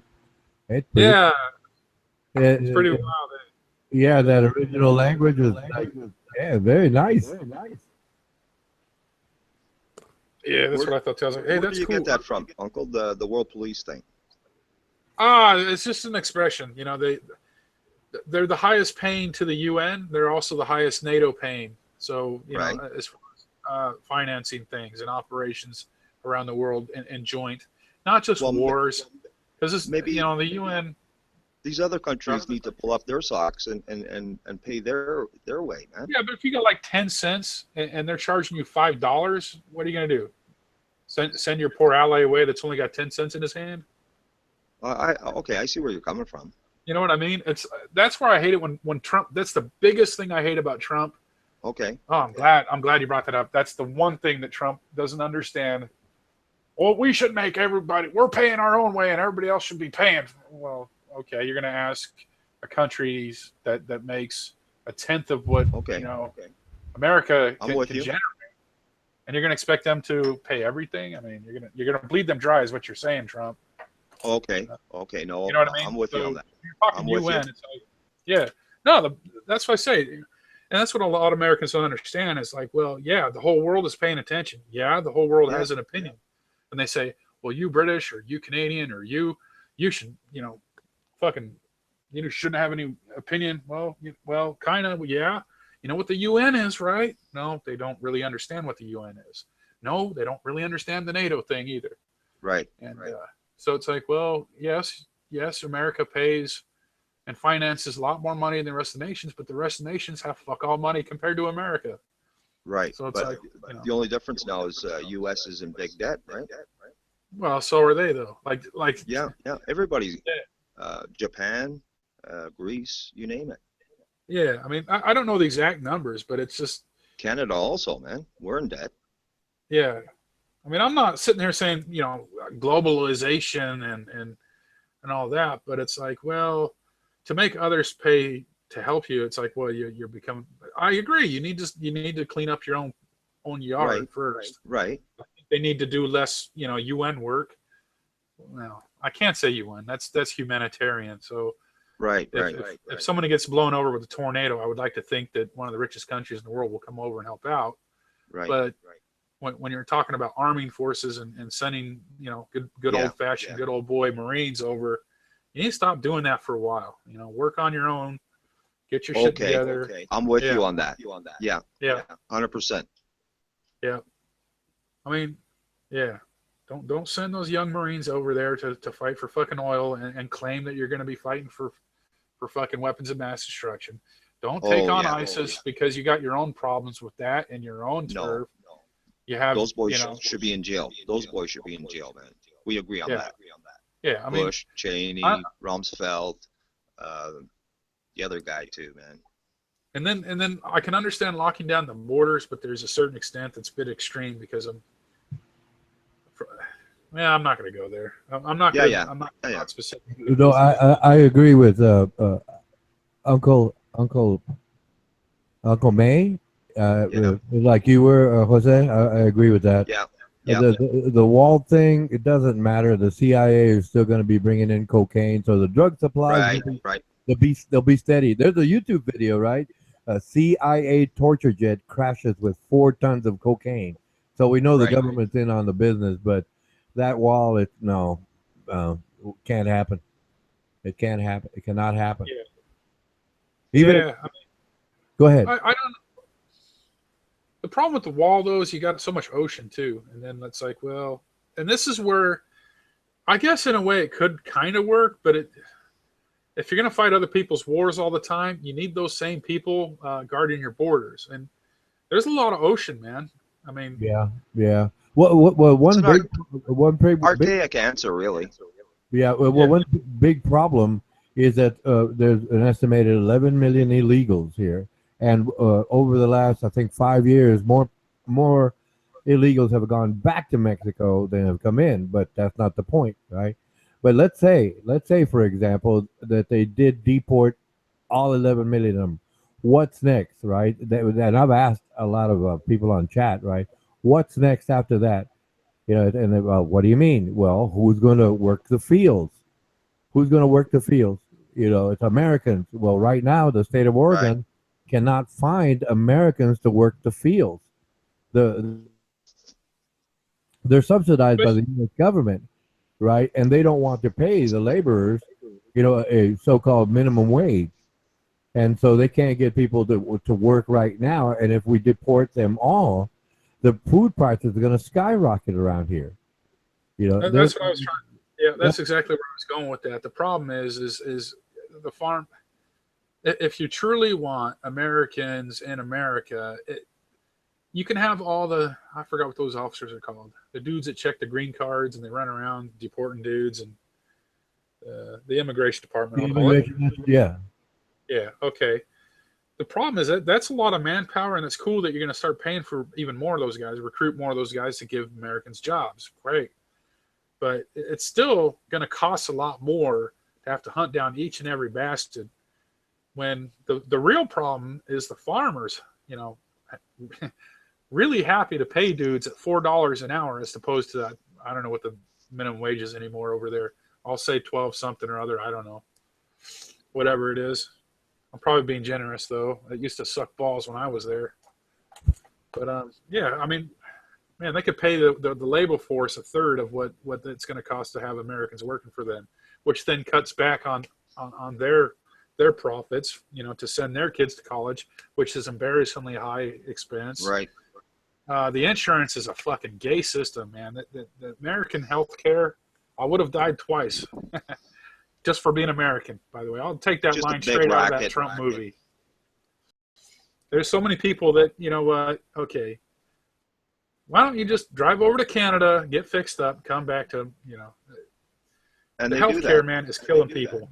Yeah, the healthcare in the United States, you can literally have people dying off every year. You get like 50,000 people dying because they got shitty insurance. And nobody's going to fucking do anything about it because they're too scared to get fucking sued. And now it's gone to fucking specialist after specialist, and I'm starting to rant again. Okay. No, it's all right. No, it's all right. I forgot where the fuck I'm going, or what the hell we're even talking about. Well, the problem. Immigration. The problem is The wall. Oh, immigration. Thank you. Okay, let's get back to that. I'm sorry, I went fucking way right field. Yeah, I mean that's what's hard though. Is like, man, you okay. I mean, well, I hadn't thought about it till now. It's like, that's right. We've been civil towards each other. We've disagreed on a couple of things and agreed on many other things. But you know what? Most people talk about the problem.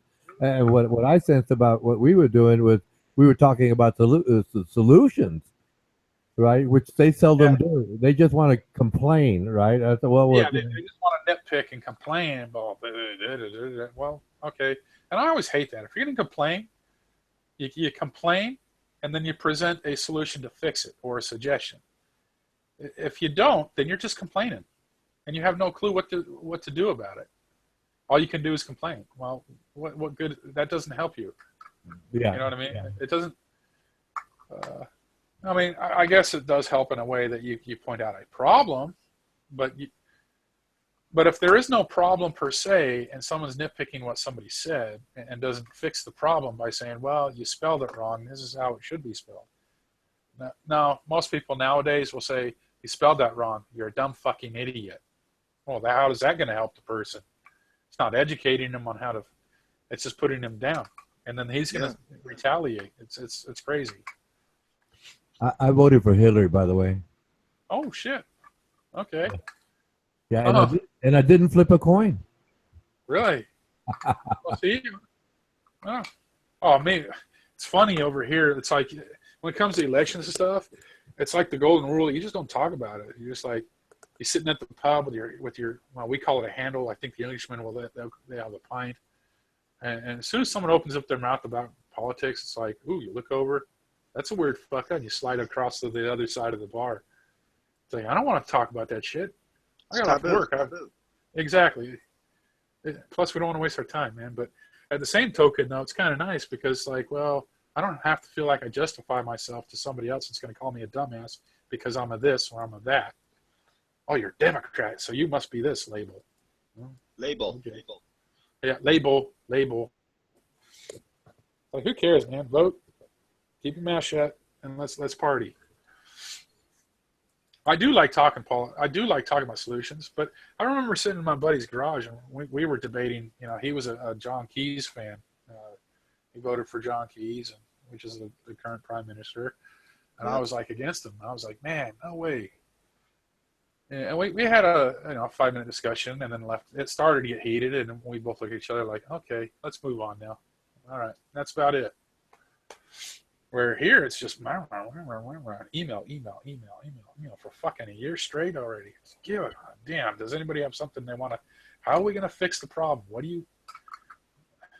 You know, my biggest concern with Trump was. I think they just want to protract the argument. You know, so that way they don't have to do anything. They really don't. They really don't, and that's a nice tactic, but it's not benefiting the country in any way. So that's just what it is. Yeah. We've identified the problem. We've come up with potential solutions, but the problem is it's like the people still want to vote with their hearts versus their minds. So that's how that goes. Yep. That's it's true, actually. Oh, what a shitstorm! But man, it's fun. I mean, constructive conversation for a change. But I'll say this much: I remember when the George W. Bush election that was going on, and I said to myself, if this guy gets elected, America is going to have problems, because I know he was a dumbass, Yeah. And here we are. Here we are. He did 2 terms. I'm being honest with you guys. He did his 2 terms, but in his first term, I said to a friend of mine he's like 15 years older than me. I said to him, the first thing he's going to do, he's going to go to war. He's going to engage in war.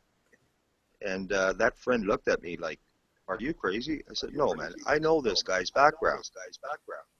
Sure enough, man, he stirred up the pot. He found a way to engage in war. Anyway, I thought I'd share that with you guys. No, that's fair enough. Yeah, I have to admit, especially the last couple months, seems like the longer this campaign's going, the more fierce it gets. Okay. As far as people in chat room things, and I'm like 2 months ago, and even to this minute, I'm like, man, I can't wait to say I told you so. I'll be sitting here next year. I wasn't happy about it. Yeah. Actually, I don't want to say that because that's just rubbing it in, rubbing salt in a wound. But yeah, maybe 8 years from now, I'll say, hey, I told you so. Wait till they get a good president and be like, yep, told you so.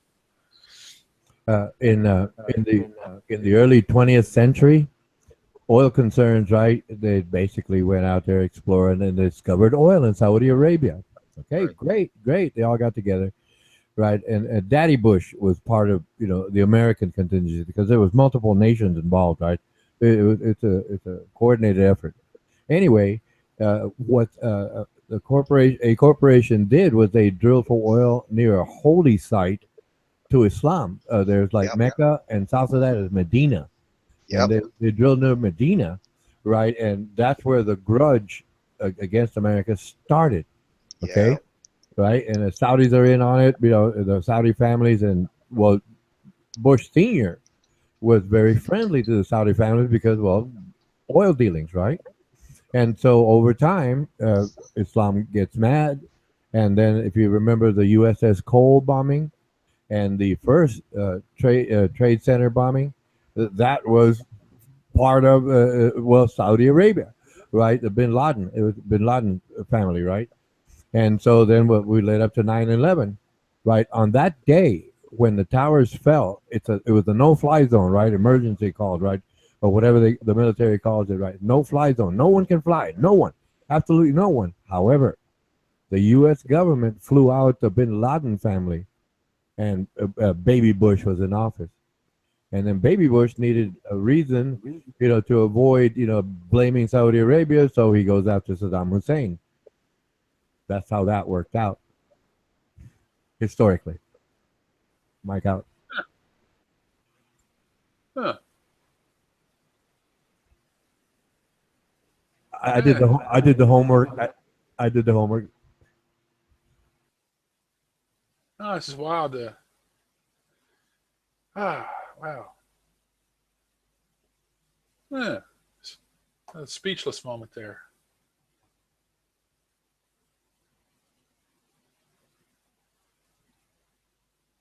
That's like earlier, the reason why I say speechless, how Armando, remember, I don't know if you were here for that, when they were arguing over religio, that Christians were literally fighting over their same scripture. So you had one Christian disagreeing with Armando, and the gentleman Beckel and Jay Tudor. Yeah, Jay Tudor, he's the regular, but that gentleman Beckel. That's right, Tudor was there. And there'd be times when the room would like settle down and just be quiet, and Armando was saying, "See, that silence means I won." And I'm like, "No, it means people are reflecting what each other said, because so much had been said and argued that shit's still spiraling in the brain. So sometimes you need to stop and reflect." Yeah, no, I remember. I remember when you said it. I remember when you said it. Go ahead. Yeah, go ahead. No, that's what I'm doing now. When you start dumping down information that I didn't know, I have to sit there and reflect on it and go, oh, it all makes sense now. Where you're doing a puzzle and you're missing that one piece in the middle, and then here comes Ronan here, hands me the piece, says, "Here, this fits there." Oh, let me reflect on that. Yeah, that's where that was. Mike out, by the way. Yeah.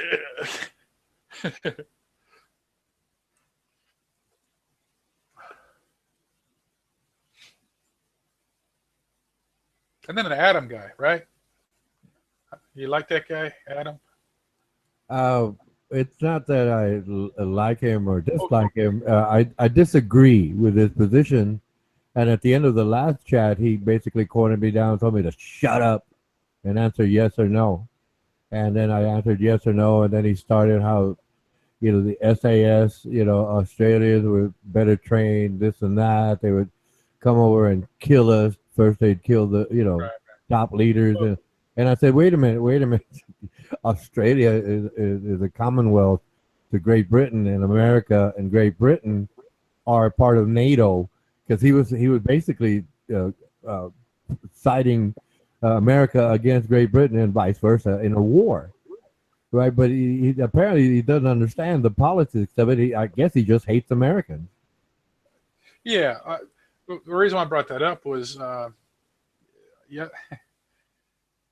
he did exactly the same thing that I went through yesterday with him. Like yesterday, or 2 days ago now for you guys, I don't know. Time here is different than yours. But yesterday, I was in, that dude's avatar looks like a towel. Really nice fella. Flat something or other. Yeah, a flatty plane. Yeah. I was in with him and a few of the, actually it might have been even you guys. And he nutted out on my ass. He was, oh, that's right. It was me and you, Ronan. And Flatty had asked what would happen. He was trying to ask what would happen if some shit happened with Clinton and made her basically disqualified to be president. And that's when I stepped in and I asked the question, well, that depends. Are you talking before she's elected or after? Because it makes a big difference when you're asking that question. And then he started nutting out a little bit, but he was still under control. And then he says, "Oh, okay, let's pretend she got voted in." And then a month later, some shit goes down, and then that's when I wanted to bring up the fact that, okay, the Congress is going to go for an impeachment. And then he just started going nutty and went on about how it's going to be martial law and the other three candidates are going to take over. I'm like, no, that's a job. I'm pretty certain that's a job. Well, you were there for that. In fact, you corrected me on some things. So I was wrong on some of the stuff, but he went through the same shit he did today. He literally blasted the shit out of me. Exactly the same shit. Going to war with America. This, that, blah, blah, blah. And then later on, he comes in to talk and doesn't even give me the chance to, he just right away muted me. And I'm like, really? At least he only muted me. Could have. Yeah, I disagree with that. Yeah, and then to see him come in today, and I was like, oh shit, here we go. Well, I was surprised that me and him developed a semi-respect over the fact that I do know that he's over-exaggerating how effective they really are, though. I don't think one basic Australian Royal Marine is as good as an SAS, not even near that, or we'll be able to mow down 100 Marines. No, Marines are hardcore too, but basic training is double because they don't have a population like the U.S. Right. No, but he was just talking about the basic training. Yeah. But there's like I pointed out, there's different trainings after that, depending on the special. Well, that's the same for us as well. But the point being that I wanted to make was, hey, you could have let's pretend that all of Australia forces and in New Zealand are nothing but SAS soldiers. The problem is the U.S. Marine Corps is at number 250,000 right now. Just the Marine Corps. That's not talking Army. That's not talking National Guard. That's not even talking about Navy and the Navy SEALs or the Air Force. That's just basic ass Marines. Marine Recon, 250,000 strong. Great Britain, Royal Marines are actually pretty badass. But anyway, they only have 7,500. 7,500 badasses versus 250,000. Let's pretend, theoretically, that, okay, one soldier's worth 100 American Marines. Man, your math ain't even close. What, 75,000 maybe, if you're lucky? That's all. You still have, you still have like 1 million fucking plus to fight against. That's not even comparable, man. And you're not going to mow down. Yeah, I have respect for the Anzac forces and the man for man, that they have a better training system because they have to. It doesn't make them a better army by no means. They're under-equipped, actually. The U.S. Marine guy has equipment that makes him far superior to most forces in the world. I mean, shit. It's like, well, in fact, a lot of our guys, talking about Commonwealth, we practice with our own version of the assault rifle. But when we shit hits the fan and we get, stationed out in Afghani, good old USA and Uncle Sam hands us a fucking M16. It's a much better rifle. So America finances the Commonwealth forces as well, and he doesn't understand that either. You're absolutely right. That's what I'm saying. In fact, the SAS work hand in hand with the Delta, because the SAS and Delta are pretty fucking badass, and they're the masters at infiltration and intel gathering. That's what they do. So they intermingle. They grow out their fucking beards and they go around, collecting info, and then kicking it back to the good men in their fucking Oval Offices and their drones, and they decide, okay, do we want to send in the Marines? Nah, fuck it, drive the drone over. Sweet as. So it's like, man, UK can't win against USA. I'm sorry. I don't see it happening. The Navy alone is untouchable. Yeah, but I think he was talking more with his emotions than actual reasoning. Because, like I said, I don't know what reason he has to hate Americans, but it's like, wait a minute, Australia is basically, related to NATO. It's not part of NATO, right? But Australia is a Commonwealth of Great Britain, and why would Great Britain want to fight the U.S.? Exactly. He just wanted to hate on Americans. Yeah, I know. He just wants to troll and have power, I guess. I don't know. I actually no. I don't even want to pretend to predict what is in his head. That's another thing that always bothers me when people, oh, you don't get my verse, you don't get what my Bible says, or you don't get. No, I'm not thinking that at all. I just am genuinely confused, or I am genuinely not accepting your answer. It's not because I'm a demon. It's not because, hey, I'm not psychic. And I sit there and I try to think about what Adam's motives are. I don't know. I have theories, but I don't know what's going through the guy's head other than hating on America. He might have seen some. He might have seen some documentary that is saying that, yep, if so and so gets in power, that the Queen and the fucking Prime Minister will go to the UN or the NATO. Actually, it'll be UN. They're the ones that would deal with. That. So the NATO would fall apart, and yeah, the UN. Well, obviously you realize by now that Adam probably didn't know about NATO in the first place. He didn't understand, what the structure was in terms of allies and foes. But like I said, I just think he wanted to hate on Americans. That's basically it. But he was talking with his emotions. Obviously, he didn't understand the NATO alliances and the Commonwealth of Australia. But his point, while he was chatting along, he says he was related to I think he said general, right? Yeah. So I can see like he has an emotional bias there. Yeah, that's true too. That's true too. And who doesn't though? I mean, the Americans are always saying how their foreign forces are the best. Well, they're the best for a reason. Equipment and money and manpower. That's what it is. And the special forces, America has are pretty badass too. So yeah, why not? That's you have everything you need.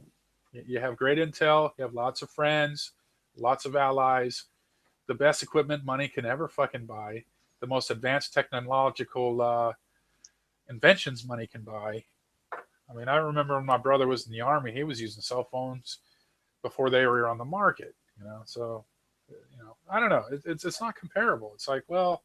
It's not. It doesn't. And nowadays, it doesn't come down to who can shoot all that well. You have to get your shit on the ground first. To do that, you got to sail across the fucking ocean and fly your fucking Hercules, which is old fashioned. So you're gonna drive your, and then you're gonna bring China into it. Well, China has equipment, but their soldiers are pretty shitty. Uncle, don't forget the Israelis trained the American fighter pilots, their techniques too, eh? Well, that's right. They also helped train the SWAT. The Israelis were master urban combat machines. Yep. Yeah, man. They also have female frontline soldiers. Sure do. So yeah, man, they're pretty badass. Israelis pretty bad. That's what I mean. Like America's got so many friends, and then to say that they're gonna bomb fucking USA is like, what? Are you kidding me? You wouldn't even get close to the fucking ocean. California would be like, hey, should we shoot now? Nah, let's shoot them down. Fuck it. Like, here comes the Hercules. Oh well, just shoot that old-fashioned plane down. Nobody will miss that. That reminded me of a story when I was working at a gun range. This one gentleman, he was much older, retiree, and he came up and started talking to me about Mexico lining up their soldiers on the border. They're going to attack us. He was obviously a conspiracy nut, right? And I sat there and heard him out, and then he finished, and I told him, you know what? I know our military is out there, other countries and stuff. But we have a National Guard, and before that, if the National Guard can't assemble quick enough, the owner is going to call me and a bunch of good old boys. That's what we call ourselves down there, right? A bunch of good old boys, and we can shoot. And I mean, I mean, at the gun range, I mean, we had Navy SEALs, people that came in and we chatted with them, partied with them. We had, Marines, Air Force guys, all these guys, you know, and a lot of them were retired, but I mean, I visited a few of their homes. I mean, they have gun collections, you know, and if I need a big gun or a sniper rifle, you know, that man's gonna call me and say, hey, we gotta go, you know, we gotta go. Okay, let's go. You know, we didn't Well, it's defend our nation. But it's like, it's odd for people to say, you know, we're going to attack you. You're fat. You're lazy. Well, yeah, I can sit in a tree and shoot you from 800 meters, but I don't have to walk too far because the bullet's going to get to you. You know, It's not going to get to that point anyway. no, No, it won't get to that no. point. not with UK. I mean, Right. it's It's like another crazy day they came up with. and We're martial law we're happens gonna because the president gets impeached. That doesn't happen. That's it. right. And And another that's what he was saying. Well, it's going to be martial law, and then we're going to have to jump in, and we're going to have to fucking go over there and kill you Americans. But it's not Blah, good blah, blah. unless martial law can be declared if there's like a total breakdown in government, for Yeah. example, or you know there's civil unrest. But Well, that's it won't be for the whole nation. It'll just be for that area or region, whatever that may be. You That's know? right. Yeah, and it's not like, That's like the- go ahead. Exactly. I was going to say that's. I mean, a lot of people forgot about the Rodney King riots. Yeah, I was there, Yeah, man. and yeah, I played basketball with the National Guard that was there too. Yeah, them APCs and tanks rolled on up in the parks. They're pretty cool fellas. Yep, that was pretty. Yeah, the population is massive, man. It's like, oh, let's go back to World War II. You know, yeah, the Americans made a pretty good difference there.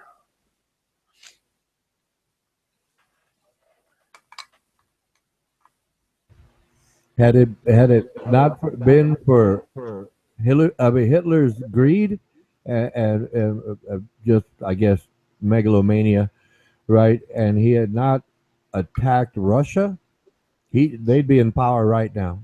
Oh, They'd yeah. be in power right now. Without a doubt. Yeah, they could have waited maybe 5-7 years and then attacked Russia, and then they would have controlled all that too. But that was the one mistake. The one mistake Hitler made, attacking two fronts. It's a poor war strategy. Very poor. Very poor. Napoleon was his idol. Oh, really? Yeah. Oh, really? Huh.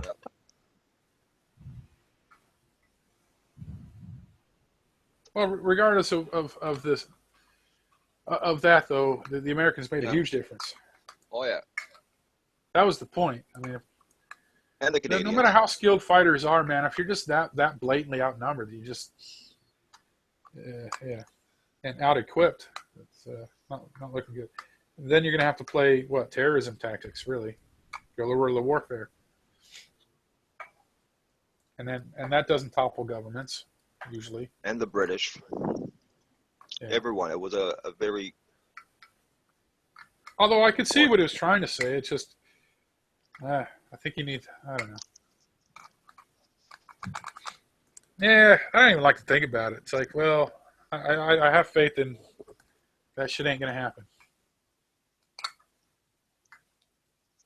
If anything, it'll be good old USA, good old Great Britain, and Thank the God Aussies. for everybody that was involved They're in, gonna be, in stopping you know. this madman. Oh, hold on. I got to turn volume. My volume sucks. All right. Actually, I'm starting to forget what the hell we're even talking about. It's a gay subject, really. That's about Talking it. about the Amerigeddon, I guess we'll call that. The Yeah, theoretical yeah. Amerigeddon. I just came on when that was happening with Adam. Yeah. Yeah. I mean, I went through that the day before, man. Like literally, we went at each other, and yeah. And then he went in to talk to Armando because him and Armando are pretty good buddies, and immediately muted me, and I was like, "That's fine. I don't want to argue either." And then today, and I was like, "Oh shit, here we go. How can I diffuse it? How can I? Well, oh well, can't really, you know." I tried I to can do only- the same thing after, Yeah. you know, he knocked us Oh, off. true. Yeah. Oh, that's still up on my screen. Let me see here. I tried Oh, my shit. best, man. Oh, you're right. You did too. Huh. No, by the time we started booting dudes, like just before that, I was having a good conversation with him, and he was giving me some intel about how Russia's with the Queen and all this stuff. But you know, I'll take it to heart. But until I do my own research, I don't think I can believe anything. So Right. But I wasn't going to call him a liar or anything, or just. So it's pretty freaky shit. But Yeah, that's a look big at him. word, right? See, that's what he did to me yesterday too. Like we were having a conversation, like we are today, and the whole time he was text bombing the shit out of Flat's thing, and I didn't Right. respond. And then here he is doing the same thing. Oh, I see. Here you are, Adam. We need to find common ground. And he's just going. He's talking over. I'll try you. to be diplomatic, as the best Yeah. I could. Oh, okay. And he recognizes for a moment that you're trying to be a cool dude. America and England, but you suppose it. All right. And then he's going back to insulting the Yeah, rest of the yeah. room. And then you're being diplomatic here. And then I guess it all went to crap. I'm not going to read this whole conversation. Yeah. Don't read the last one, man. Oh, that's where I'm going. Last one. Oh, I won't read it out loud. No, that's stupid. Yeah. And I never used that word either. That's a first. I do.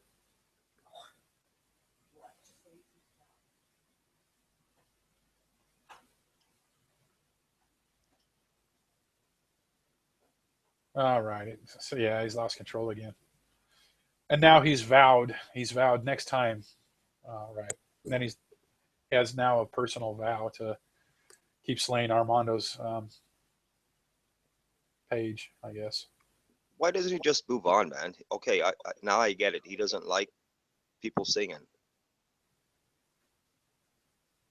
He doesn't have to come on here, I guess, right? I don't know. Well, according to his statement here, he's tried telling us all that he's not the same guy. I didn't read anymore. That they apparently dealt with 2 weeks ago. I don't know the history there, so I'm not gonna. Yeah, Uncle. Yeah. I'm here to change the world, and you little minions will either follow suit or get slapped. Okay. Okay. So, whatever. Yeah, that was his last vow after he booted you. Yeah. No, I didn't read anymore, man. That's it. I'm not even going to read his other stuff, man. That's the end, because you were the last one he booted. You were the only one left in there. I voluntarily left, knowing what's going to happen.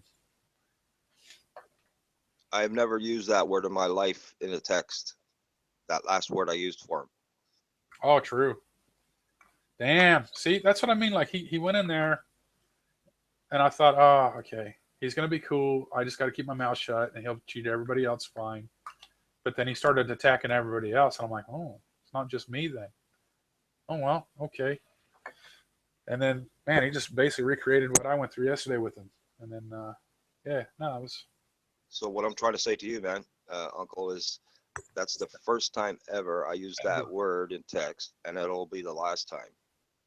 This guy brought out some bad energy in me there. Yeah, I can see why, though. I was trying to be civil and bring everybody together.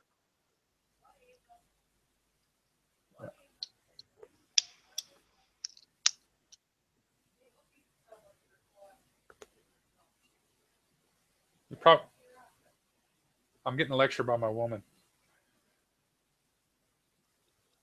And you will listen if you know. That's right. Yeah, I'm just smile and nod. Yeah. Yeah, but she's probably right. Oh, there always. she is. But he almost got her going yesterday. When he was, I mean, I said some really bad things though, so he brought the pretty bad out of me too.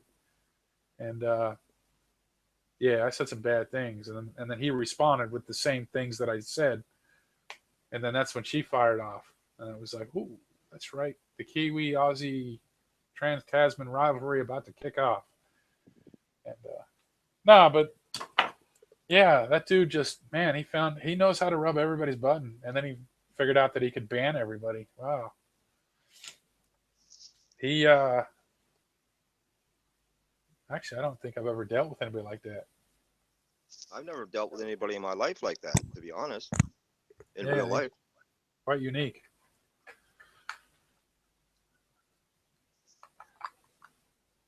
Anyway, we can move on, man. I Yeah, didn't yeah, even we're want to talk moving about on. We're We're at moving 'em. on, man. I tried to give him as much respect as I could, and well, let's move on. Unless Ronan has, I mean, I think we hijacked. Ronan might have wanted to talk about him. Who's that? Adam? Adam D? Yeah. Oh no, you basically the both of you basically covered it. That's what he does. I mean that's how he gets attention. Okay, that's fine. Yeah. I'm hoping he's one of the dudes that cools down and then he's cool again, but I doubt it. And then I say that, but then okay, Yeah, we're I wonder- moving on. We're moving on. yeah, definitely. Actually, I might go to bed. What time is it over there? 6 a.m. Thursday Bed. morning. Yeah. So I stayed up for like ages, 24 hours or something. But then again, these talks are rare, eh? Yeah. Especially in our group. For sure.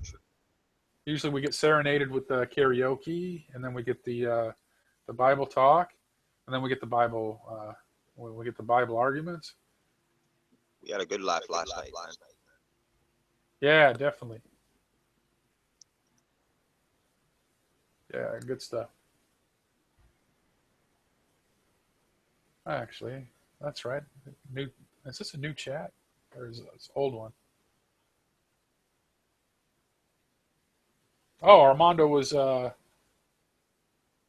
been in a debate with Lyserg. I never know how to pronounce that thing. Well, Ray of Sunshine is supporting the Trump banner.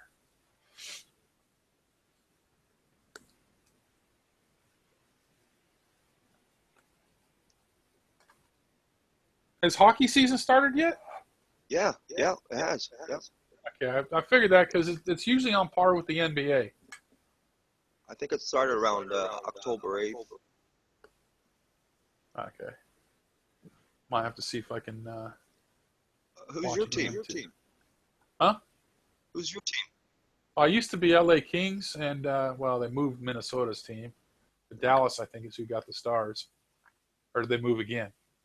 No, Dallas is still there. Oh, okay. Yeah, because I used to. My mom's side was from Minnesota, so I used to go for the Minnesota Stars. I think that's what they were called anyway, and then also the Kings. They from California. started off as Minnesota North Stars. Yeah, that's right. And then that's right. And then Dallas got them, and then wasn't sure if they moved since then. But Minnesota- honestly, though, Minnesota has a full team now. oh, do they? Yeah, Damn. they're called Okay. Minnesota Wild. Oh, that's cool. They should have had a mascot with a mosquito. A lot of mosquitoes out there. I take it. Oh yeah. That's don't you know that's Minnesota's Air Force, man. Okay. The one time I went there, man, it was like black clouds of them, like literally moving black clouds. Like just I was like, what? And they like literally just cloud around, and then like you'd be talking to your mate, and then you turn around, and suddenly you're inhaling a bunch of freaking. Oh, it sucks. Scary shit, man. Yeah, it's like man. West Nile shit, maybe. Fuck. Yeah. So if there's ever one of those pandemic breakouts of disease, Yeah. Minnesota's screwed. It'd be like mosquitoes be spreading shit all over the place. Be like So- devouring all the Minnesotaites. What team you cheer for now? Well, Kings. Okay, yeah, you were saying. Although I haven't really watched. I haven't really watched out here. We don't really get many of those ice hockey games. But I think I might get online and see if I can get a ticket. Or I guess pass or whatever. you figured the team, my team, right? Oh, okay. Where are you from? Toronto. Oh, I don't remember. Aren't they the Maple Leafs? You got it. Yeah, that's right. I keep picturing the jersey being like a blue leaf though, like this cool ass blue and white motif. I don't know if they changed that, or am I Yeah, they thinking went wrong? back this year to an old school design, eh? Like an old maple leaf that they had before. Yeah. They kind of redesigned it. It looks good, man. Nice, man. For a while there, I was supporting the. Didn't Colorado get a team like the Mighty Ducks? Yeah, Colorado's team was the old Quebec Nordique team. They moved to Colorado in '96. Oh yeah, yeah. I went for them a few times when when my team was always knocked out at the time, and then I'll be like, oh well, Mighty Ducks because the movie. Oh yeah. Yeah. Oh, Mighty Ducks because they're close. Colorado's close to California. Yeah. That's me, and it's a movie. Well, they won a cup, man. Yeah. I know. That was awesome. Yeah. We haven't won a cup, Toronto, since '67. Oh, true. Got the curse going. They've made a lot of money, man. Yeah. That's okay. Gold, Olympic gold. Yeah. That's what you guys want to get, right? Yeah, man. Yeah. No more gluing toonies in the ice, though, if you ever come back to America. That sucked. That was such a jinx. Hiding the toonie in Salt Lake City's rink. Hey, man, that was a great battle with America, man. Yeah, it was. It was classic. Such a... Yeah. Yeah, definitely. It could have went either way. I know, man. I loved that one. That was one of my favorites. Plus, man, I would have loved to have been that game though. The last game. You guys are neighbors, man. You know. Well, we're tight. Yeah, and now we're Commonwealth, dude. Yeah. Well, at least I am. I hear you. No, but that's right. Actually, I was reading somewhere. I think it was back when. Well, maybe I heard it. My first trek over the border, right? Cruising up through BC. And someone pointed out that USA and Canada have like the longest neighbor border alliance in history or something like that. Borderless. Borderless. That's what you're referring to. Borderless. Okay. I figured you'd know about that. I don't know. I was a tourist mode, so much shit gets like thrown at you at once. Right. So I know it's exactly border. what you're talking about. Yeah, that's what I was getting at. That was cool, man. Yep. The world won't be needing. Well, America won't be needing building a wall across, our border. Yeah. That's right. They do a good job, both Yeah, Canada and US along the border. Actually, it's funny. I remember leaving, right, or getting into the. How long you gonna stay here? Oh, X amount of days. Oh, okay, sweet ass, bro. Yep, sweet. Okay, and then coming back though, it was like, I'm American. Let me back in. Oh, let me answer your 50 questions. I'm thinking, oh, I'm gonna get back in, or I was surprised, hey. And then a friend of mine that travels heaps told me, yeah, that's the case, man. And then after a time, after my travels around, it's like, yeah, okay. But the very first time I was freaking out. I was like, what, why won't you let me back in? Not to mention I had like a whole keg in the camper there with a lot more cases than I should have. And they're like, oh, you got anything to declare? Oh, I got this, what the hell was it called? I loved it too. A drink called Wild something or other. It was a beer. Right. I don't remember what the hell it was called. Well, I liked Canadian Molson, I think it was called. That was my favorite. Oh, yeah, man. Yeah, good beer, man. Yeah. And then there was one called like Wild something or other, but yeah. But yeah, I was like, oh, I got this one case. Let's scratch it. Yeah, and so I was like, yeah, and going through these 50 billion questions, and then he's like, you got anything to declare? I was like, yeah, I got this case of beer right here. Oh, okay, man. Is that all? Yep. Okay, sweet as. I was like, ooh, shit, good thing you didn't go in the back. I would have been screwed. A lot of Aboriginal art and crafts and all kinds of stuff up there in BC, eh? Yeah. God, going up to Vanderhoof, man, there was like some sort of like fucking protest with all these Native Indians. Yeah, land rights and what have you, claims. Yeah. Yeah, there's a lot of issues still outstanding there. Yeah, definitely. And we're thinking, are they going to let us get across this road? Because they like stopped us like they're military. And what are you doing here? Well, you know what happened was after 9/11, like before 9/11, across the border, whether it was Niagara Falls or Detroit, Windsor, things were smooth, eh? But after 9/11, it all changed, man. Yeah, I was excited. I wouldn't want to, like, when I made my trek, it was before 9/11. Right. And then, yeah, I heard it changed everything after 9/11. But you can't blame both countries for being more careful now, you know. Oh, that sucks. Because I wasn't too long back from Canada when 9/11 happened either. It was like, well, shit, you know. Yeah, many planes landed there in Newfoundland, Labrador, man. Yeah. And the Canadian people there, they took care of our American neighbors, man.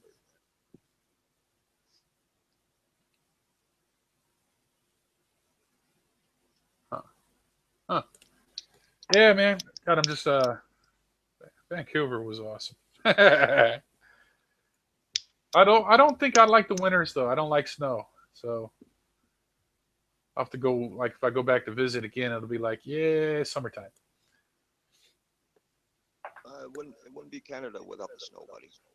Yeah, I know. I don't want more. Well, that's true. That's true. Like, so cold it freezes engine blocks. Yeah, Winnipeg, Edmonton. You gotta plug it in, especially Winnipeg. You gotta have on your block a heater, eh? You gotta plug it in overnight for the next morning, otherwise your engine won't start, man. Yeah, man. That's crazy cold. But yeah, that's crazy cold. All right. Took me forever getting that Celsius down, and then to come to find out that -4 is the same as -4 Fahrenheit. That's the only time it's the same. And then after that, you got to start converting. Ronan jumped off, eh? Did he? Yeah. Oh, geez. Huh. Yeah, you're right. He did too. All right, man. Actually, I probably should go to bed. It's 6:30. Sun's going to be coming up soon over here, man. What's the weather like over there? Is it like summer already or no? It's approaching summer, yeah. So, Yeah.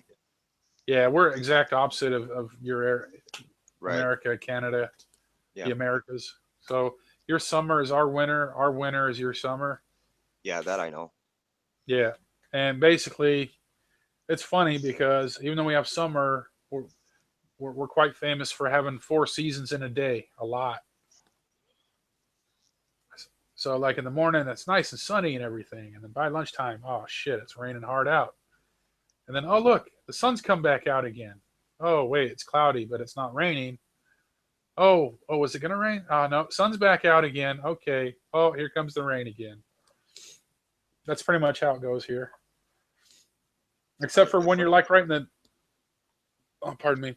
Except for when you're like, usually Christmas, I say usually, I've been kind of cursed the last couple times, is usually like right in the middle. So that's usually when it's pretty much, you know, you don't have to worry too much about rain. But last year was like, man, I want to be on the beach. Oh, yeah. I want Christmas on the beach, not this rainy shit. It does rain a lot, so. Some nice wave babies over there, right? What's that? Some nice wave babies. Yeah. No, it's good though. It's not like it's like I I guess if I want to snow, I get you. I get you. Yeah. She's there. yeah. No, I love it here though, dude. This is like, man, I love it. Absolutely love it. Paradise, eh? Oh, it is for me. Yeah. I mean, I always liked the trees and shit too, because that was one thing I loved up when I went to, I think it's when you get to like, where is it? Seattle. Yeah, I was coming up from Utah at the time.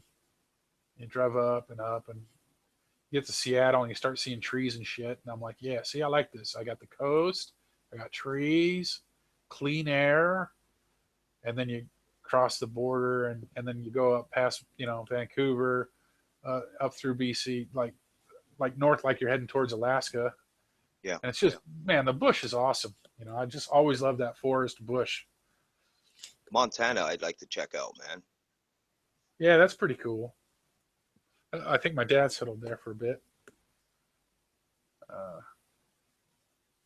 But yeah, no, so like over here, it's literally, I can just, in the middle of our little town here. It's not so small that it doesn't feel like a town. It's not like blink and you miss it. It is smallish though. But if I'm right in the middle of it, I can drive literally like 20 minutes, 15 minutes anywhere and have like the most awesome forest walks and waterfalls and rivers and fucking Lucky beaches. you, man. I Yeah, can it's see awesome. your avatar there, man. That looks like Yeah. paradise, buddy. It is. It's like, you watch that Lord of the Rings and see them hiking around in the fucking forest and shit. It's like, man, I can do that now. We do that all the time. Although most of the movie that was filmed is south. Like I live like way north of the country. Right. I'm in the Northland. So a lot of that stuff that they filmed for that movie's down south in the South Island. But a lot of it takes place in snow, but I don't like snow. Well, actually, I like playing in snow. I don't like living in it. I feel. I mean, I don't like the daily shovel to go to work and then driving so slow that, wait a minute, do I got to bust out the chains?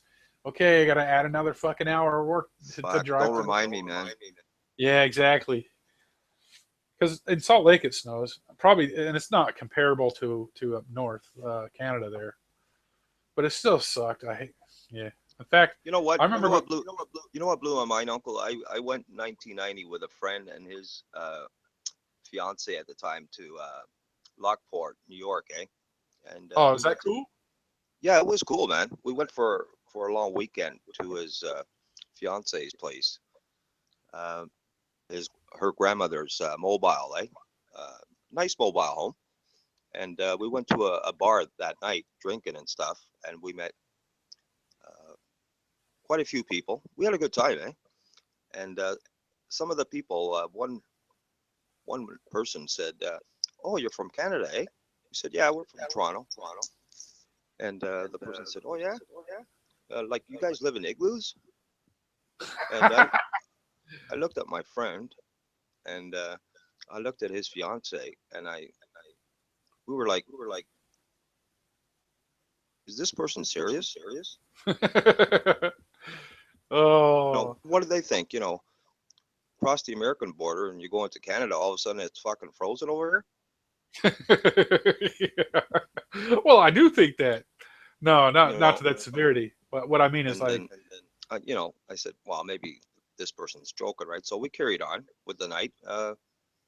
Heard some good, old tunes and stuff. We had a blast, man. But I never forgot that, eh? Like, I think that person. I think that person was serious, man. They thought, oh, from Canada, you live in igloos, because that's what they were exposed to on the TV, eh? Dude, I can relate to that totally. Like, I was probably ignorant too at times, and I look back because being where I'm at now, I'm kind of lucky because I got to be raised over there, and I get to be, I got the life here, so I get to talk about things back and forth because I've been in both. And it's funny because now I'm on the receiving end of the fact that a lot of people here will be like, "Oh, New Zealand. Well, what part of Australia is that?" Well, it's not. You see this big thing called the sea that, and it's like, are you serious? Oh, they are serious and then they're like, "Oh, well, why don't you become Australian?" well, why don't you become Canadians? I don't know. Yeah. You know what I mean? It's like, well, okay. And then the response is when you correct them, you know, you try to be polite about it. Yeah. And you're like, well, I'm so, well, it's not, it's a different country. And you know, it's, we have a North Island and a South Island where islands, you know, separated by the ocean. And, oh, okay. And then it's like, well, same difference. Oh boy. Oh, really? Oh, well, okay. Oh, well, okay. Let's. What do you say after that? I don't know. I still get. Yeah. I'm just like, I don't know. It depends on the person. It's like, yeah, I don't know. I've never got violent or anything. It's just like, no, I just. Yeah, no, that's tough, man. You just kind of nod and smile and see what they're gonna say. That's the attitude you get a lot of times. Well, it's part of the same thing. Right. Oh, well, We get okay. older, we kind of become more calm. Yeah, I mean, I remember in Vancouver, we got such nice people in Vancouver. But I guess when you're that fucking rich half the time, it is a rich place. pretty happy. You have to be rich out there to buy a home, man. Yeah, definitely. Like we didn't realize that. We're like, we pull up to this fucking hotel. We decide we're gonna stay overnight because we were originally supposed to just drive below on Pyatt and go straight up to Vanderhoof. And we're like, oh man, I want to check this out, man. I've never. And so we're like, yeah, let's stop in a hotel. And they're like, well, we're like, shit, that's way out of our budget. Right. And I was like, but the cool thing was, man, that guy, he's like, well, let me see if I can get something in your budget. And then they called around all of Vancouver and found us a place. And I was like, man, that's fucking service, hey. But anyways, Yeah. And then that's when we were educated that this is sort of like the richest city, and and then they basically equated to this is basically Beverly Hills of Canada. Oh, Right. Yeah, man. okay, that's all right. Now that explains a lot. And no, but yeah, I remember partying with a lot of those dudes up there. No shit, my piece. Partying and stuff, and then you always get the one jackass that wants to embarrass your own nation, and then we get slinging mud. Why is your money all green? Oh my God. Well, which I actually am now one of them that like to joke around with that because I have gotten used to the blue and the purple and the pink and I like the different color money. It makes it easier. I don't have to look at wait, what note am I grabbing out of the wallet? Right. Yeah. But it's like, and then it starts off innocent and funny like that. Well, why is all your money green? It makes it so hard to fucking figure out whether you're grabbing a 5 or a 20, unless you pull it out of the wallet and look at the corner. Although nowadays it's all FPOS or whatever you call that little card you zip through the machine. But back then it wasn't. And it starts off innocent, and then you start attacking each other's culture, and it just escalates into stupidness. Yeah, the rudeness starts to come into play. And it only happened to us once. And it was, the younger fuckers, at the nightclub, all drunk, being stupid. And we were stupid back, so we deserved for it to escalate. And we could have just, nodded and smiled and be dumb Yankees. And then moved on to the hot chicks that we were trying to pick up on. Oh, it was great. I loved Vancouver. That was so fun. Yeah, man. You didn't go to Whistler, did you? No, it doesn't ring a bell. Yeah, that's where the rich people go skiing. Oh, okay. It's north there. Oh, okay. Yeah. Because we went north. What is it? Northwest. It's like I said, you're literally going towards to get to Vanderhoof. You're literally going towards Alaska. Right. Going Oh, northwest. that's far. It's fucking It's literally like pretty much halfway.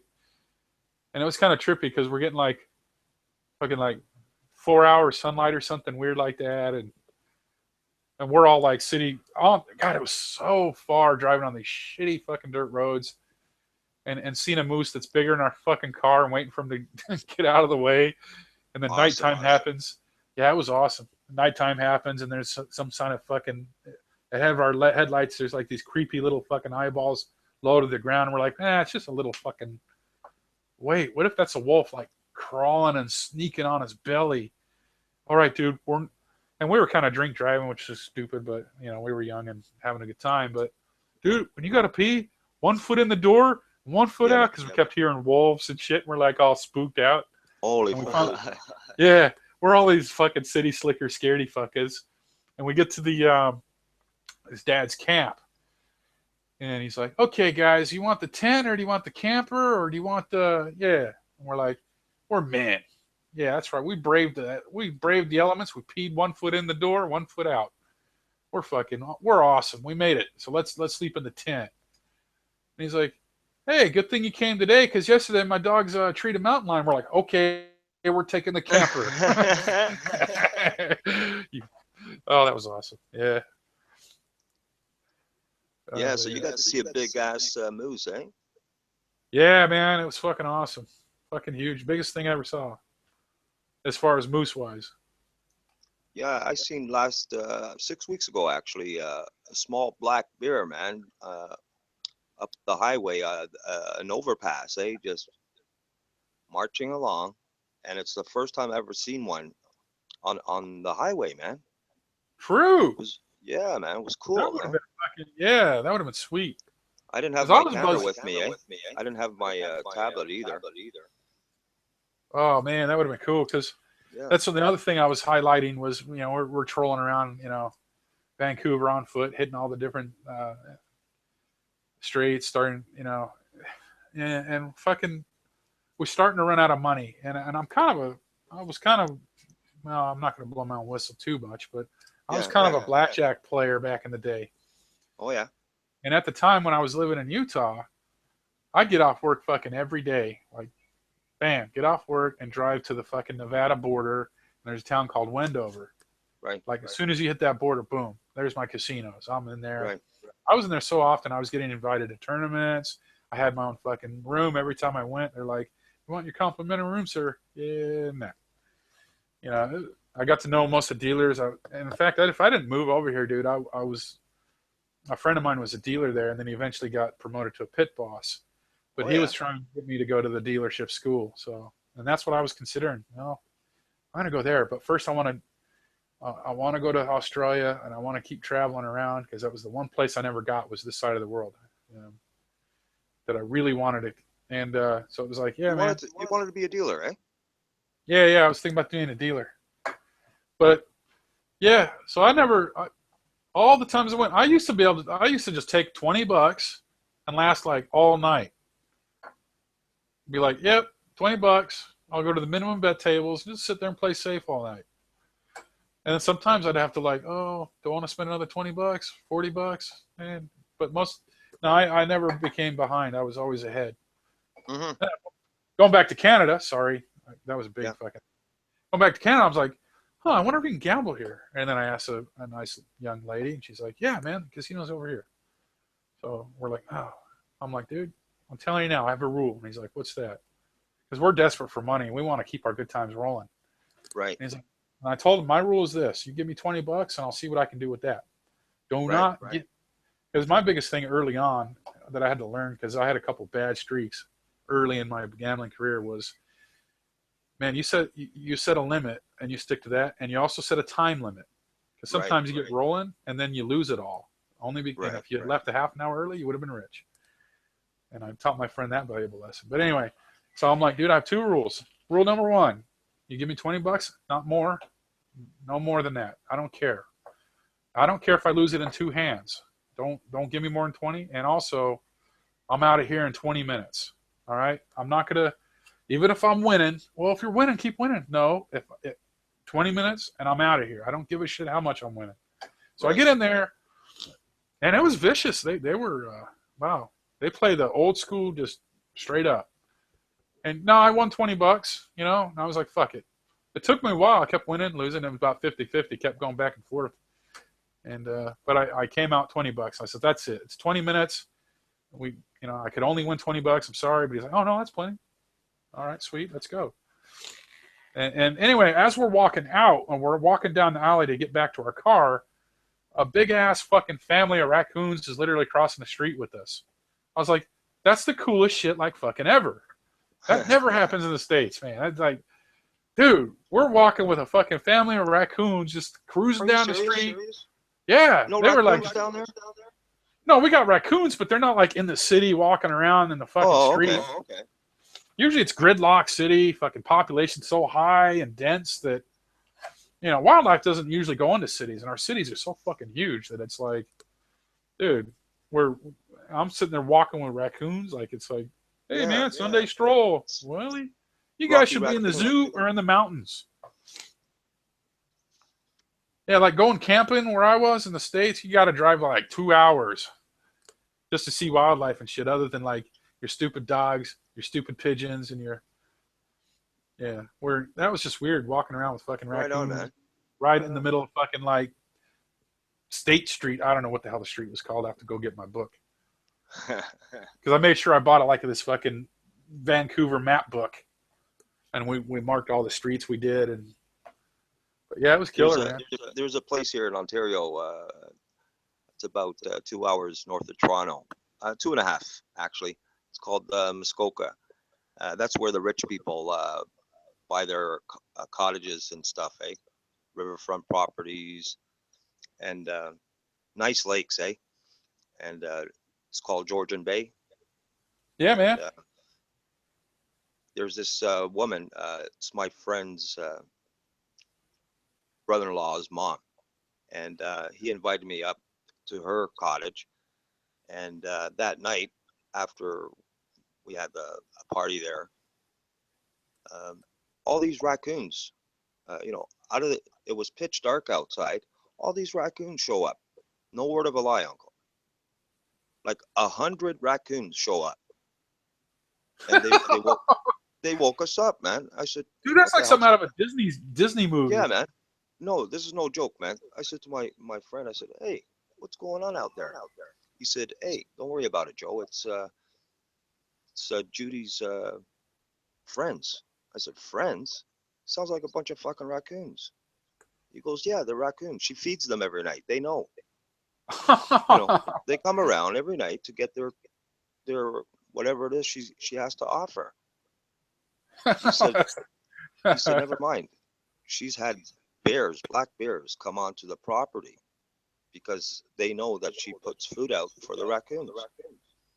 Damn. And they fight. It's unbelievable, buddy. They were fighting out there, you know, over, you know, the food that she was giving to them. She even has names for some of them. She talks to them, eh?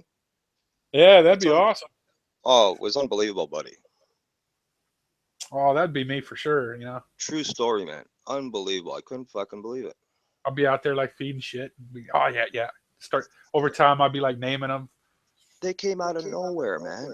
It was like 100 of them. Oh my god. You see all these reddish eyes, eh? It was dark, eh? Yeah. Oh, it was unreal, man. That creepy glowing fucking lights. Yeah.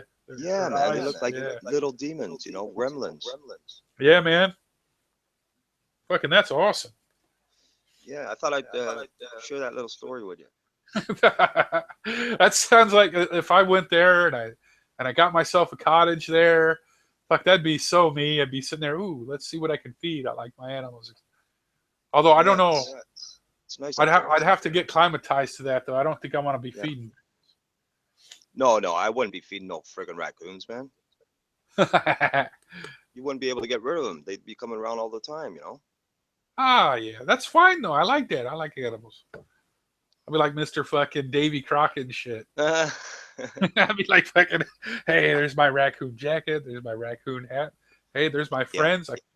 Oh yeah, there's foxes, all kinds of wildlife out there, man. I like animals. I like wild animals, man. Yeah, man. That's like I was fucking going ape shit like out there when we went. Like on our way back, we were packing, and then we're like, okay, let's spend an extra 2 hours before we finish the final pack and wander around the bush. And then there's this big ass river, and on the other side of this really big fucking river, we saw a couple of grizzlies sitting there having a drink. We're like, that's fucking awesome. That's fucking awesome. Wow. And we're like, thank God that the river is so fucking huge. Like they were down the river away, and it was kind of a big river. So we're like, where's them binocs, dude? I'm like, that's a brown bear. That's not a grizzly. He's like, dude, those are grizzlies. Really? Give me the binoculars. So it wasn't very close. So, oh, that was cool seeing that. Yeah, man. Yeah. I wouldn't want to be in a forest and have a bear come after me, man. Oh, no shit. No. Like I said, he offered, you want the 10 or the thing? Oh, it's a good thing you made it today because, my dogs treated a mountain lion yesterday. Oh, fuck that. We're taking the camper. That was funny. He's yeah. I think he was probably joking, though, but then I never know. That's like when I went to Australia. My friend of mine's got a wheat farm out there in WA. And the first thing they do when they hire dudes or they have people visit them is they have like this old fucking sheep trough that they don't even use anymore, but they use it specifically to farm these redbacks so they can educate people about their shit you need to look out for. And the main thing you look out for is the redback. Yeah. So they're like, well, before you take a shit, check the toilet seat. And it's basically like a black widow, but the venom's a little more toxic or something. I don't know. Yeah, I used to watch Steve Irwin and some wildlife shows too, man. Oh, okay. Anyway, he takes us out there, right? And there's me and a Kiwi, and this bloke and his dad that's like older than snot, but he's more fit than fucking most people would dream about for that age, with this tough, rugged, leathery skin. And he's standing behind me, and the other fella, and he's got a stick in each hand, and they tilt over this fucking trough to show us this fucking redback farm, so that we know what the fuck we're looking for. And they poke us in the legs. And I'm like, poke? And I kind of like look around like, what the fuck was that? And he's like, you got bit, man. And the Kiwi guy jumped. I was like, Black Widow, whatever. But it was funny because it's like, they always try to play with the dudes that aren't from there. So I wonder if that's what he was doing with the damn, treat a mountain lion. Yeah, right, dude. You're just fucking lying just to get us scared. But yeah, I don't think you're going to be forgetting that trip. No, good stuff.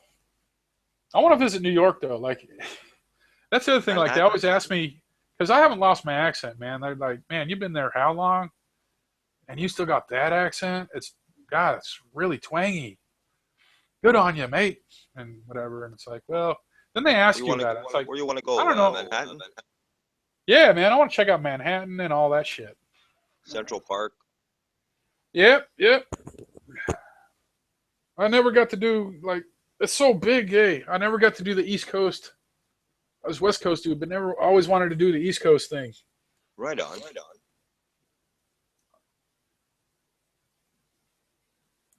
Especially, like, I like do shit in New Yorkie and then go all the way north. Our friend Tommy. Yeah. Cruise across the border and shit. Hey, when you come to New York, I gotta be your chauffeur. I know where every place to go. I know the places. Nice, man. I know the places. Good pizza. Damn right. Oh, pizza. Hell yeah. I hear they got the best pizza. Oh yeah, a place called John's down on Bleecker Street in Greenwich Village. I mean, you can't beat that fucking pie. Yeah, man. Hey, can you fly me one? No, I'm kidding. No, you got to come here and experience for yourself, my friend. Tommy. Yeah, man. Simplify. Yeah, I know. I'm getting close. I got to. On November 10th is the Marine Corps birthday. I'm going down to Camp Lejeune, see a bunch of my old pals. Oh boy. I know. Get the IV ready? Exactly right. When you go to the dinner, the typical banquet dinner, they got these big round tables, and right in the middle of it is sitting 2 bottles of Jack Daniels. And every time the sergeant major gets up and makes a toast, bam, bam, bam, you're lucky to get out of the fucker alive. Oh man, well, you deserve it though, man. And I don't drink hard alcohol no more. I gotta bring some plasma with me or some shit. Oh man, well, have you been working up to it though? No, I gave up the hard alcohol. Unless it's special occasions for a shot or two, but no, I'll watch myself. Okay, man, it's about pacing. I don't want to. I don't want to wake up in the Jacksonville jail. Oh, Hazing all over again, eh? oh, Jesus! Not at my age, brother. Yeah, true. Yeah, them young days are. Yeah. Oh man! Do you guys do that thing every year? That party, or is it just every year? The Marine Corps birthday is sacred to us. November 10th, Oh, okay. Marine Corps birthday, and November 11th is Veterans Day. So it's always a big deal. Hey, that's I mean, cool. I've stood in ranks with 6 Congressional Medal of Honor winners. Harvey Keitel, the actor, was standing was right next to me. The commandant comes down. No, this is a motherfucking big deal. No, that's hella cool. Yeah, Damn, that's cool. yeah, it's juiced up. You know, they always say there's no such thing as an ex-Marine. We're always a Marine to the day we die, and boy, that comes out on that day for sure. Nice, man. Nice. Well, this is the first time in a long time I've gone down to South Carolina, Camp Lejeune. Most of the time, I go to the one on the Intrepid in New York City. The ship in the harbor. Oh yeah. Yeah, The Intrepid, eh? yeah. They held it there for a while. They held it up at a place called Stewart Air Force Base in Newburgh, New York, and it was a joint FBI Marine Corps birthday kind of celebration. And it got a little bit out of hand. And Louis Freeh, who was the director of the FBI at that time, who didn't drink at all, said no more. So it shut down for a couple of years, but then they reopened it on the Intrepid in New York.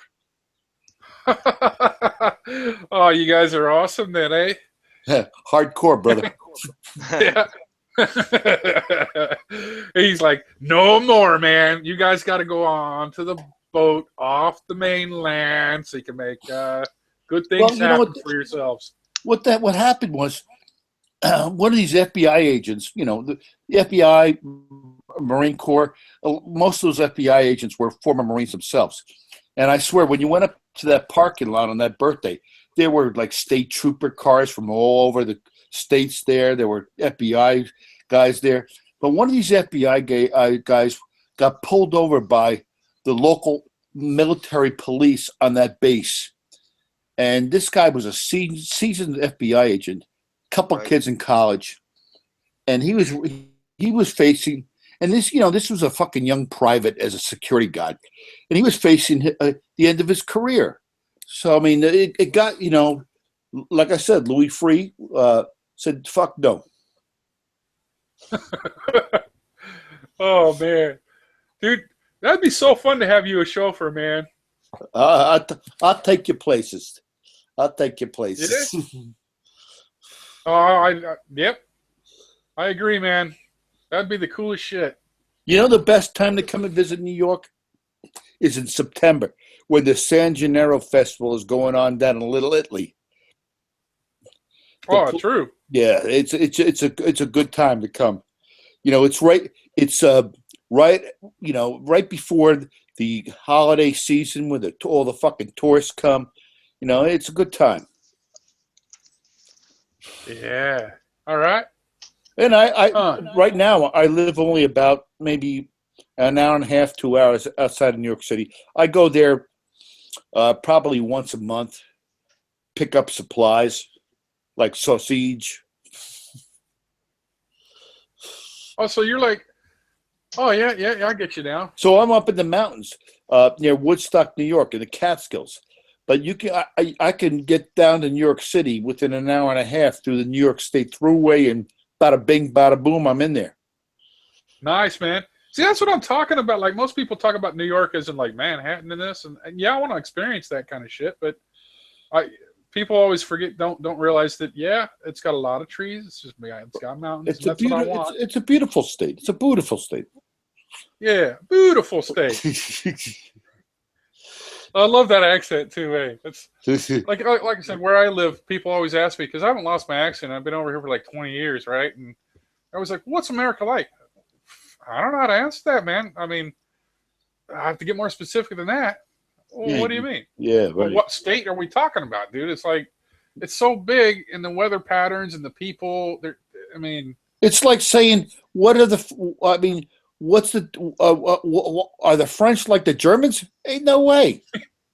Exactly. I have to politely put it that way. I have to say, well, it depends. Well, that depends. You got your East Coast, your West Coast, and we have our different states and different climate.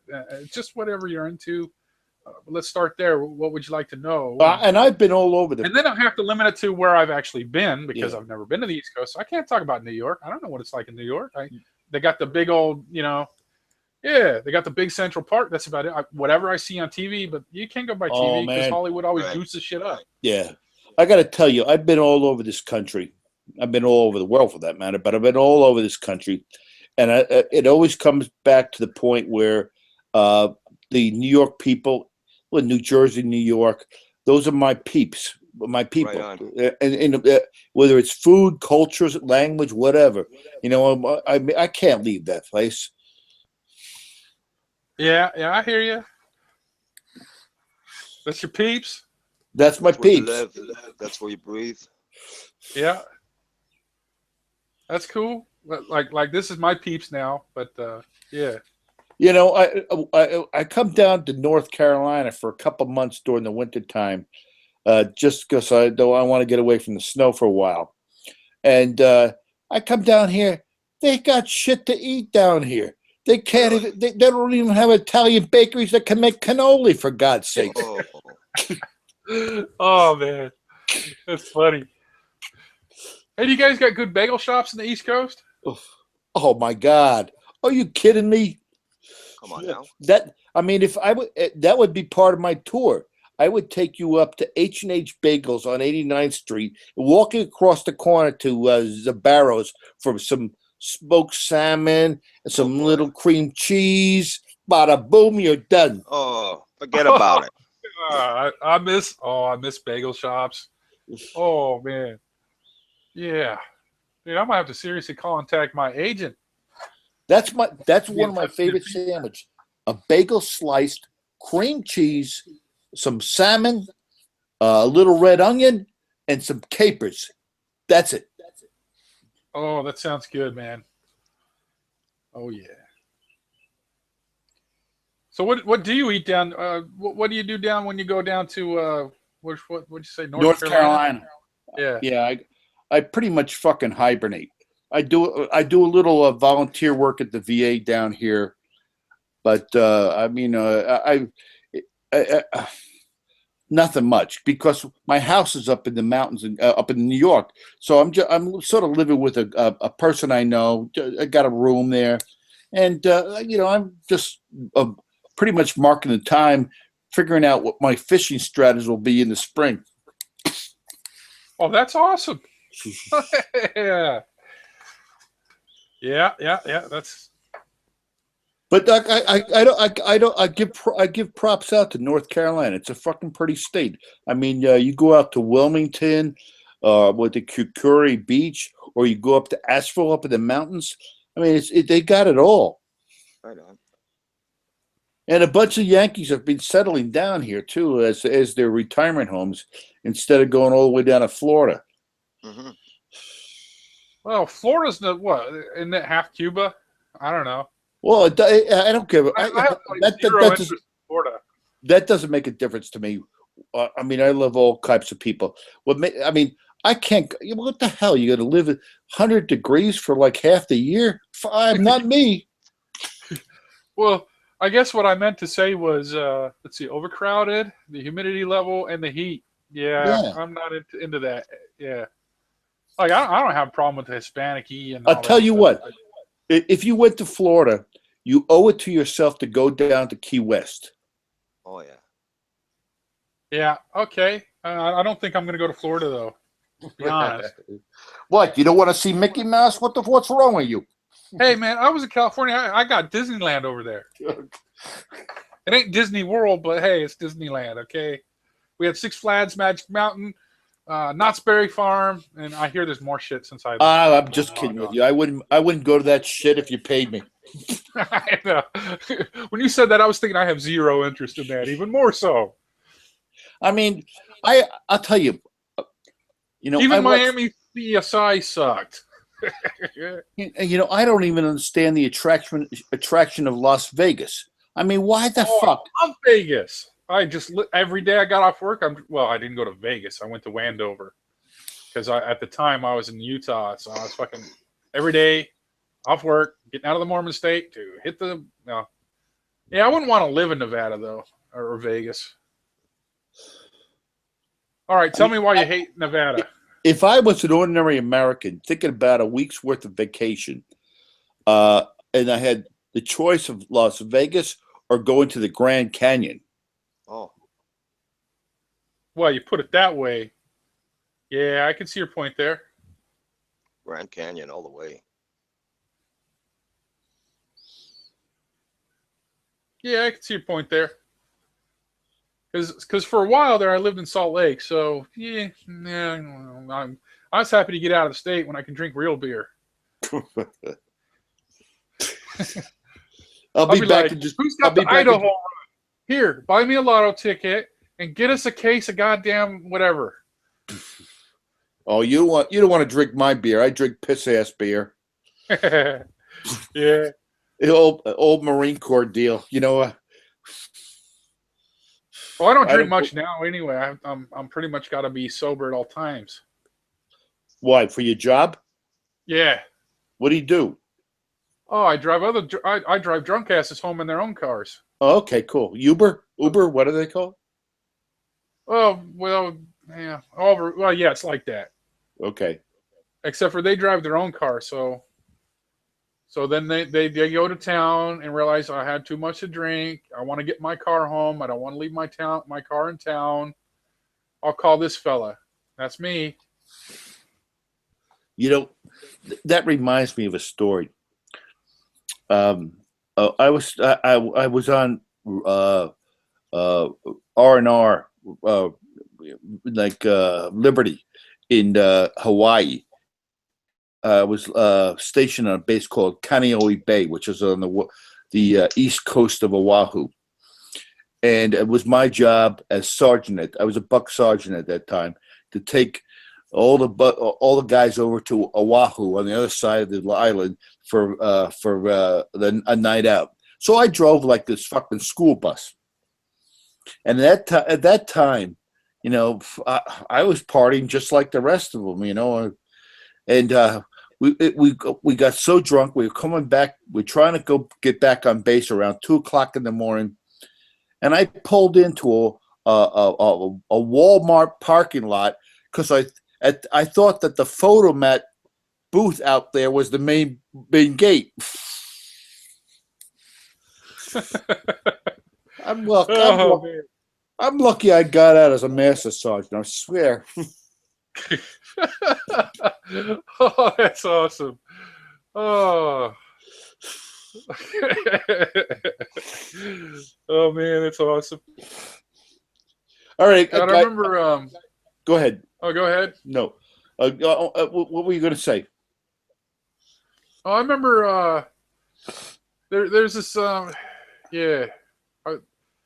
I got this job through a mate of mine, right? And, we used to hang out a lot, and he got this job that he's like, oh man, this truck got snowed in the mountains, but now they've cleared the way, so he'll be here in an hour. I gotta go back to work because we were supposed to go and do stuff, and I'm like, well, fuck, why don't I just come down and help you out?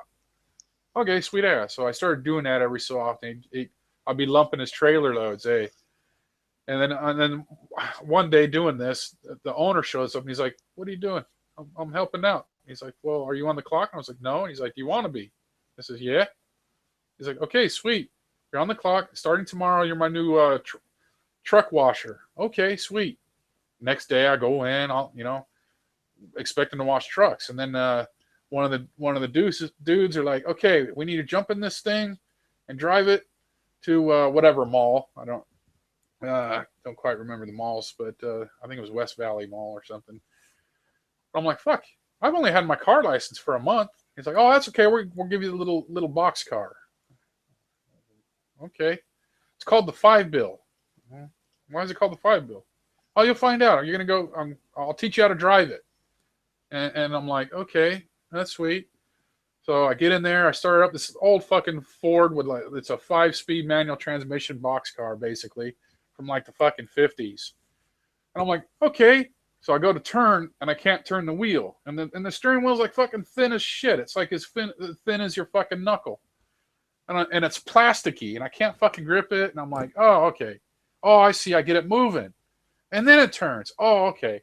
So I'm driving down and we do our route. And I'm sweating my fucking balls off driving this thing around fucking town because there's no power steering.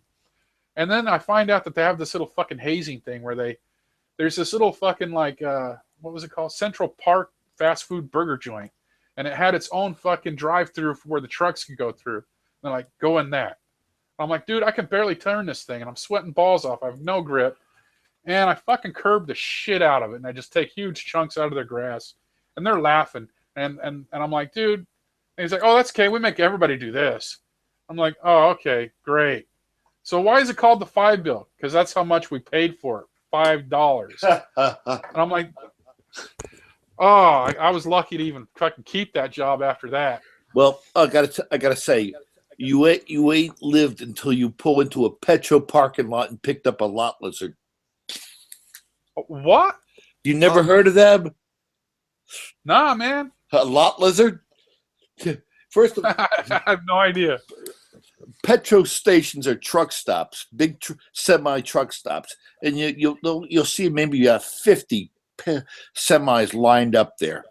And lot lizards are the little hose that go from truck to trot, trying to get some action. They're called lot lizards. Oh, okay.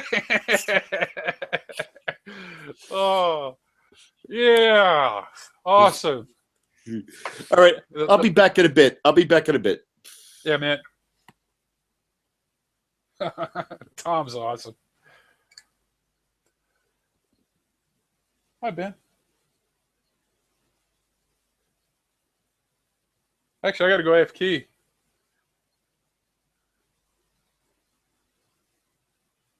The bloody cats need feeding. Shit, Ben.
Where's the damn chat box?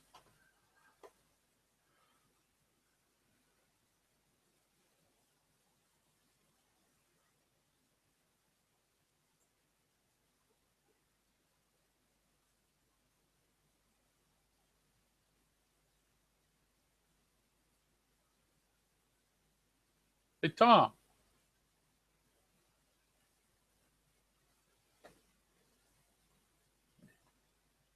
Yeah, what's up? Hey, man, you checking out that YouTube chat as well? Yeah. Hey, what's the I mean- story with looks like David and Petra are fighting like they're married. Well, I'm not going to spread rumors, but it was pretty intense yesterday. They went for like hours singing back and forth between each other. Something's going on. I know. I'm just trolling. I'm Yeah. just trolling, guys. I ain't biting.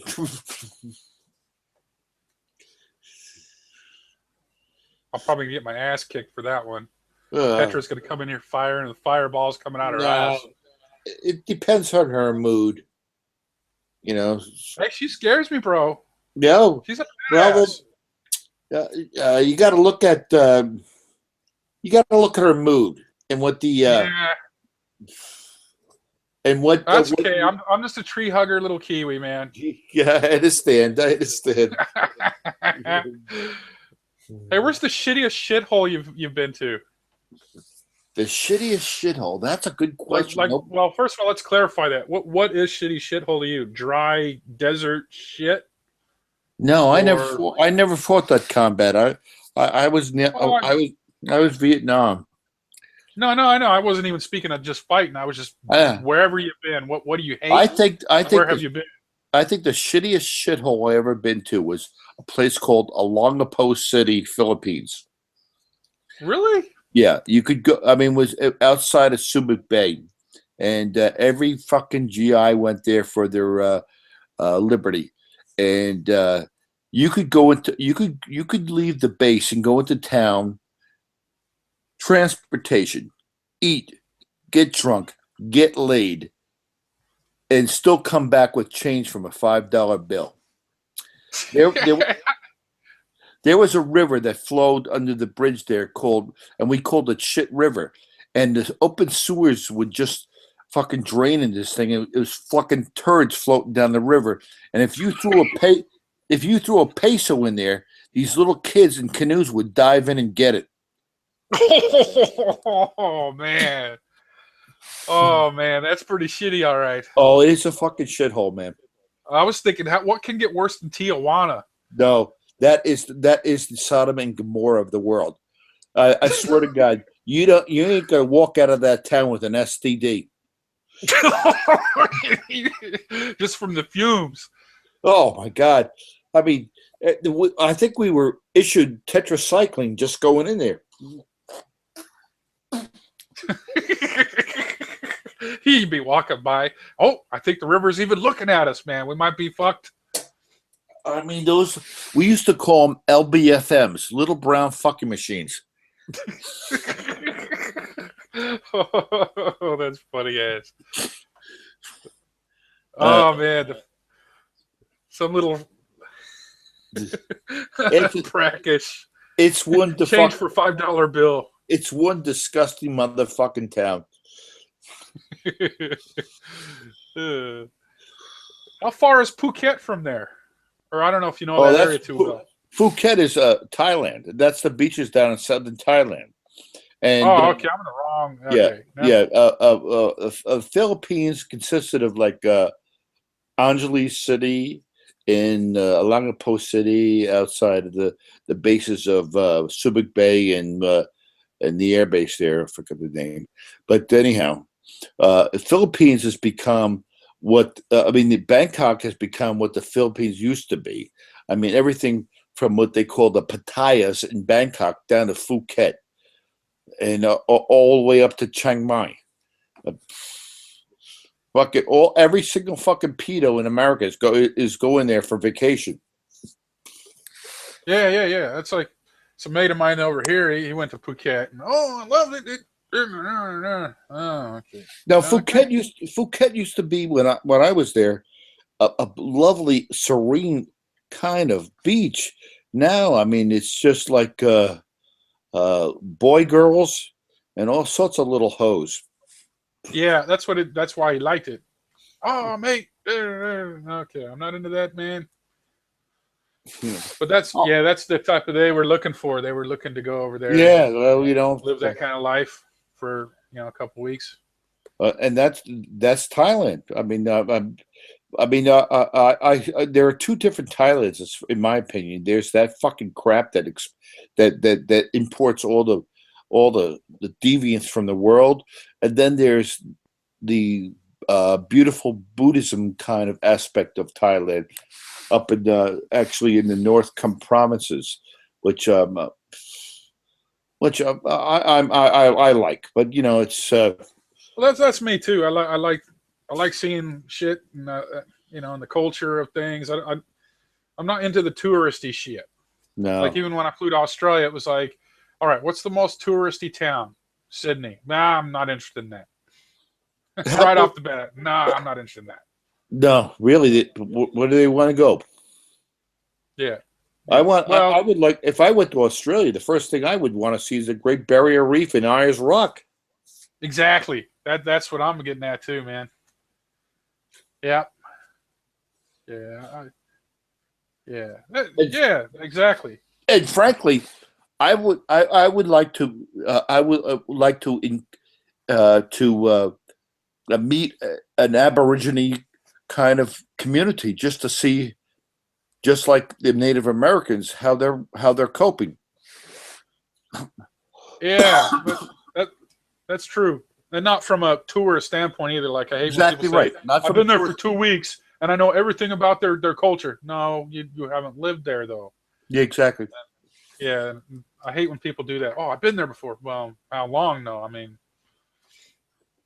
you get to see the pretty things for a week, but you don't. Yeah, no, I'm with you on that one. Like I loved. I was at Perth. God, I love that side of things. Yeah, had my. I had a lot of fun over there, actually. And frankly, if I was to make that trip, I would definitely make a side trip to New Zealand to do some trout fishing. Yeah, good stuff. Oh, that's a great place. Huh? This is my little paradise.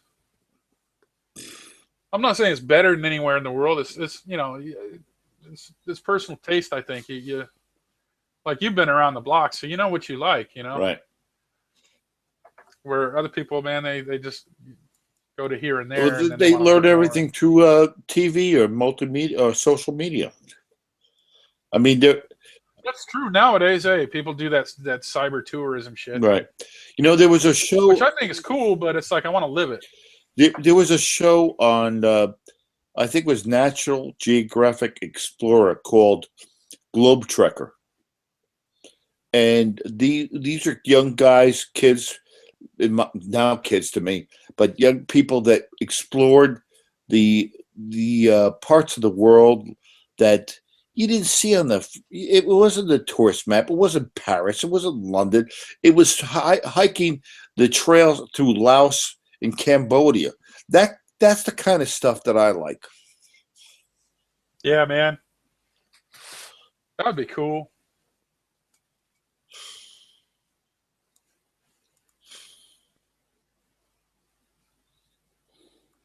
What the? You know this? All right. Who's this Prakash Sani? Is he cool? I don't know much about him. I know he dips into the chat every once in a while, but I don't know much about him. Yeah. Sweet as. But if he's a fellow Dharmic, I'll accept him. Okay. Yeah. Dude, you're pretty laid back, really. Hey. Oh, absolutely, yeah. I'm like, wow, you met a lot of people. When you said, oh, yeah, I've been around, I was thinking, oh, what? Just a couple of locations? Or, okay, I'll shut up now. You've been around the world like 5 times, it seems. Oh, here comes my buddy Beck. Beck! Hey, man, please don't accidentally ban me, and then I'm going to cry. Oh, that was just one off. Good morning. Evening. Yeah, Or Beck. that, I mean, yeah. Yeah, Beck's working on his 5th pint about now. Yeah. Hey, who drinks like? Oh, just wait for my dinner.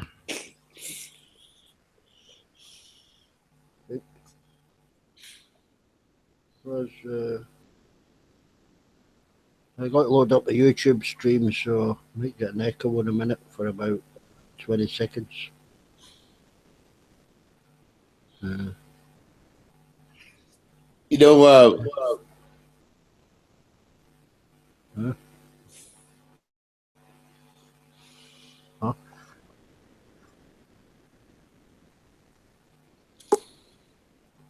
Is that echo gone?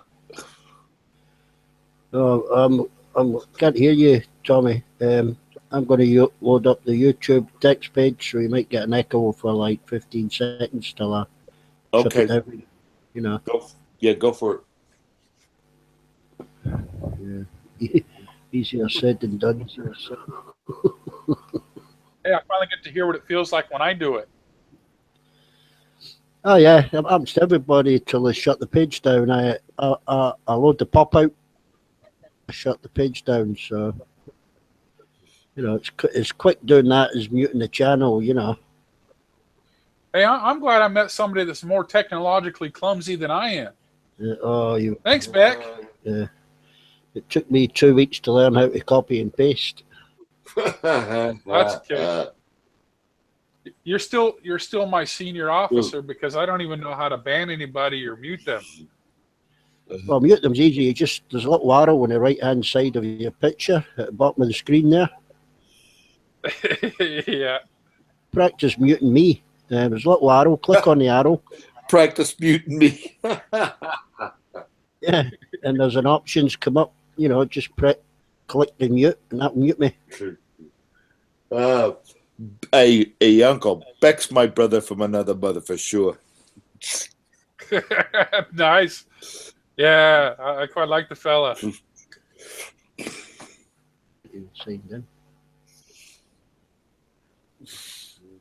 Hey, when's the last time you were at sea, Beck? Working.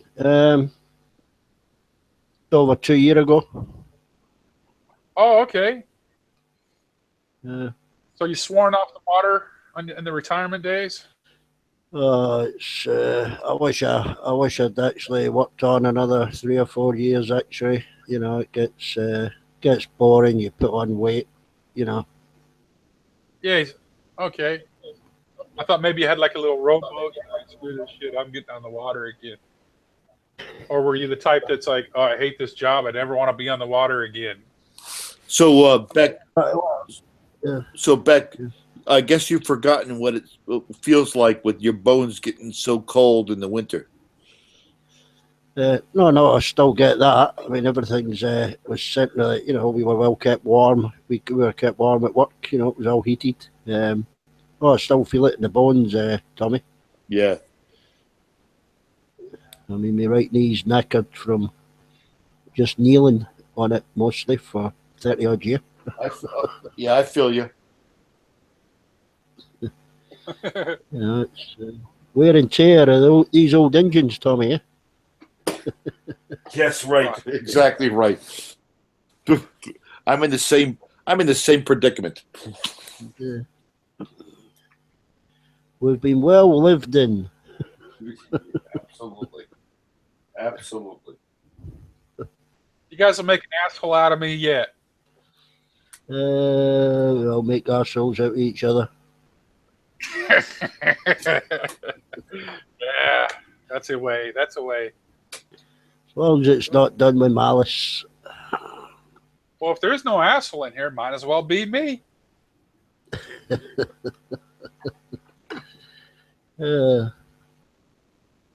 Right, we get a bit of echo. Oh. If there's no asshole in here, might as well be me. Hang on, sorry, this is my echo thing now.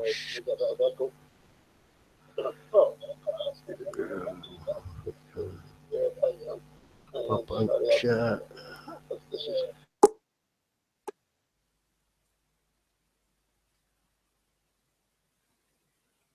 Yeah, I usually click the little I usually click the little thing to mute, and then I pop the chat out, which you taught me that. Beck taught me how to pop the chat out.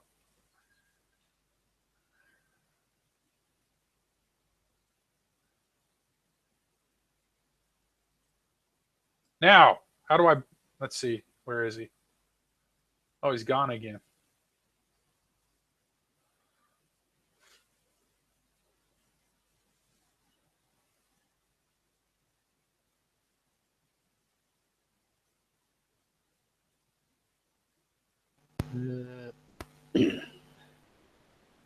Yeah, shut the wrong page. Yeah. Yeah. Are you sure you haven't had one too many pints? No, it's, you know when you get some open in the bottom bar, you get some open in the top bar. Yeah. You know, and I go for that top right hand red X all the time, and I usually just kick myself straight out of the room. Well, I never learn. Yeah.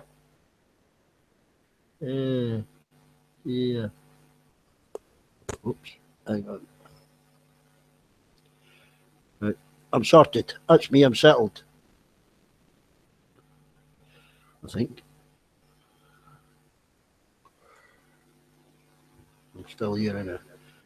You know when you don't hear anything, you think, am I still here? Yeah, that was me like 4 hours ago. We had this big ass nice talk between me, Ronan, and Jose. Don't remember the rest of his name. D Mello. Yeah, that's it. Yeah. Well, yeah, and no, we enjoyed ourselves all night. Yeah. And then Tom here came in here and bust my balls. I think that's how they say it. Yeah. Well, I mean, it's like that Adam earlier. He just wouldn't pause to let anybody. He wouldn't let Ronan finish his sentences. He wouldn't let Tudor finish. You know. He does that every time he comes in. Who's that? Adam, four before. Is that what he was like 2 weeks ago? Oh, he's like that every time he's here. Yeah, but how many times has he been here, though? I've only met him 2 days in a row. Oh, loads. Armando just adds them to wind us up. Oh, okay, I see. Right, for ratings. Yeah. Okay. Well, it don't matter. I mean, it's a bit of fun. I mean, obviously, he must have been muted. He must have been muted 1,000 times.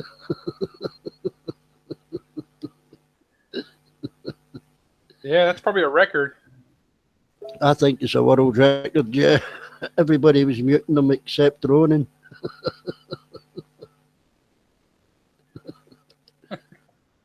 Well, I didn't either because I didn't know how. So now I know.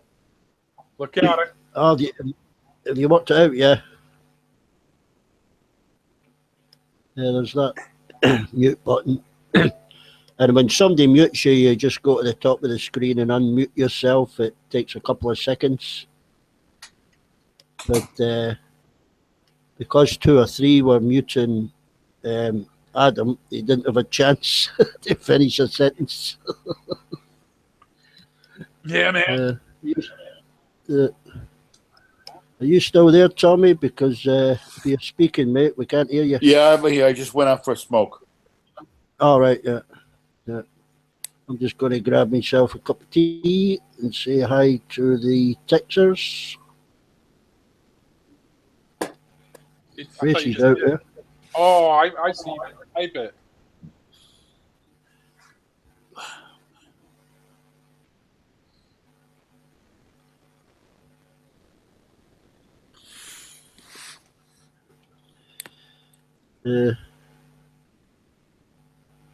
Tracy, Athena, Rakashani, Dave, Ray. I think that David and Petra are nursing a hangover today.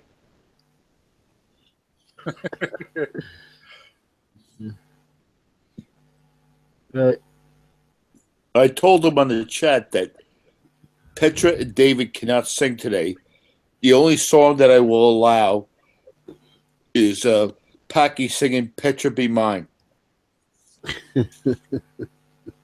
Packy's on the Google Hangout text. Oh, I'll check that out. That's my adopted son. Yeah, Petra's on the text stream as well. All right, I'll go check that one out. Hold on a second. Yeah, he's yapping away on Google's Hangout chat. My prophet, has arrived. Who's that, Punk? Pocky. Oh, well, that's different Packy. That's Pracky Shani. And then we've got Honest Packy. Yeah, Honest Packy. Yeah. That's my prophet. All right. Yeah, we formed the Order of the Fellowship. We're going to exorcise the room of all the demons that the necromancer Armando Vargas has been spewing forth. And we're also, we're going to prevent the Armando getting. Yeah. But now I'm starting to think it's the other way around because wow, a fierce Bible battle yesterday between Christians themselves. Ooh. Tommy, Packy or Dave won't join unless Petra's in the room.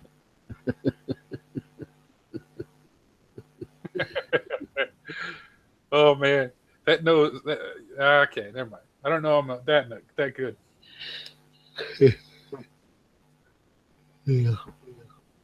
Yeah, get myself a cup of tea. I'll be right back. She shouldn't be blocked. Who blocked her? Who? Oh, he's talking about something how she's blocked or something. Okay, guys, she is blocked. Who's blocked? I don't know. It's David Simpson, so I'm going to assume it's Petra. Oh, and then she laughed. Okay, never mind. I don't know. I don't think he'd risk blocking Petra. Yeah. Okay. See, that's Hey, how Racy. technologically retarded I am. I'll just get a cup of tea. I'm going to get a cup of tea and a biscuit. Give me some biscuits. Hey, Uncle, what's up? Just plain dipper. I'm pulling an all-nighter. But you say, I'm going to sing tonight. Hey, and I'm going to sing okay. for Petra. Yeah. I got a question for Shotgun. Yeah, go ahead. All right. This morning, I went ahead and hooked up a baseboard heater in the hallway. Went ahead and hooked that up, put a new breaker in, put in a 220 breaker and stuff like that. Got that all done. Got it running fine. So I go in the bathroom and I hear drip, drip, drip. And I'm like, oh, fuck, what now? As soon as I fix something, something else breaks. So there's a bedroom next to the bathroom, which has the water heater in it. I go in there and the top element, I believe that's what it is. The top element is leaking and it's dripping down all the way down to the bottom element, which it blew it. I know it did, because it's wet. So I went ahead and shut it. I went ahead and shut that breaker, shut it down. My question is this. How do I explain it? How do I know if the whole water heater is leaking, or do you think I could get by with just replacing the elements? It sounds like just a leaky valve. That's what I'm thinking. It's the elements. I mean, the son of a bitch is. Oh God, I couldn't tell you how old it is. No, I mean it's got to be. If it was the whole water heater, you'd probably see some sort of corrosion around it. It's probably it's probably just a leaky valve. That's what I'm thinking. So I'm going to go ahead and replace the elements in it, and I want to go ahead and do both of them. Maybe not even the whole element. Maybe it's just a gasket. I know, but those elements look like they've been there a long time. Yeah, okay, fine. The whole fucking thing. They won't cost you that much. Yeah, I checked it, and they're $10.98. They're $4,500. Exactly. So I'm gonna. I mean, you go ahead and replace the element.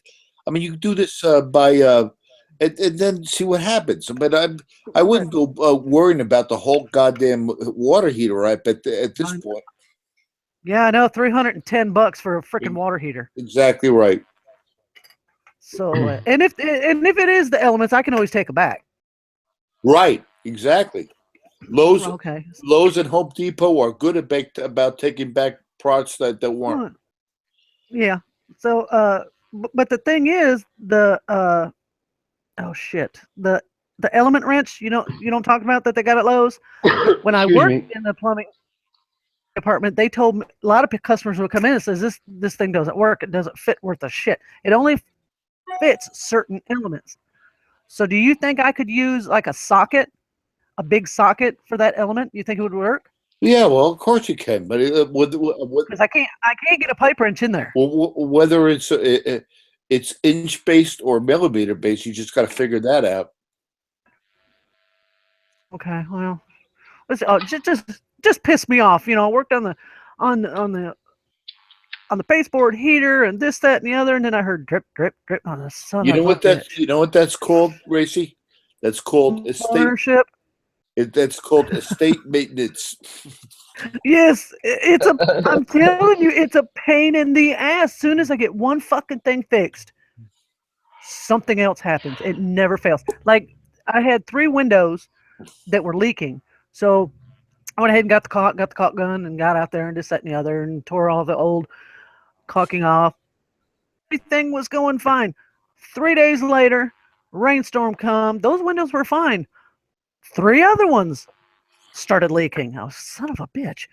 Just as soon as I get 3 fixed, now I got to do 3 more. Well, you got to start with the premise that you can't fuck with Mother Nature. Exactly. Yeah, exactly. Exactly. So, and then I was using my caulk gun yesterday, and the son of a bitch broke. You know where the grip is, the pistol grip is.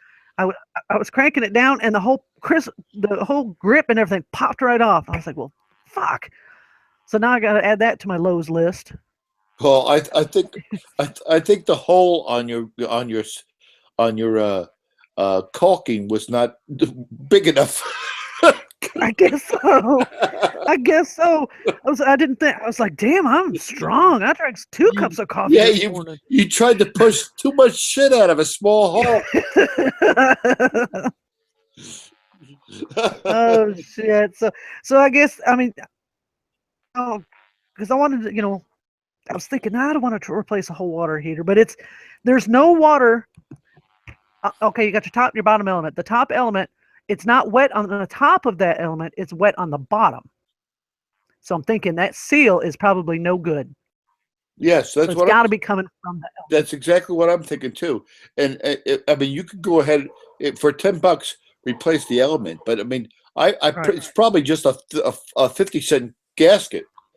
Right. Well, the water up here it's so hard. I mean, I've got to scrub like around the faucets and stuff like that because the oxidation or the lime, I think it's. And so I'm thinking, I've been here for almost 4 years now in this place, and I guarantee those elements are probably shot. There's no telling what they're going to look like when I pull them out. Well, what you got to do though is, especially with hard water like you got up in New York, is you got to work on that. You got to clean it after the season and lubricate it before the season. You just can't let it go for 3 or 4 years and expect it to work perfectly. Right. And I don't know how long this water heater's been in here. It's an A.O. Smith water heater. But I don't even think they make them anymore. But if you're not seeing corrosion around the seals of the water tank, you're good, babe. There's corrosion around them. Around where the elements where they screw in. It looks awful. Yeah, I know. So I'm thinking the best bet. I'm just going to go ahead and pull them out, clean it all up real good, the best that I can. I got a question. I've heard of people putting like vegetable oil or something on an element. Is there something I could put on the element to keep the lime and stuff from sticking to the element? You see what I'm saying? Well, the vegetable oil is a very practical thing, but the whole Right. point of it is not to let it dry out. So Right. no matter how you do it, whether you take it out, replace it, or whether you try to keep it lubricated over the course of the summertime, yeah, I mean, Right. So what I'm thinking is, if I have that much lime and stuff in the water, I want to pick one like around this time, around Thanksgiving time, every year. Drain the water heater, pull the elements out, brush them off real good, get all that shit off of them, and then put them back in. but I gotta also tell you this: because your water is hard up there, and you got a lot of calcium in your going through your system. You also have to look at your hoses too, make sure Right. you don't have that buildup. Right. Well, I just redid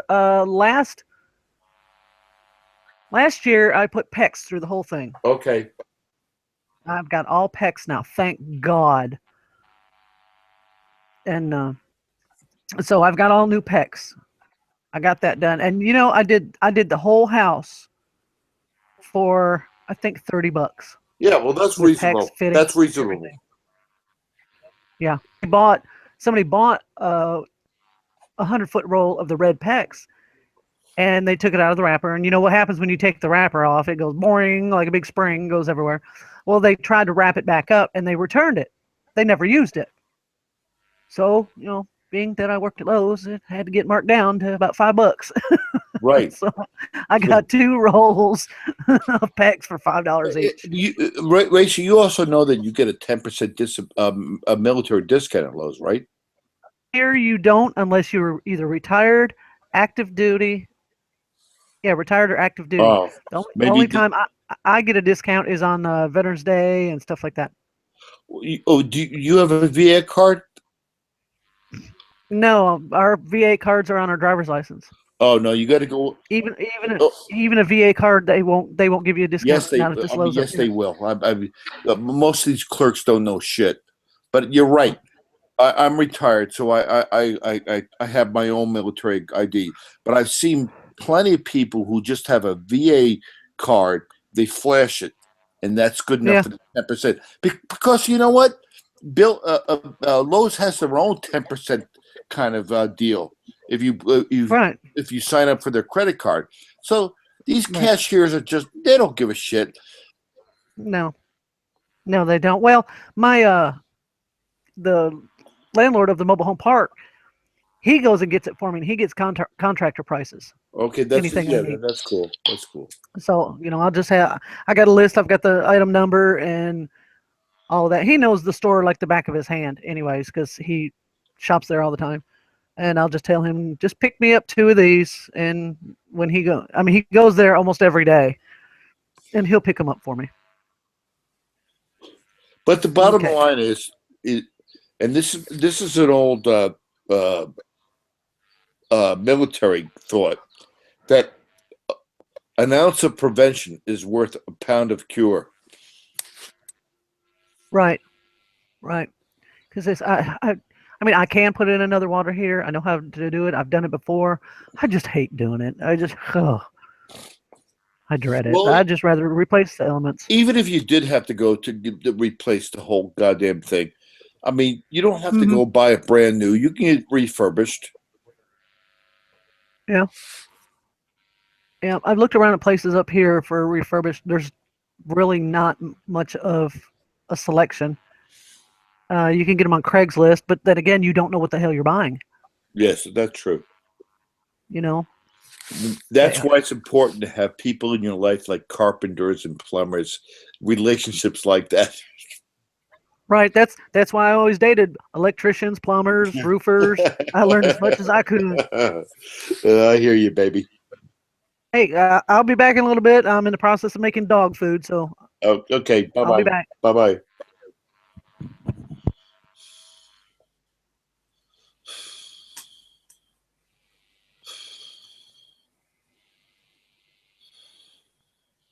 Well, she's a vet.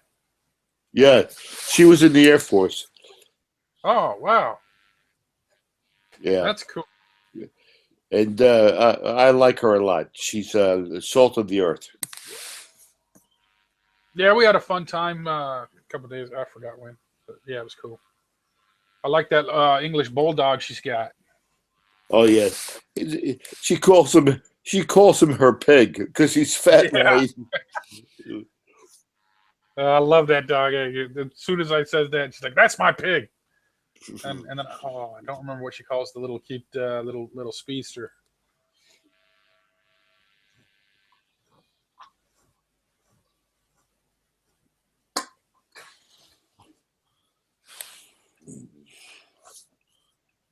Hey, Dave. Yeah. David. Hey, I have to apologize for muting you. It's just I could hear she was trying to talk about some kind of plumbing issue. It's okay, man. Don't worry about it.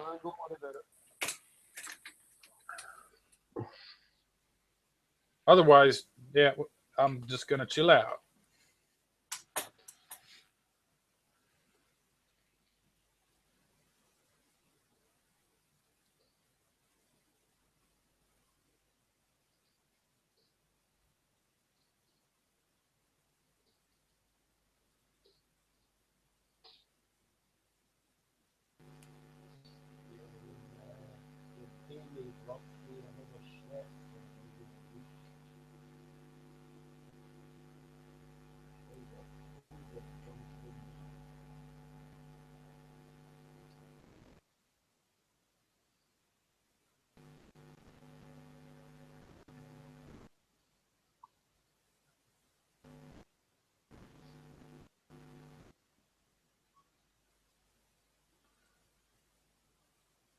Where's the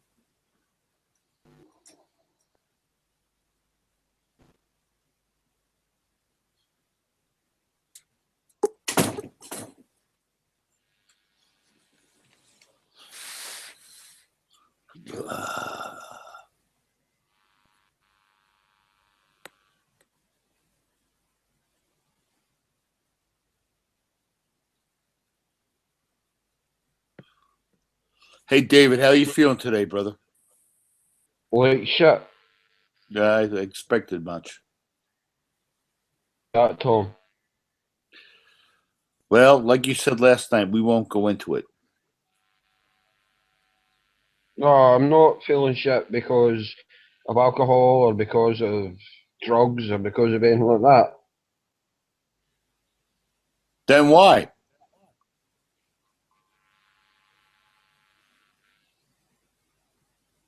It's just the same old bollocks, day in, day out. David, I don't know what to say, brother. You know, the only way to get change is to be change. You gotta take it on yourself. I can't be bothered with this. I just cannot be fucking bothered with this. Well, then you do some drastic change in life. Let's start with the fact that, I mean, without even going